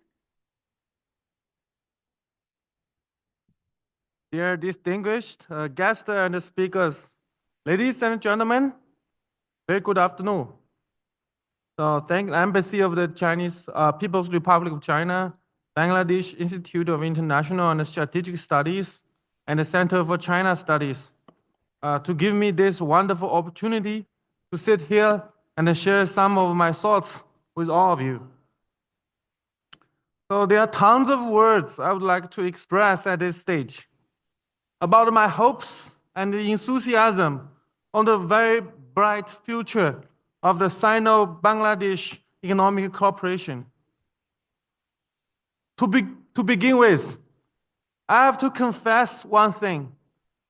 I have been a big fan of Bangladesh ever since I started my research on topics regarding South Asia economics almost 10 years ago.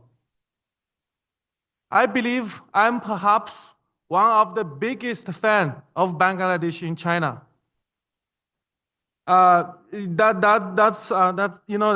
It's from bottom of my heart. I promote Bangladesh whenever I can when I was in China, to my friend, to my officials, and to my colleagues. Okay. I'm saying that not because I sit here on the stage and I'm in Bangladesh, because I truly believe this. What exactly made me a big fan of Bangladesh? Actually, it is the remarkable development trajectory, which is somehow strikingly similar to that of China. If you believe the China story is a legendary success, then you have to have the full confidence in Bangladesh and in Bangladesh's future. Okay? So I believe we should all be very proud of what Bangladesh has achieved so far. So if there is a time machine, China might be the near future, and Bangladesh it is today. So if you want to look at China, that will be the future of Bangladesh. That's what I believe and what I'm observing about. So having said all those nice words, let me present my 4 points of observation, which is not that nice and beautiful, maybe. Yeah. Sorry about First of all, I find what Bangladesh has achieved so far in terms of economic growth has constantly been underappreciated, not only in the global community, but also in China and Bangladesh themselves. To be more specific, many people do not recognize how great Bangladesh's manufacturing sector has been so far. So if one look at the history of global economy, one may find a fact that all countries taking off economically in recent decades, all of them rely heavily on manufacturing sector, especially labor-intensive and export-oriented sectors like garment, shoes, toys, right, and electronics, something like that. So in this morning session, I've heard several speakers. They've mentioned Bangladesh's bright performance in terms of GDP and GDP per capita, which is one of the highest in South Asia. But what I would like to emphasize here is the fact that what actually differentiates Bangladesh from all other South Asian countries, it is its robust manufacturing sectors. That is the single most important differentiator. We have to remember that. We have to remember that from the bottom of our hearts. Okay? So, in other words, Bangladesh should be really proud of itself because it is the only economy in the South Asia which truly tap into its great potential of labor forces. That is something both India and Pakistan have tried several times, but not so successfully. If you look at India's trajectory, if you look at Pakistan's trajectory, they've tried so many times to have initiative like Make in India, but we all know that the percentage of the manufacturing sector actually decreased from 2014 to 2024. Even if you emphasize Make in India with all the efforts, the percentage of manufacturing sector decreased.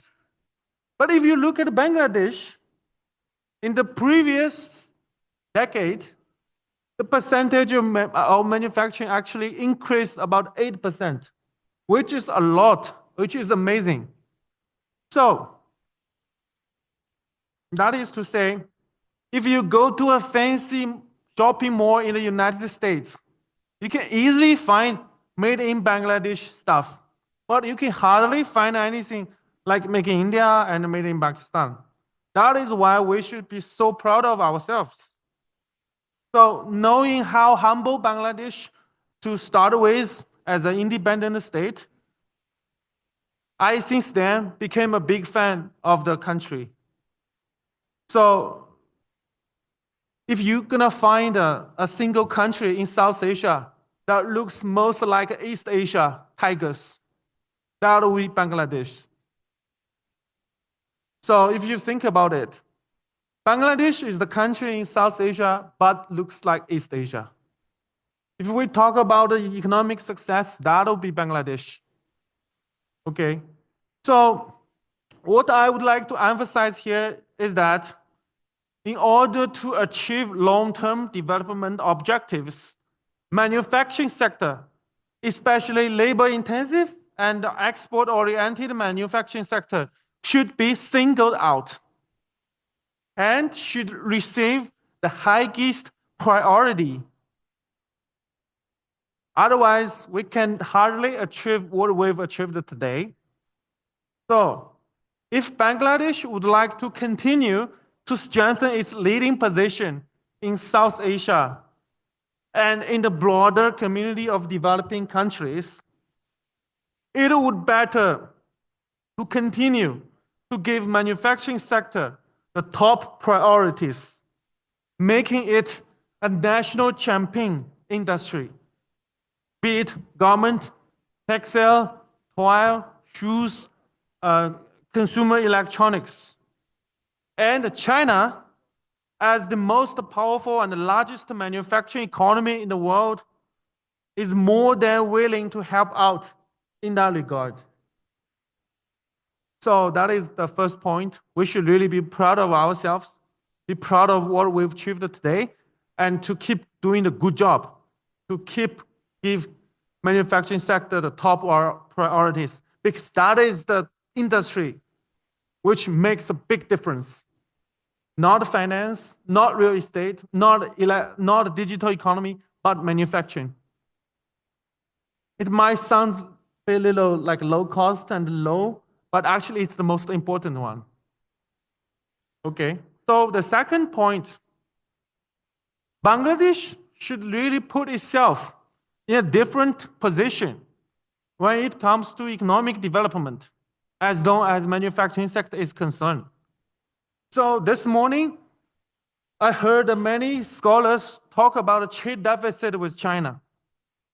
They talk about a debt problem. They talk about a governance problem. Okay? So, yes, in this very globalized world, many countries, they have very big trade deficit with China.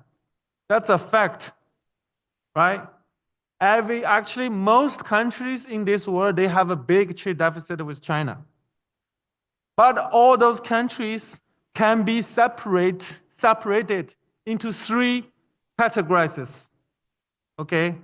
The first categories are those countries who complain about trade deficit as they find that they do not have the capacity to strike a balance by themselves. And they also know that they may not have the chance to change the situation in the long run. Because they have a big deficit and they know it's really hard to change it, then they complain about it. So, American, US, United States, India might belong to that camp. There's deficit and they can hardly change it. Okay. There's a second category, which have a big deficit with China, but they never complain about it. For example, Vietnam, Malaysia, because they import components, equipments, capital goods from China and make everything into finished goods and then sell them to European countries and the United States and all those big economies, right? And they make a lot of profit out of this process. They owe China a big deficit, but they never complain about it. That is the second category. And there's a third category. That is the country with the capacity to change the situation. And they are doing a good job, but still, sometimes they complain. I guess Bangladesh would belong to the third category. It is very promising. It has a very great potential to be a manufacturing powerhouse in the world. But sometimes it still complains about it. So in my mind, at least from the Chinese perspective, Bangladesh is very promising and perhaps the most promising country, not only in South Asia, but in the whole world, to receive the benefit of the Chinese manufacturing sector. Why I'm saying that? So, in other words, Bangladesh should develop a very different view in terms of trade, in terms of debt, in terms of infrastructure, with reference to countries like Vietnam, Malaysia, and South Korea. In other words, Bangladesh should regard itself as something very different from its neighbors, close neighbors, like India or Pakistan, or Nepal, or Sri Lanka. Why? It's East Asia economy in South Asia. That is the correct way to see the problem of a trade deficit and the debt. Because you have such a good manufacturing base. So instead of worrying about the trade deficit, debt, and infrastructure issue, Bangladesh should really concern is its industrial competitiveness. For example, how to reduce the time and the cost of its production, how to climb up the value chain and the supply chain, and how to expand and strengthen its manufacturing networks. For example, what Bangladesh do is to develop the world-class seaports, highways, and airports, and electricity grid. In doing so, to reduce the time and the cost of manufacturing. So that can make Bangladesh a really, really robust manufacturing economy. So the legend of Bangladesh should continue in that way. So that is the second thing I would like to share. There is a third thing I would like to share. So Bangladesh is actually the single best country in the entire world to harvest benefits of the restructuring of the global manufacturing sector. We all know that there's a strategic rivalry between China and the US. And people talking about the China plus one all the time, ever since 2017, after Trump administration started a tariff war with China. So our neighbor, namely India is always talking about how to harvest China plus one. But if we look at the statistics, you will be very disappointed about that. It's not India who benefited the most from the China plus one. It was Vietnam, Mexico, and to a less extent, Bangladesh. Not India at all.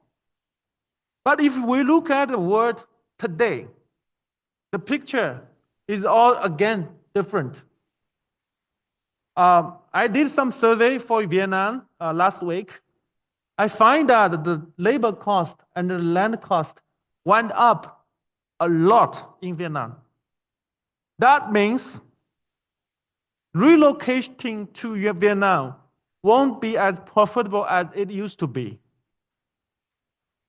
And for a country like India, they have a not that friendly FDI policy towards China. So what is the next best alternative? Namely Bangladesh. You find the labor cost still competitive? You find the FDI policy quite welcoming? And you still enjoy very good, favorable trade policy with the US and the European. So this is the dream place to invest. But what we have to consider is if Bangladesh can do a good job in sector like garment, how come it won't do a good job in terms of consumer electronics and home appliances, right? Like a refrigerator, washer, and the TV set. Why?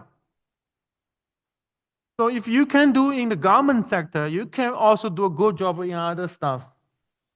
It's in Bangladesh and for the world. As far as I know, all the Chinese factories, companies, they move their manufacturing base to India. None of them are doing the manufacturing for the world. It's in India for India. Because the labor, everything there is not competitive at all. But Bangladesh is different. All the garment factories here is in Bangladesh and for the world because labor cost is competitive here. So what I would like to see is we have to strengthen ourselves to better build Bangladesh to benefit even more from this relocation of manufacturing. And it is not true that Chinese people hate our factories move to other countries. We actually welcome that. We actually help companies to move to Vietnam. We actually help companies to move to India, believe it or not. So we can also help companies to move to Bangladesh if the situation is good enough. And I think we should all play a big role in promoting this process to kickstart. And I have my final point to share with all of you. So actually, if you look at the Chinese story, it's a very inspiring story. This is my first time being here in Bangladesh. And when I landed in the airport, I feel a sense of similarity because my hometown was like that 20 years ago. So in a time period as short as 2 decades, China became what it is now. So if you look at Bangladesh, you don't feel hopeless. You feel the dynamic. You see there's so many people line up everything, and you find everything can be improved somehow. You feel the energy, you feel the dynamic inside of it. So what I would like to share is the fact that China has all kind of capital, equipment, technology know-how, and the political capital to help Bangladesh out economically, especially in terms of supply chain, value chain, and all the big stuff we want to finish, like the sustainable development, like how to achieve a robust long-run development. We're all familiar with all of those things. So let me finish here. I have a lot of things would like to share and express my appreciation of this country. And I really thank the institutions to invite me here to give a short talk like this. And I love Bangladesh, and I will continue to love it in the future as much as I love my own country. Thank you so much. Thank you. Thank you so much, Dr. Mao. I hope I'm getting your name correct, Dr. Mao Keze. Yeah, it sounds like Mukherjee, right? Yes. If you pronounce it together. Okay, thank you. Thank you very much for your deep appreciation of Bangladesh. And thank you for pinning your hope on Bangladesh. And we do look forward to a very robust cooperation between Bangladesh and China. And in a way, like my colleague in the first session was talking about different paradoxes. And in a way, you are right that Bangladesh is, when you pointed out that it is an economy of East Asia, but situated in South Asia. But then one has to be mindful that South Asia has a culture of a political culture of its own, which argues, which agitates, which complains. Yes. And this is the dynamism of Bangladesh. Yes. So I think it's a combination of the both that will take this country forward, and we look forward to the youth and the people of these two friendly countries. Now, may I please request Mr. Abu Saleh Yusuf, Research Director, BISS, to make his presentation. Yusuf.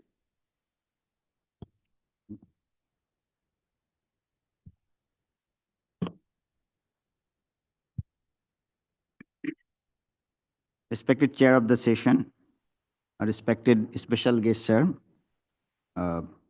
distinguished presenters and panelists, distinguished participants in the session.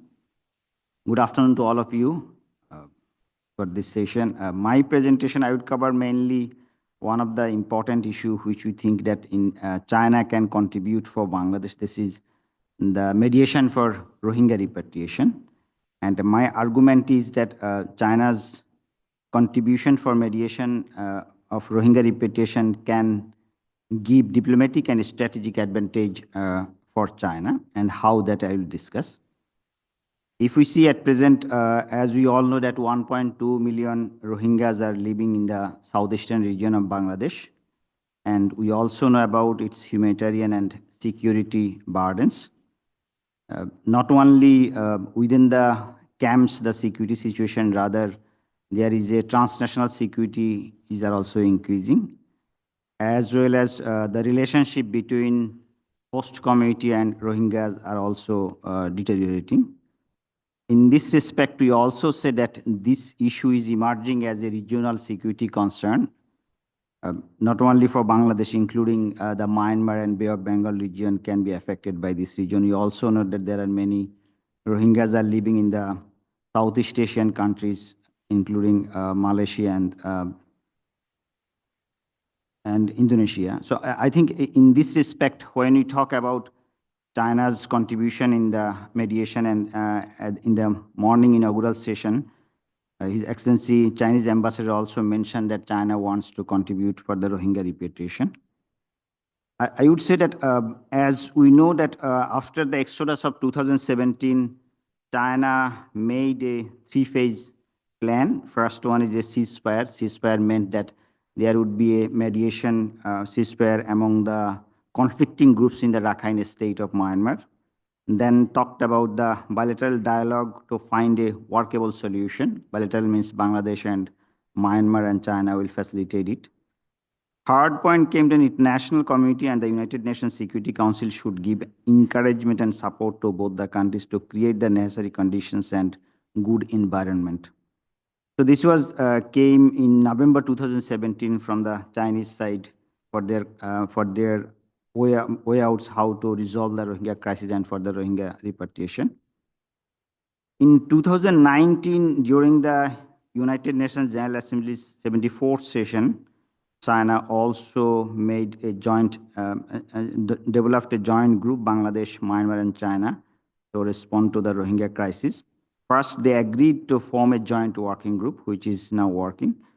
Second was the first round of trilateral meeting was initiated by China in 2018, and they wanted to continue it. And there was a started meeting from 2021. So in that way, if we see that there are continuous, some of the meetings were also in 2022 and 2023, but it is argued that the way it was expected that China can contribute or we can engage China, that was not in that way successful because there was no repatriation was started. So when we give a look at present context, particularly when we talk about the changes in Bangladesh, as I would say that there are arguments that the relations of Bangladesh may have new shape, particularly when we talk about the regional powers, as well as the increasing geopolitical dynamics in the Bay of Bengal region. It is sometimes argued that United States would be influential, will try to be more influential in the region. So in that context, when China is also an important factor here, if we look from this side and this scenario, we can raise the question why China would play a role to repatriate Rohingyas from Bangladesh to Myanmar. I would say, firstly, if we see China has very good relations, if we say between with Bangladesh as well as with Myanmar also.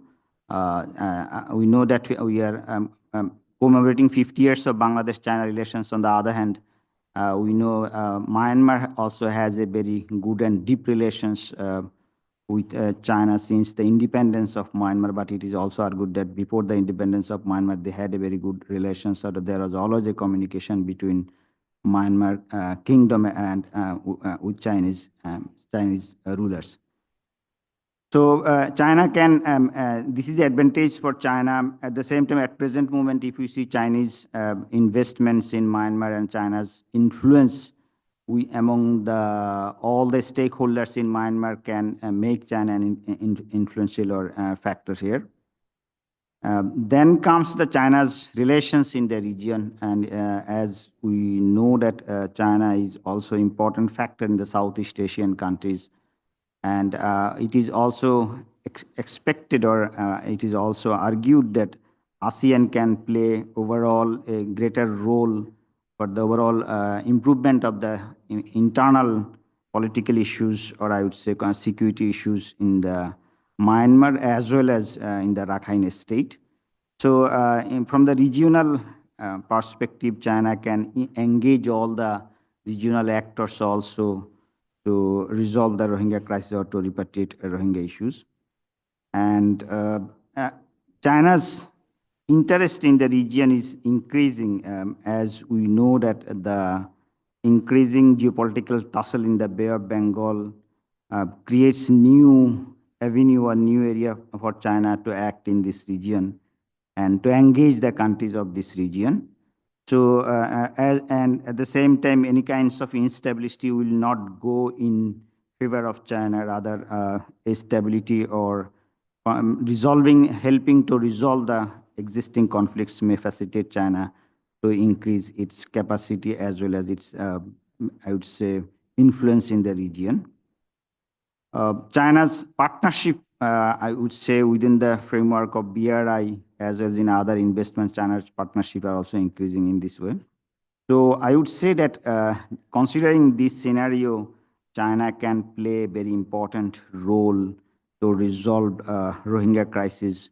From one side, if we say engaging bilaterally Myanmar and Bangladesh, on the other side, in addition, I would say also by engaging regional actors.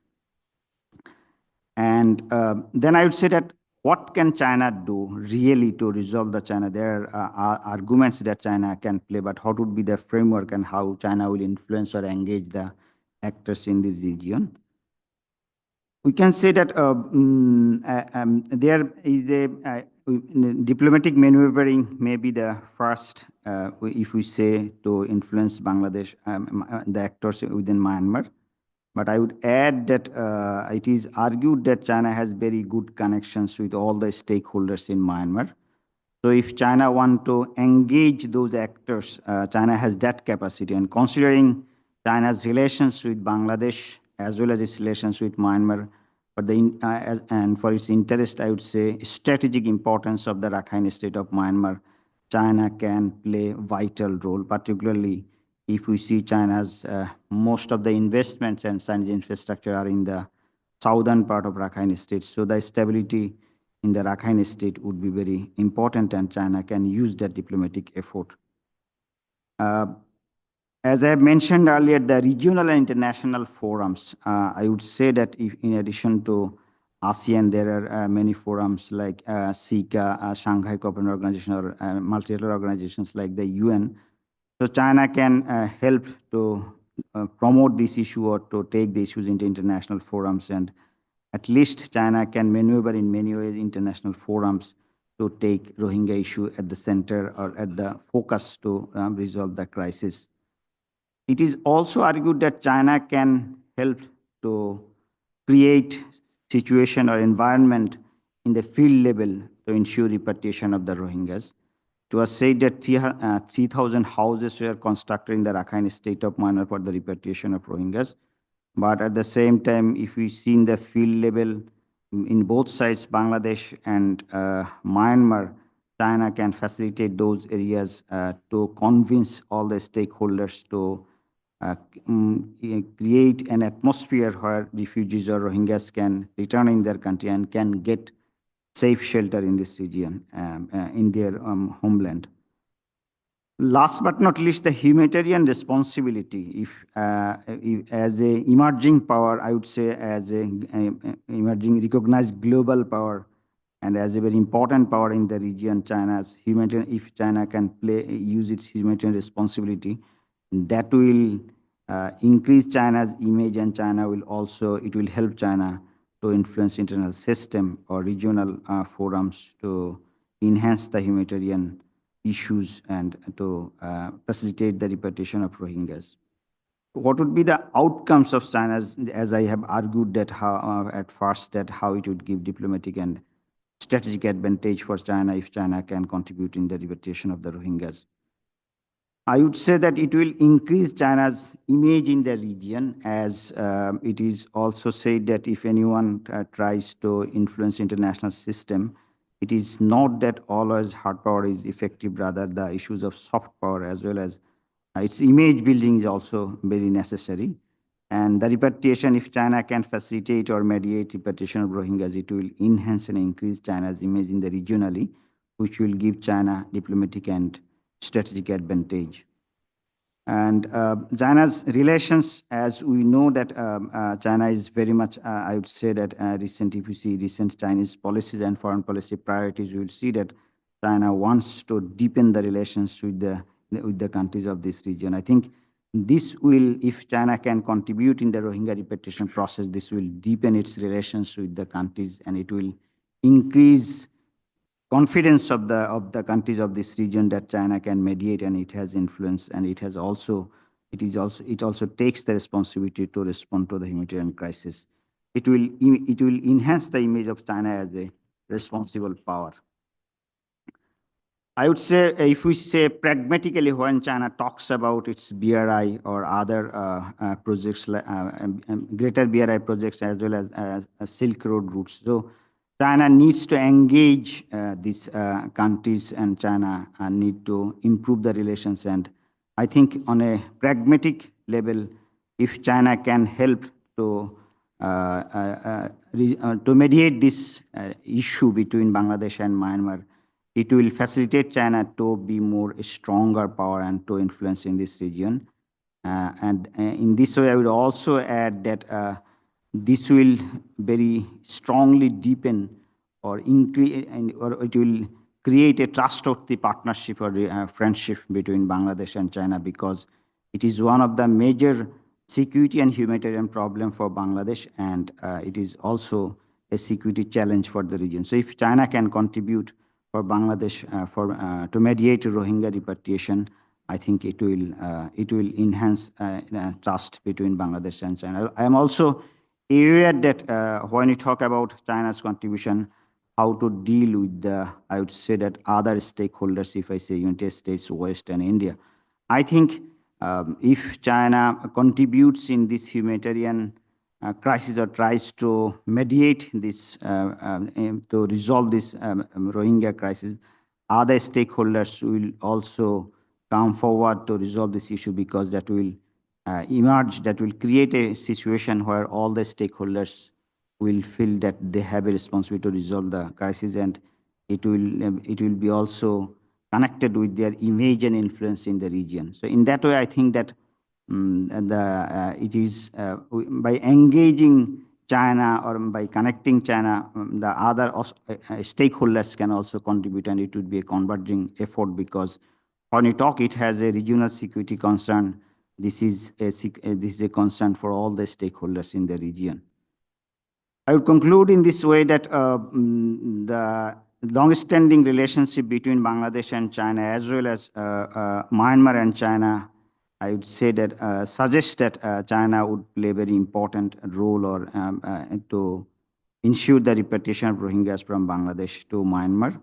And I would say that this will increase China's acceptance and image in the region, and it will give an impression that China is a responsible power in the region. And that way, I think that it will give a diplomatic advantage for China to be engaged in the region more strongly, as well as it will, when China would be able to use its diplomatic maneuverment capacity to resolve this crisis, it will not only increase the image of China in the region, rather it will give strategic advantage for China to engage the countries of the region for its future diplomatic efforts. Thank you. Thank you all.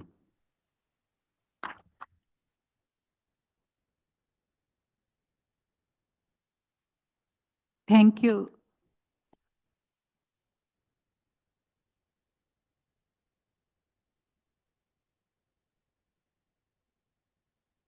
Thank you, Yusuf.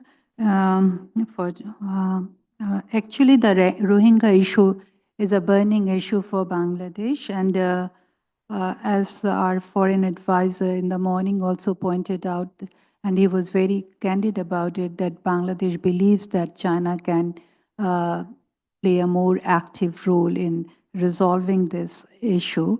And Yusuf has rightly pointed out that in this multipolar world, with the changing dynamics of geopolitics, one not only, and when one is talking about comprehensive strategic partnership, it is not only about defense, economic cooperation, and when we talk, it is also about humanitarian responsibilities.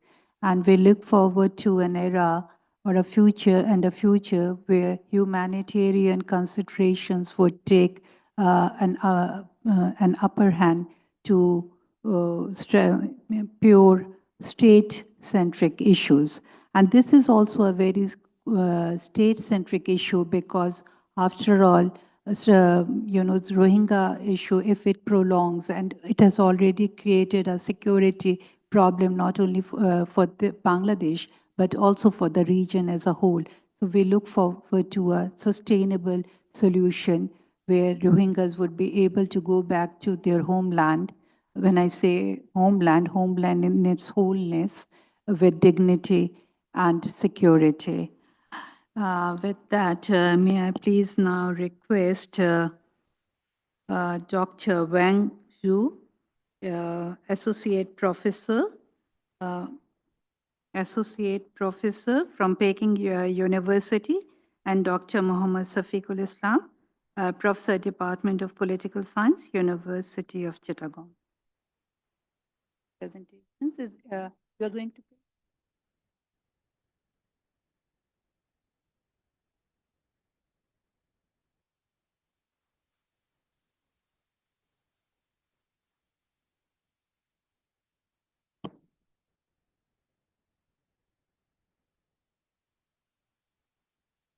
Thank you very much, Honorable Chair, Professor Dr. Amina Mohsin, distinguished dignitaries, discussion panelists, ladies and gentlemen. Very good afternoon to all of you. I am very honored to talk about the presentation of Dr. Mao Keji and Mr. Abu Saleh Muhammad Yusuf. They focus, Mr. Mao Keji focus on the economic cooperation and economic potential of Bangladesh. He appreciated, the Bangladesh economic potential and, how can Bangladesh go forward. And he also explored some challenges, governance problem, political problem, some ecological problem, climate change problem.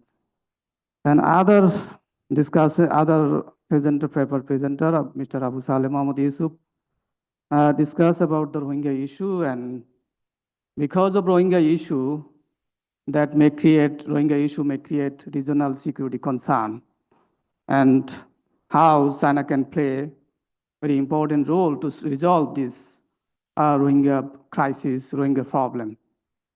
So I am the last discussant, I think, maybe. So all of the discussion, all of the paper presenter, cover all of the area of China-Bangladesh strategic and economic cooperation. Still, I would like to add something with the issue of China-Bangladesh relation.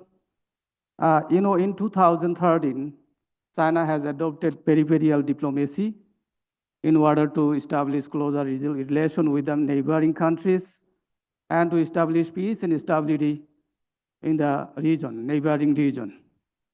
And Chinese President Xi Jinping outlined this policy like this: friendship is the principle of diplomacy with making relation with the neighboring countries, and the sincerity is to cultivate more friend and partner.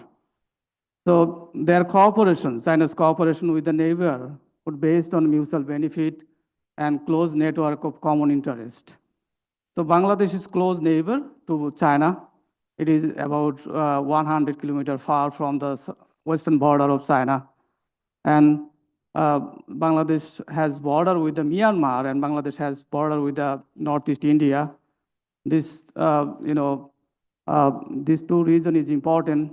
But these two, Northeast India has border with China, and Myanmar has also border with the. That's why Bangladesh is strategically important to country. We may go back to history. After the winning at the Palashi battle against the Nawab Sirajuddaulah of Bengal, in that time British colonial ruler, assumed the power in the Bengal. After assuming power, they found that drug business is very profitable. That's why they made bound to the farmer of Bengal in that time to cultivate opium and different kind of drug. And in that time, those drugs, exported to China in that time. So both countries from this colonial rule, both countries, Bengal and China, suffer from this colonial ruler. I think China has made a social problem because young generation of China and young generation, even Royal Army, are addicted by taking this drug, and China has to face to opium war in that time, and Bengal is suffering from colonial ruler. So it makes sense that Bangladesh and China.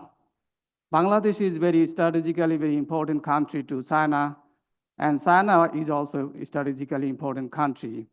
China Bangladesh may cooperate on the security issue of Bangladesh and the strategic issue of Bangladesh. I would like to explore another area, the connectivity. China Bangladesh can cooperate with each other to build connectivity between the two countries. In ancient time, this region, I mean Eastern South Asia, Myanmar, Greater Mekong region, Southeast Asia, and southwestern region of China was well connected by ancient Southern Silk Road.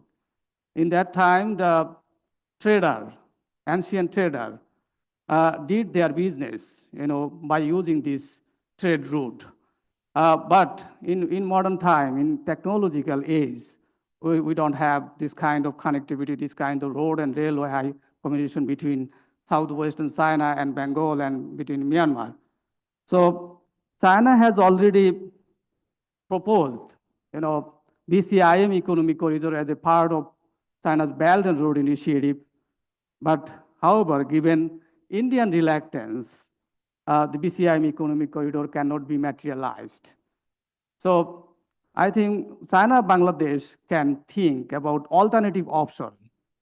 I think there is an alternative option connecting Chittagong of Bangladesh, Mandalay of Myanmar, and Kunming by road and railway, and it can be, China already developed highway between Kiapio Seaport and Kunming. It is just about 200 kilometers far from the Cox's Bazar. So China, Bangladesh, China can come forward to link this Cox's Bazar with this highway, with this rail network and highway.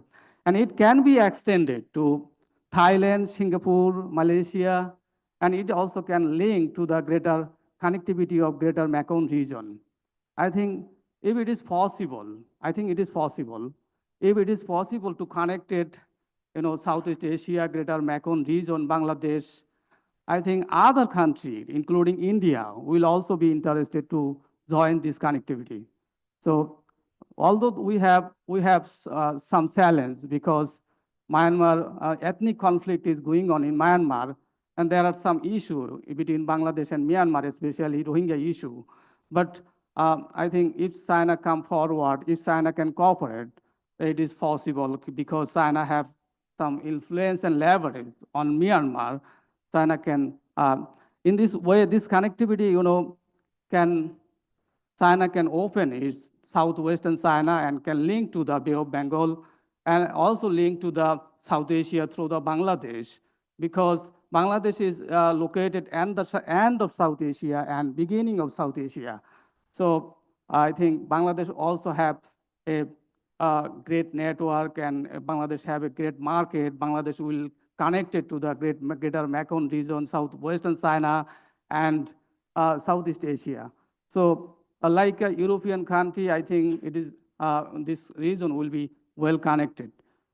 I would also like to talk about the the river governance.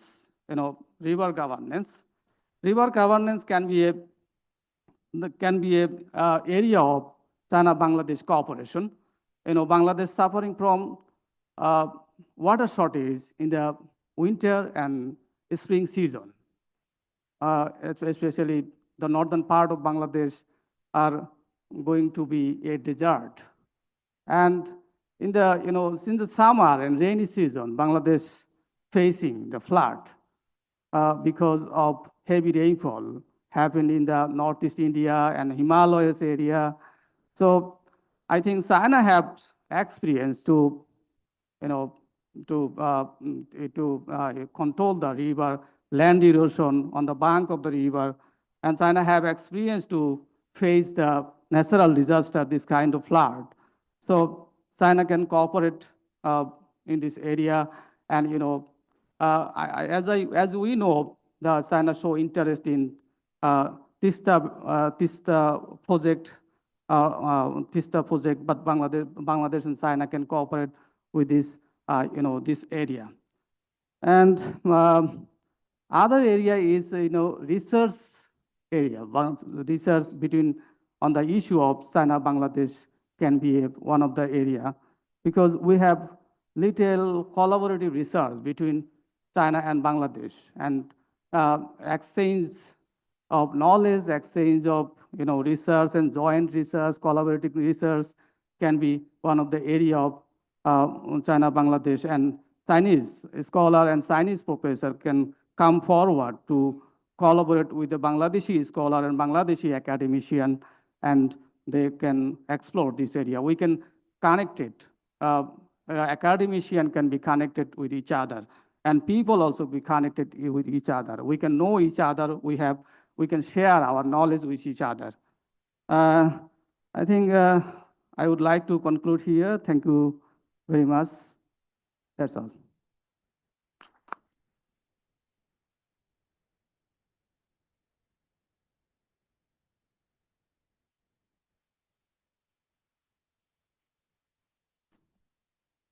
This is a joint presentation, right? We do have. Many thanks for the chair. And although it is the first time for me to visit beautiful Bangladesh, but after entering this ballroom and noticing some of the faces which we met last year in our beautiful campus, so I have a strong feeling of back home. And please allow me to introduce myself. I'm coming from Peking University. The reason why I would like to make a clarification is that because in the morning session, some people mentioned about Beijing University. Actually, there are so many universities in Beijing, but the Peking University is the only unique one, which is among one of the top key universities in China. So many thanks for the BRISS and also the Center for China Studies Center here for providing me the opportunity to sharing my very humble observation of how to strengthening China-Bangladesh cooperation and advance the comprehensive strategic cooperative partnership. I have three very humble observations as follows. Number one, leading with the think tank research and the planning first. The think tank research plays a crucial leading role in China-Bangladesh cooperation.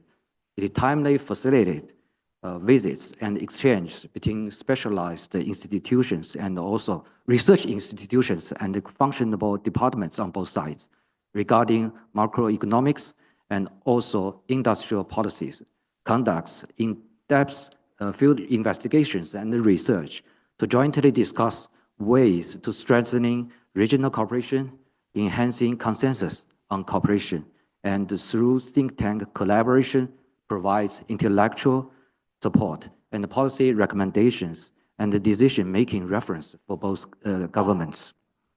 First, establish a comprehensive China-Bangladesh think tank cooperation mechanism.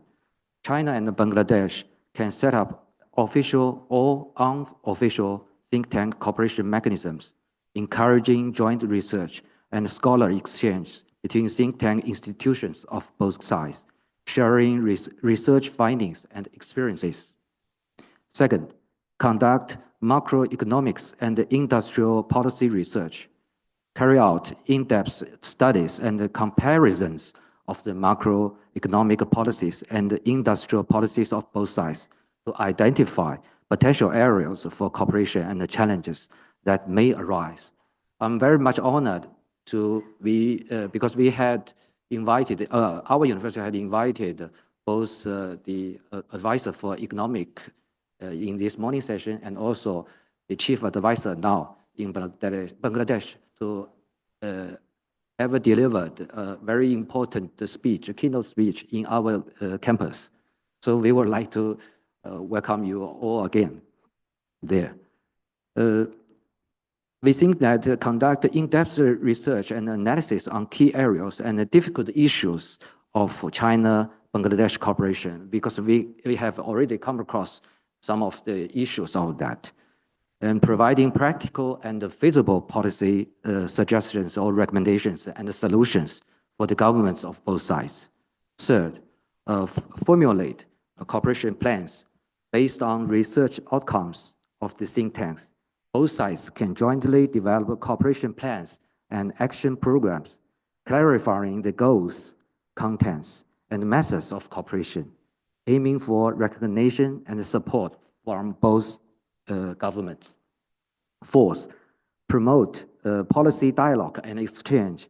Think tank cooperation can also encompass policy dialogue and exchange activities, enhancing strategic communication and coordination on international affairs, regional security, and economic development, helping both sides better understand each other's policy environment and cooperation needs.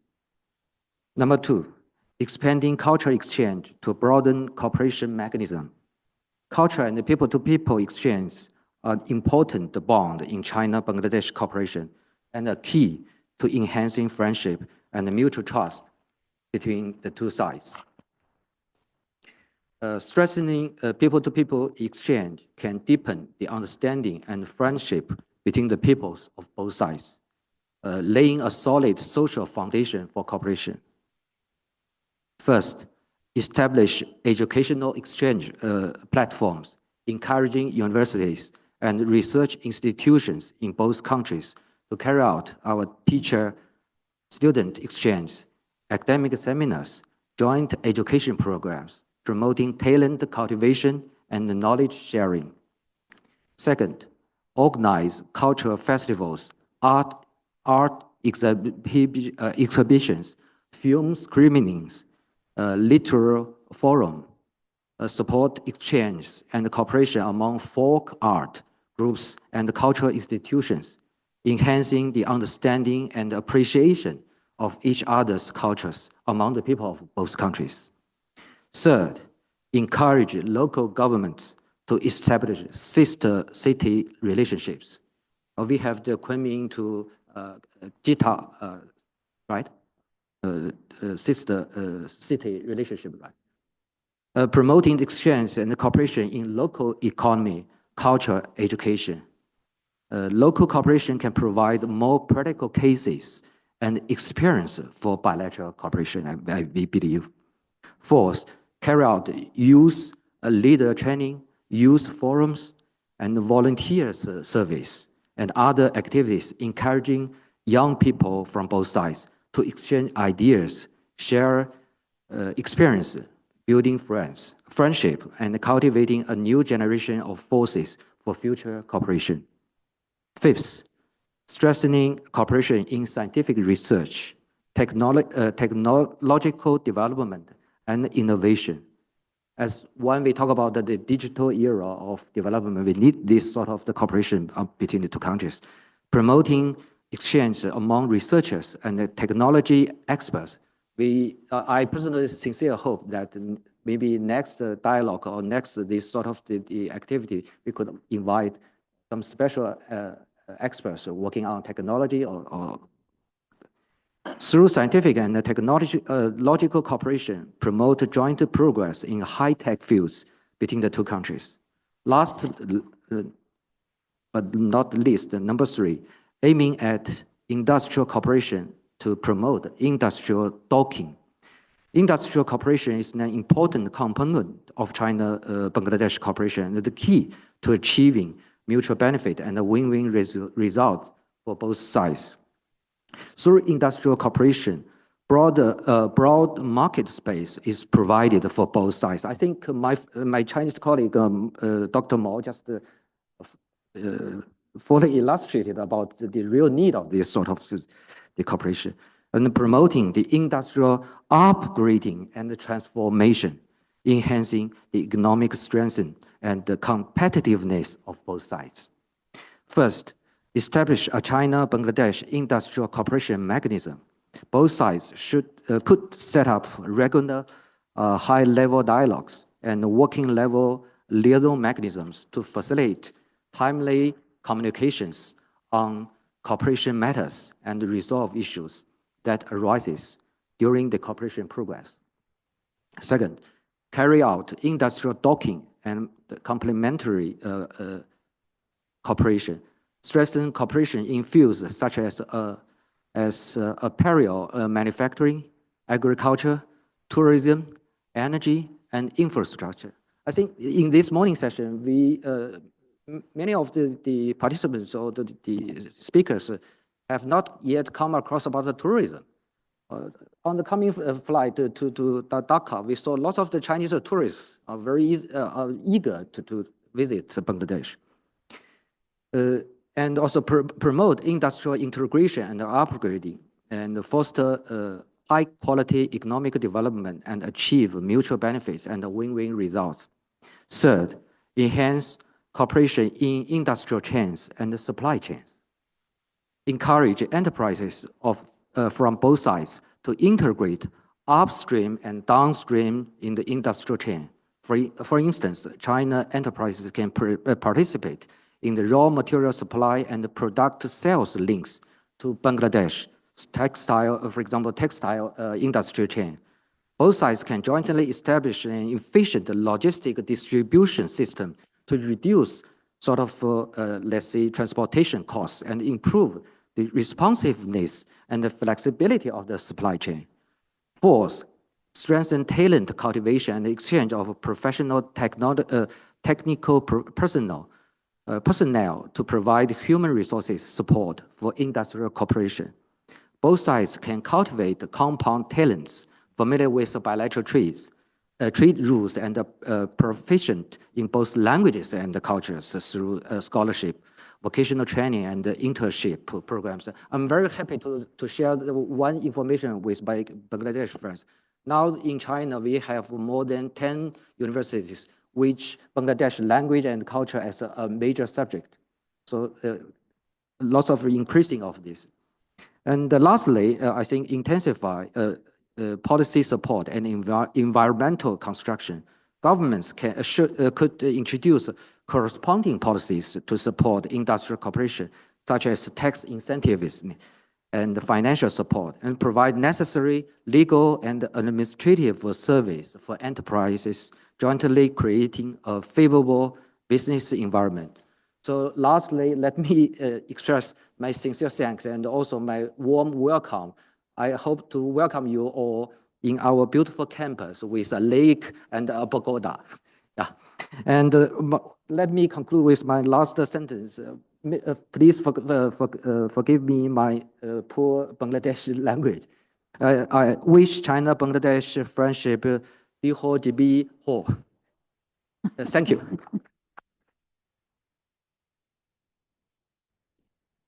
Thank you. With that beautiful note, I do believe that Bangladesh China সম্পর্ক দীর্ঘজীবী হবে. So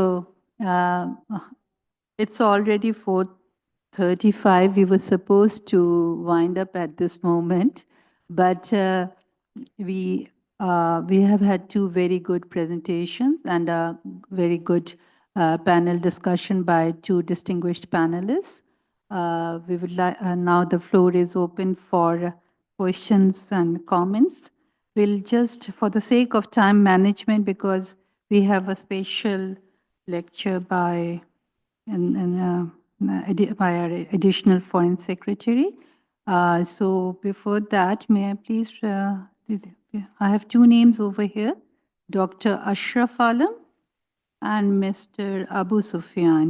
Dr. Ashraful Alam, would you like to stand and ask your question, please? Ashraful Alam. Thank you, Madam. Madam, I am Ashraful Alam, Joint Secretary and Member, Sustainable and Renewable Energy Development Authority. So I want to ask a question in my field, basically. Last week, I was talking with a Spanish energy specialist. At the end of this talk, actually, he informed that, do you know how much energy we use from renewable sources in Spain? So I asked him, how much do you use? So he informed me 55% of the energy in Spain they use from renewable sources. Today morning, I also actually sharing with one of my Chinese colleagues who is participating in this seminar. He informed that they are using near about 50% of their energy from renewable sources.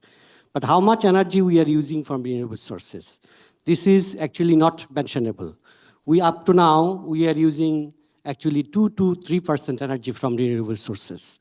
So if you want to reduce the carbon emission, if you want to get actually some indicators of SDG, we are producing 1,300 megawatt of electricity from renewable sources. We have to increase it up to 10,000 minimum. So we have a great challenge for next 5 or 6 years or next decade. So China, I know China is a very cheap, has a very cheap source of photovoltaic cell, actually photo cell. And we have a huge potential to cooperate producing energy and transforming our traditional energy sectors from renewable sources. So I would like to especially remind these organizers, especially BIIS and also Center for China Studies, please keep a note that if opportunity comes in cooperations and opportunity comes to bilateral project implementations, please do work in renewable energy or green energy sectors. Thank you very much. Thank you. Thank you very much. Yes, Mr. Abu Sufyan.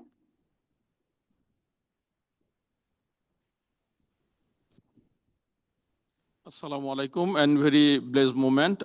First, I want to congratulate Mr. Dr. Mao KG and Dr. Wang, especially Mao KG, who expressed his solid love and solid expression regarding Bangladesh. Actually, this is the Bangladesh. So I want to add one thing because the time is limited. One thing Dr. Wang included here, one thing happened very silently, which is tourism. Everybody come from China and there is happen tourism. And Bangladesh and China, if Bangladesh and China can come in a tourism platform, it will be help each other. Not only help each other like a common business platform, but it has a many dimension. Why? Because of tourism is associated and related with 109 sectors. It is proven, it is proved, and it is recognized. Not only that, is sub-association is 1,100 sectors. So China has so many infrastructural business here, financial factors here, so many things. And China is the global tourism driving force, Chinese tourists. And 155 million Chinese tourists visit around the world in 2023. And especially they visit 6 countries, Malaysia, Thailand, Indonesia, Japan, USA, UK, and Australia. This is the basic tourist zone. So if China or Chinese or Bees and Bangladesh, for going forward Bangladesh-China relationship, if Chinese tourists visit Bangladesh, and it will give multidimensional economic and socio-economic benefit to the country, not only for the Bangladesh, but the Chinese as well.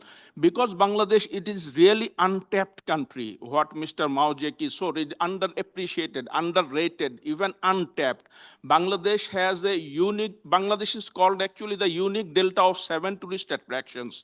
Unique delta means the country or region who have river, sea, mountain, forest, culture, history, heritage, and season variation. Bangladesh have everything. In tourism sector, if it is called, if there is one thing anywhere, any else, then it is called good for tourism. If there is two, then it is called better for tourism. If there is 2+, more than 2, then it is called best for tourism. Bangladesh state is plus for tourism. But since Bangladesh is untapped and unpresented still, so people don't know, world don't know, even Bangladeshi don't know what Bangladesh is. So I think there is a new dimension for the tourism sector. For Bangladesh, China can make a very great tourism relationship. And it is very easy. If you go for it. Thank you, Mr. Yes, Sufyan.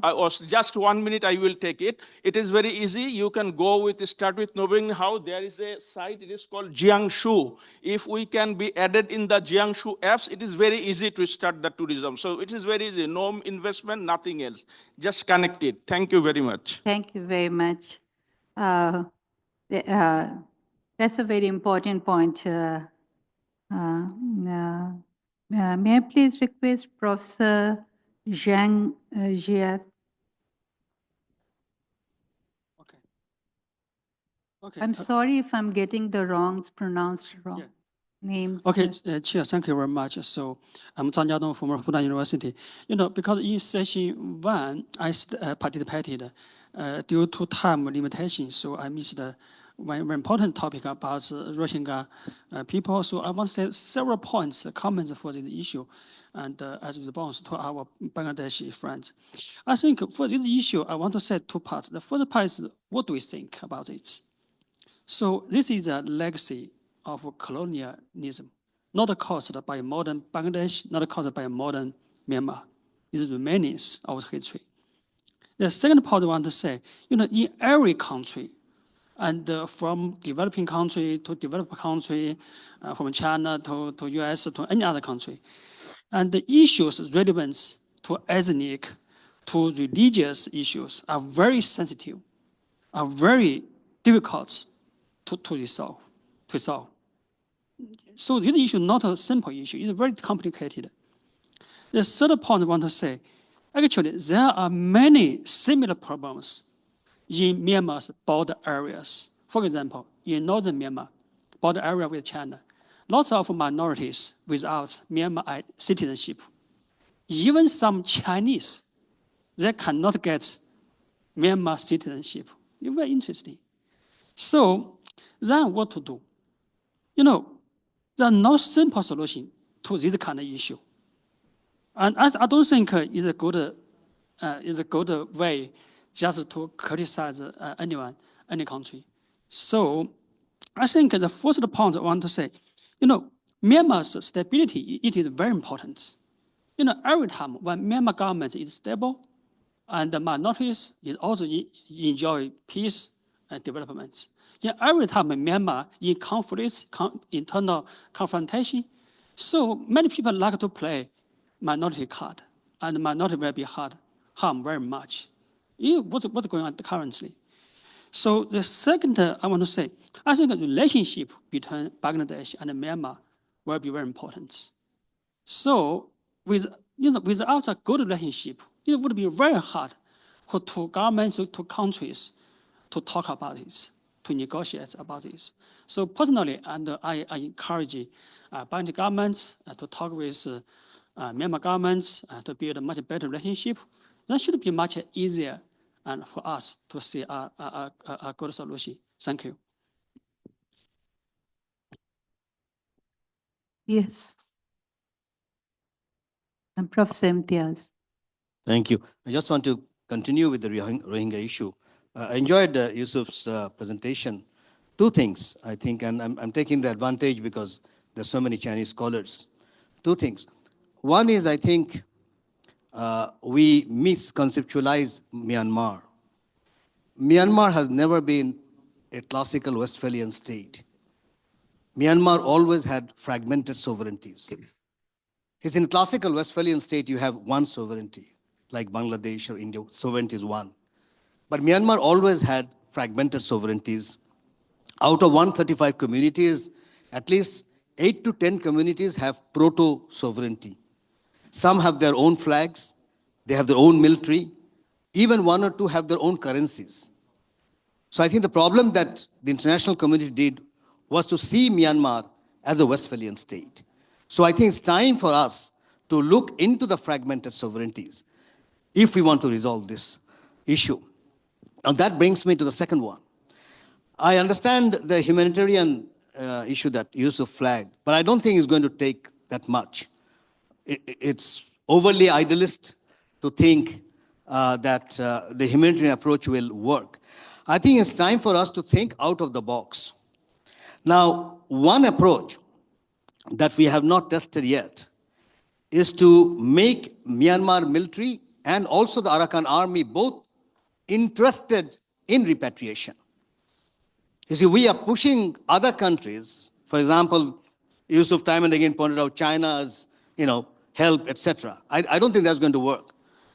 Myanmar military and Arakan army, now they are the two actors now, currently, when we talk about Rohingyas. It's no longer Tatmadaw, it's also Arakan army. Because Arakan army already have 70% of Arakan in their hand. So the sovereignty in the Arakan has already shifted to Arakan army in a big way. Now, out of the box thinking, I think you need to create incentives where both Tatmadaw and Arakan army would be interested in the repatriation of 1.1 million people. Now, how do you do that? Now, here I think we should start looking back into history and see whether we can see some areas in the world where complicated refugee situation got resolved or not. Now, one thing that I've flagged in some of my papers, and I call it mini Marshall Plan. I think it's time for us to think about a mini Marshall Plan. Go back to Europe and see the enmity between France and Germany. They used to hate each other, unthinkably. They fought 3 great wars, these French and Germans. The Napoleonic War, the First World War, and Second World War. Look at the terrible Second World War. They killed 66 million people in 6 years. Every year, they kill 11 million people. This is Europe. Now, if you go now, France and Germany are together. Now, what worked was the Marshall Plan. People talk about NATO a lot, but, people don't give credit to Marshall Plan. The Marshall Plan is the one which actually developed Europe. What we need in the Arakan is a mini Marshall Plan.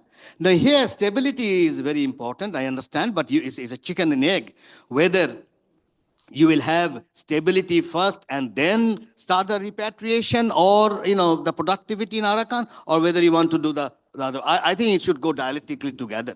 This is the contradiction that we see. It should go together. Now, if you have a mini Marshall Plan, I'm sure several countries would be in this region, would be interested. And I can say with the first-hand knowledge, given my interest in this area, I've talked to the Malaysians. They are interested in this mini Marshall Plan. I've talked to the Japanese, including the Japanese rapporteur on Myanmar, Mr. Sasakawa. They are interested. Singapore is also interested. Thailand is also interested. And lately, Indonesians are also interested. So what we need is, for example, China, or even one of the centers, to take an initiative to bring some of these countries together and start working at the track 2 level. Because if you start at the track 1 level, I understand there are track 1 people sitting here, but don't start with the track 1 level. Sometimes it doesn't work because track one has a lot of compulsions. So start with the track 2 or track 3 level. It can be in universities, in Peking University or in Yunnan University, at a track 2 level, bring the countries which would be interested in this mini Marshall Plan where they want to invest collectively, and you have a win-win situation, and then bring that platform to a track 1 level rather than the other way around. So I think it's out of the box thing. I don't think, this whole pushing the humanitarian idea will work, because the alternative is really bad. And this, I have flagged it earlier also, because there are countries which would want instability because they thrive on instability. The more instability you have, more weaponization of the area, more business. Now, how do you stop that? The only way to stop that is to bring other kinds of investment. And this is where I think the mini Marshall Plan is something that, if countries are interested, and I'm sure China, There's no reason why China would not be interested. One way of looking into it and start working on that. Thank you. Thank you, Imtiaz. We really are tight on time, but it would be very unfair if I don't give time to the speakers and panelists. If any of you would like to respond, I'm not asking any, but you would want to. Yes, please. There's a gentleman talking about the sustainable energy and the tourism. Yeah, I think both of those are very important topics. For the sustainable development, I have to say something about that. For a country like Bangladesh, which has very little fossil fuel, so it is actually a huge waste of foreign currency if you spend that amount of money on fossil fuel, to import fossil fuel. This is the age which we can use the sunshine and the wind, and even the oceanic waves to generate power. In this age, it is a huge waste to import fossil fuel. So why don't we just develop a very dynamic, sustainable like energy sector with solar panels, with the wind turbines? It will be doable.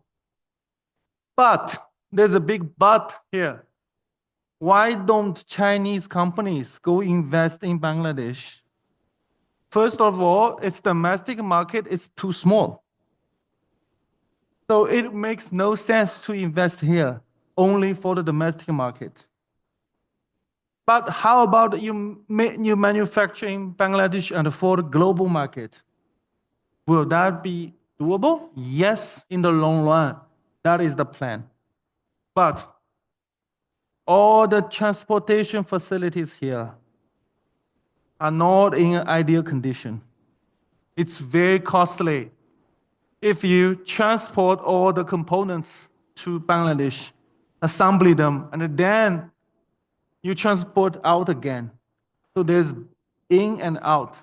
If you're not that efficient, it will double your cost.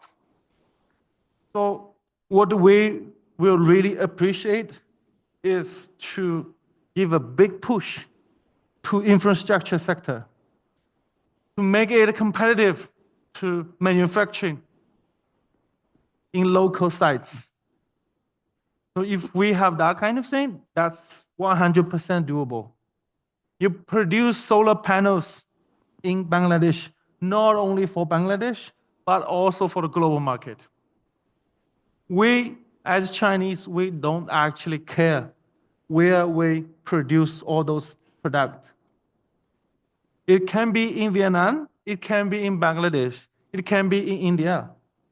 But in comparison, Bangladesh stands out as the better choices for all the reasons we know, right? So the thing is, you have to take care for those things to reduce the cost. And China is here to help reduce that cost with all kind of manufacturing infrastructure plans. And also for the tourism. I think that is the single most promising business. It takes only 2 hours flying from Dhaka to Kunming. 2 hours. Just 2 hours. And the cost is not really high. It's bearable.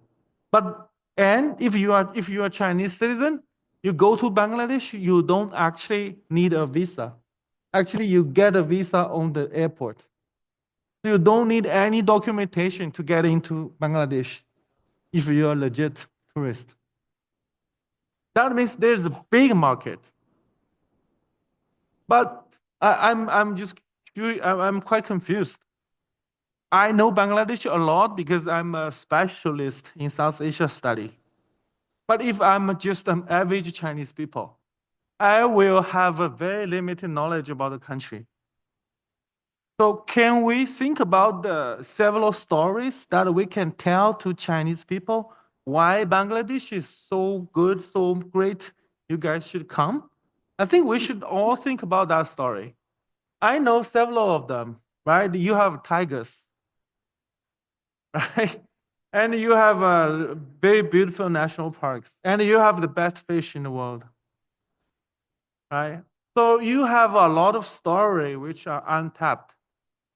So maybe we should give the think tank a task to think about the stories that you can attract Chinese people here. 2 hour, only 2 hour flight, and you don't need any documentation. If Chinese people start to come to Bangladesh as teams, you can make a big money out of it. Chinese consumers, they are very powerful. You only worry about too many of them. You don't worry about not enough of them.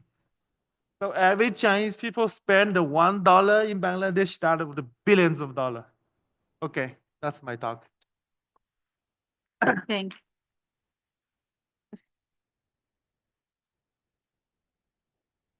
Let me add just one thing.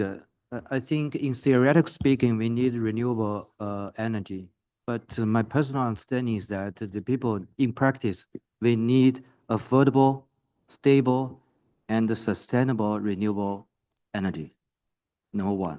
Second is that in terms of tourists, I think we need joint efforts to educate. We need the joint efforts to educate, particularly the Chinese public. For example, the difference between the West Bengal, Bangladesh in India, and the People's Republic of Bangladesh, and the unique character of Bangladesh here. So let's encourage the Chinese public to make more choice to visit Bangladesh. Thank you.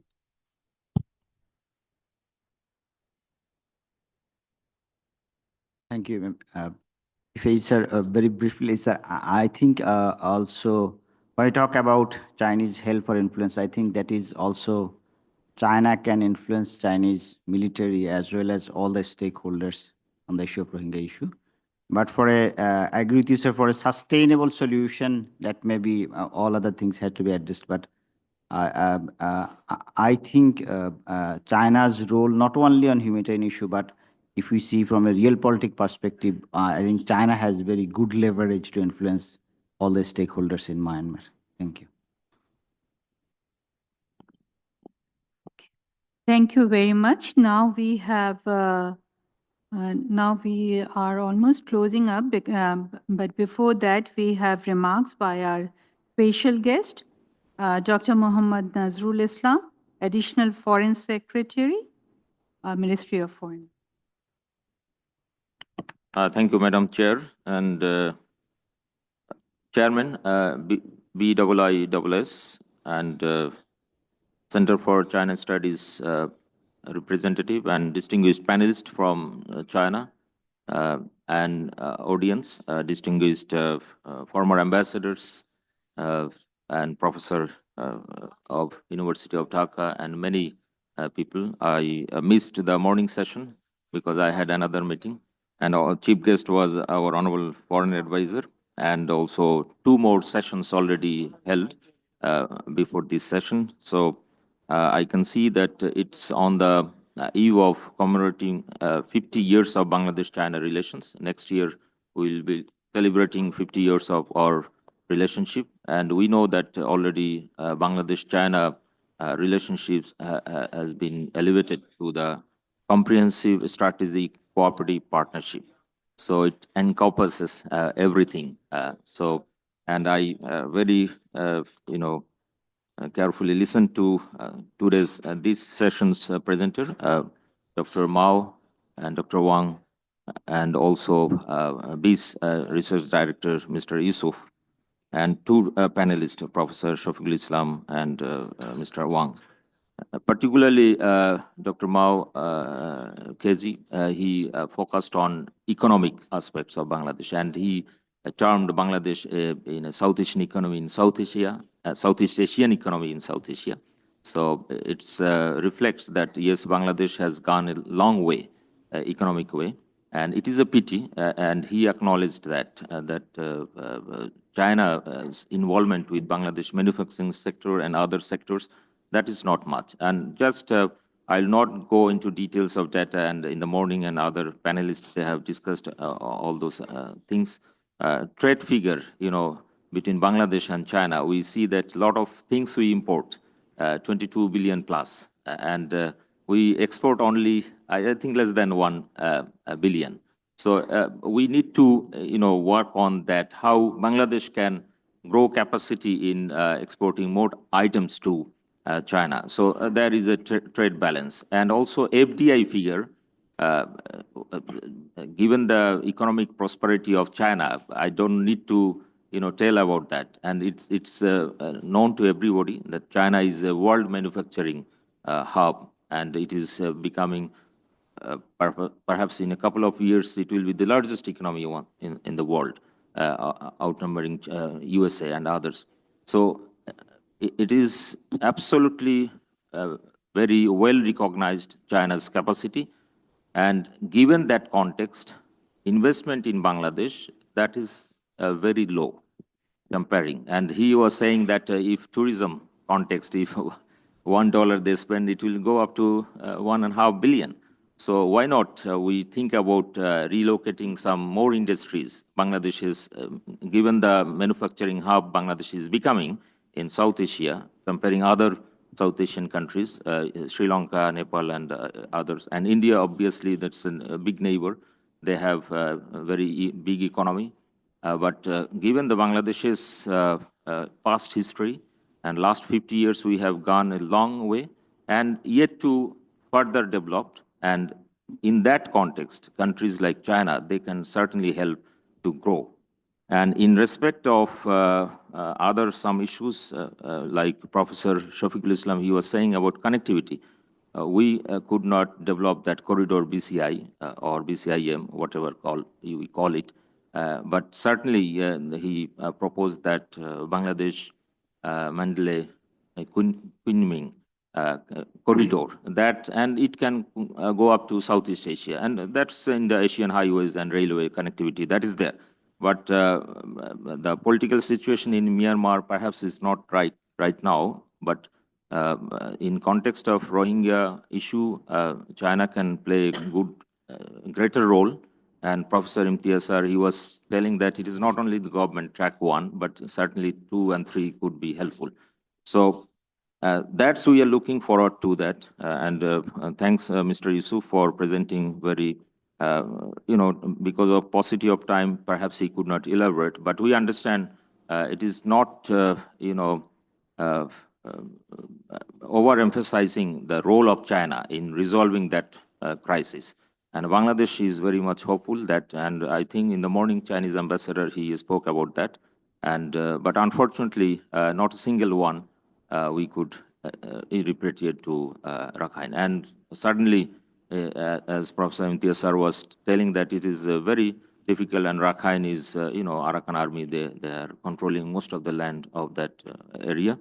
And we have to, and professor from one university was telling about building relationship with Myanmar, and certainly Bangladesh is very mindful of that, and changing circumstances of Bangladesh, what we are passing through this very critical time of reforms and other things. And they are also not only economic issues and political issues, at the same time also, we need support from government of China and also from businesses, private sector, for our, reform agenda and economic prosperity. So, and few more things actually I would like to highlight. Perhaps it was a little bit of covered by Dr. Wang, of cultural activities and connectivity, people-to-people contact. And that's actually China can, think of increasing that cultural engagement with Bangladesh. And apart from that, I heard that Professor Imtiaz, he was telling about hospital and health sector. And certainly, that is actually Chinese investment and Chinese collaboration, cooperation. To my knowledge, actually, I have not seen that much. But certainly, China is much developed in health sector now. And we have seen in during COVID situation, COVID-19, what China had played a critical role in supplying vaccines to world community, all developing countries, and in also Bangladesh. And I was in Bahrain at that time I have seen that government of Bahrain, they introduced Sinopharm first. Even other vaccines, it was difficult to get. And Bangladesh also had a difficult time to get vaccines from our neighboring country. They could not meet up their commitment. And that's for their internal demand suddenly gone up. So health sector collaboration we need, and also hospital system, a lot of things. And Bangladesh health sector, actually, we know it does not need to, reflect or tell the much about our health sector situation, but certainly we need collaboration. And agri sector, one very important sector of Bangladesh is now agriculture. And we are having a transformation in this agriculture sector, and that is required for our food security. And where China can help with their low-cost, different modernized technology, and our agricultural transformative phase they can support. And that perhaps is missing. And also, thank you, Joint Secretary from Strada. He was talking about renewable energy, green energy sector, which actually we know that China, one of the big polluters. At the same time, they can also support in rolling out the green technology. And so for commitment of, preserving the Paris Agreement, countries like Bangladesh, they can have a South-South or, collaborative framework with countries like People's Republic of China in renewable and green energy sector. And also Belt and Road Initiative, certainly that's, we are part of that, and we look forward to that. But certainly that will be meaningful if we can have real economic engagement with China. And also BRICS, that's another bloc where Bangladesh is aspirant to become member, and already we are NDB member, New Development Bank, and we are looking forward to, through that bank, different infrastructure projects, not only the projects which are actually underway, and we have seen some projects are, there are many media reports that, before exploring the economic viability of any projects, if we take, then it might be costly for us. So we need to have some, big projects where Bangladesh economy can further jump up.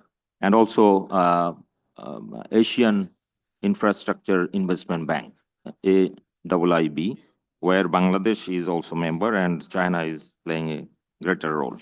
So that's all from me. And again, I would like to thank all distinguished panelists and also audience, and particularly BIISS chairman, and also a new Director General is here. I would like to thank everyone and thank Madam Chair. Thank you.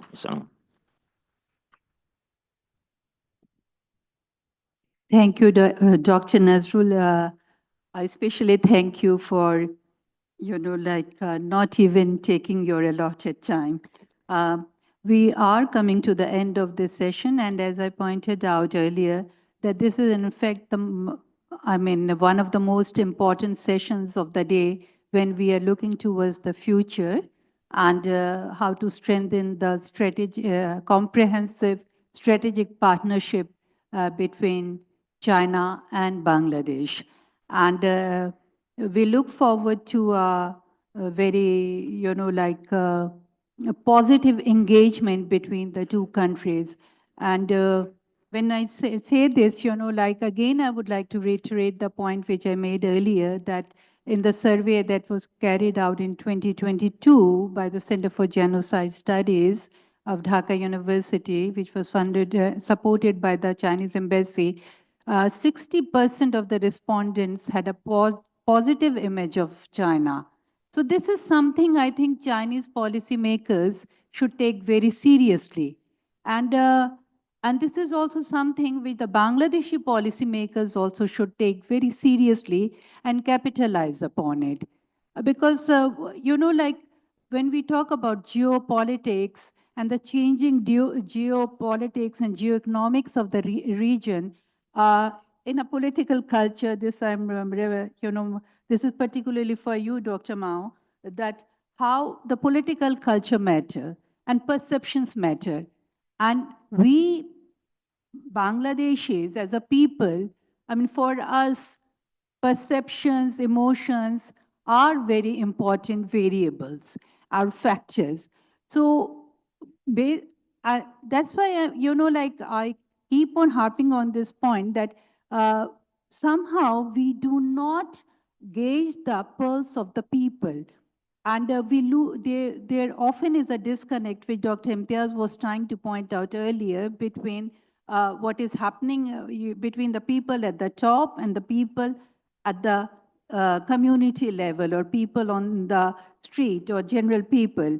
But here, taking advantage of this platform, I would also like to point out as the Rohingya issue, because the people from the Chinese embassy are sitting here, and the China Studies Center is involved in this. It is a jointly organized program.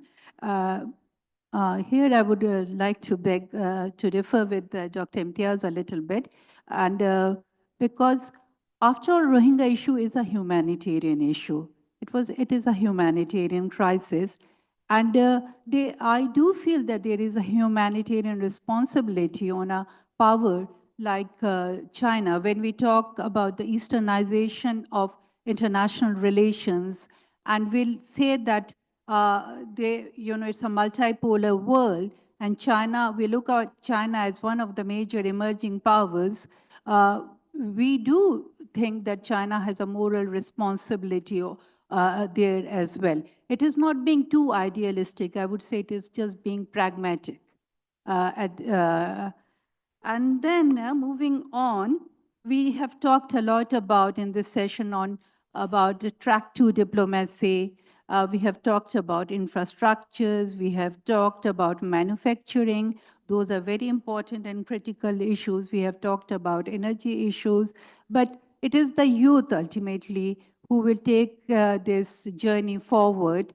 And there, I would say the women, people with special needs, then, like, let us make it an inclusive world, and let us, when we talk about a comprehensive strategic partnership, let it be a holistic partnership where, like, we are cooperating at different intersections, and with the people in mind, which makes it very important that we not only have track 1, but also track 1.5 and track 2.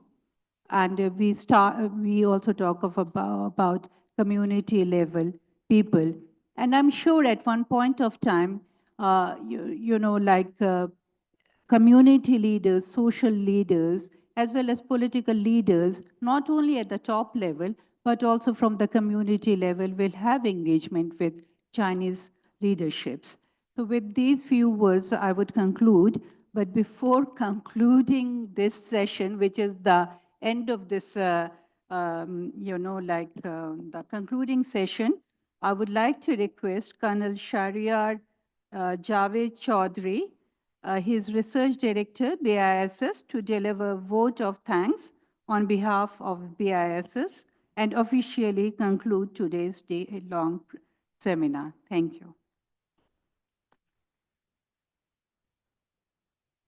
Thank you, Madam. Thank you very much. Respected Chairman, BIISS, respected Director General, BIISS, appropriate representative from the Embassy of the People's Republic of China, members of the Chinese delegation team, distinguished guests, ladies and gentlemen.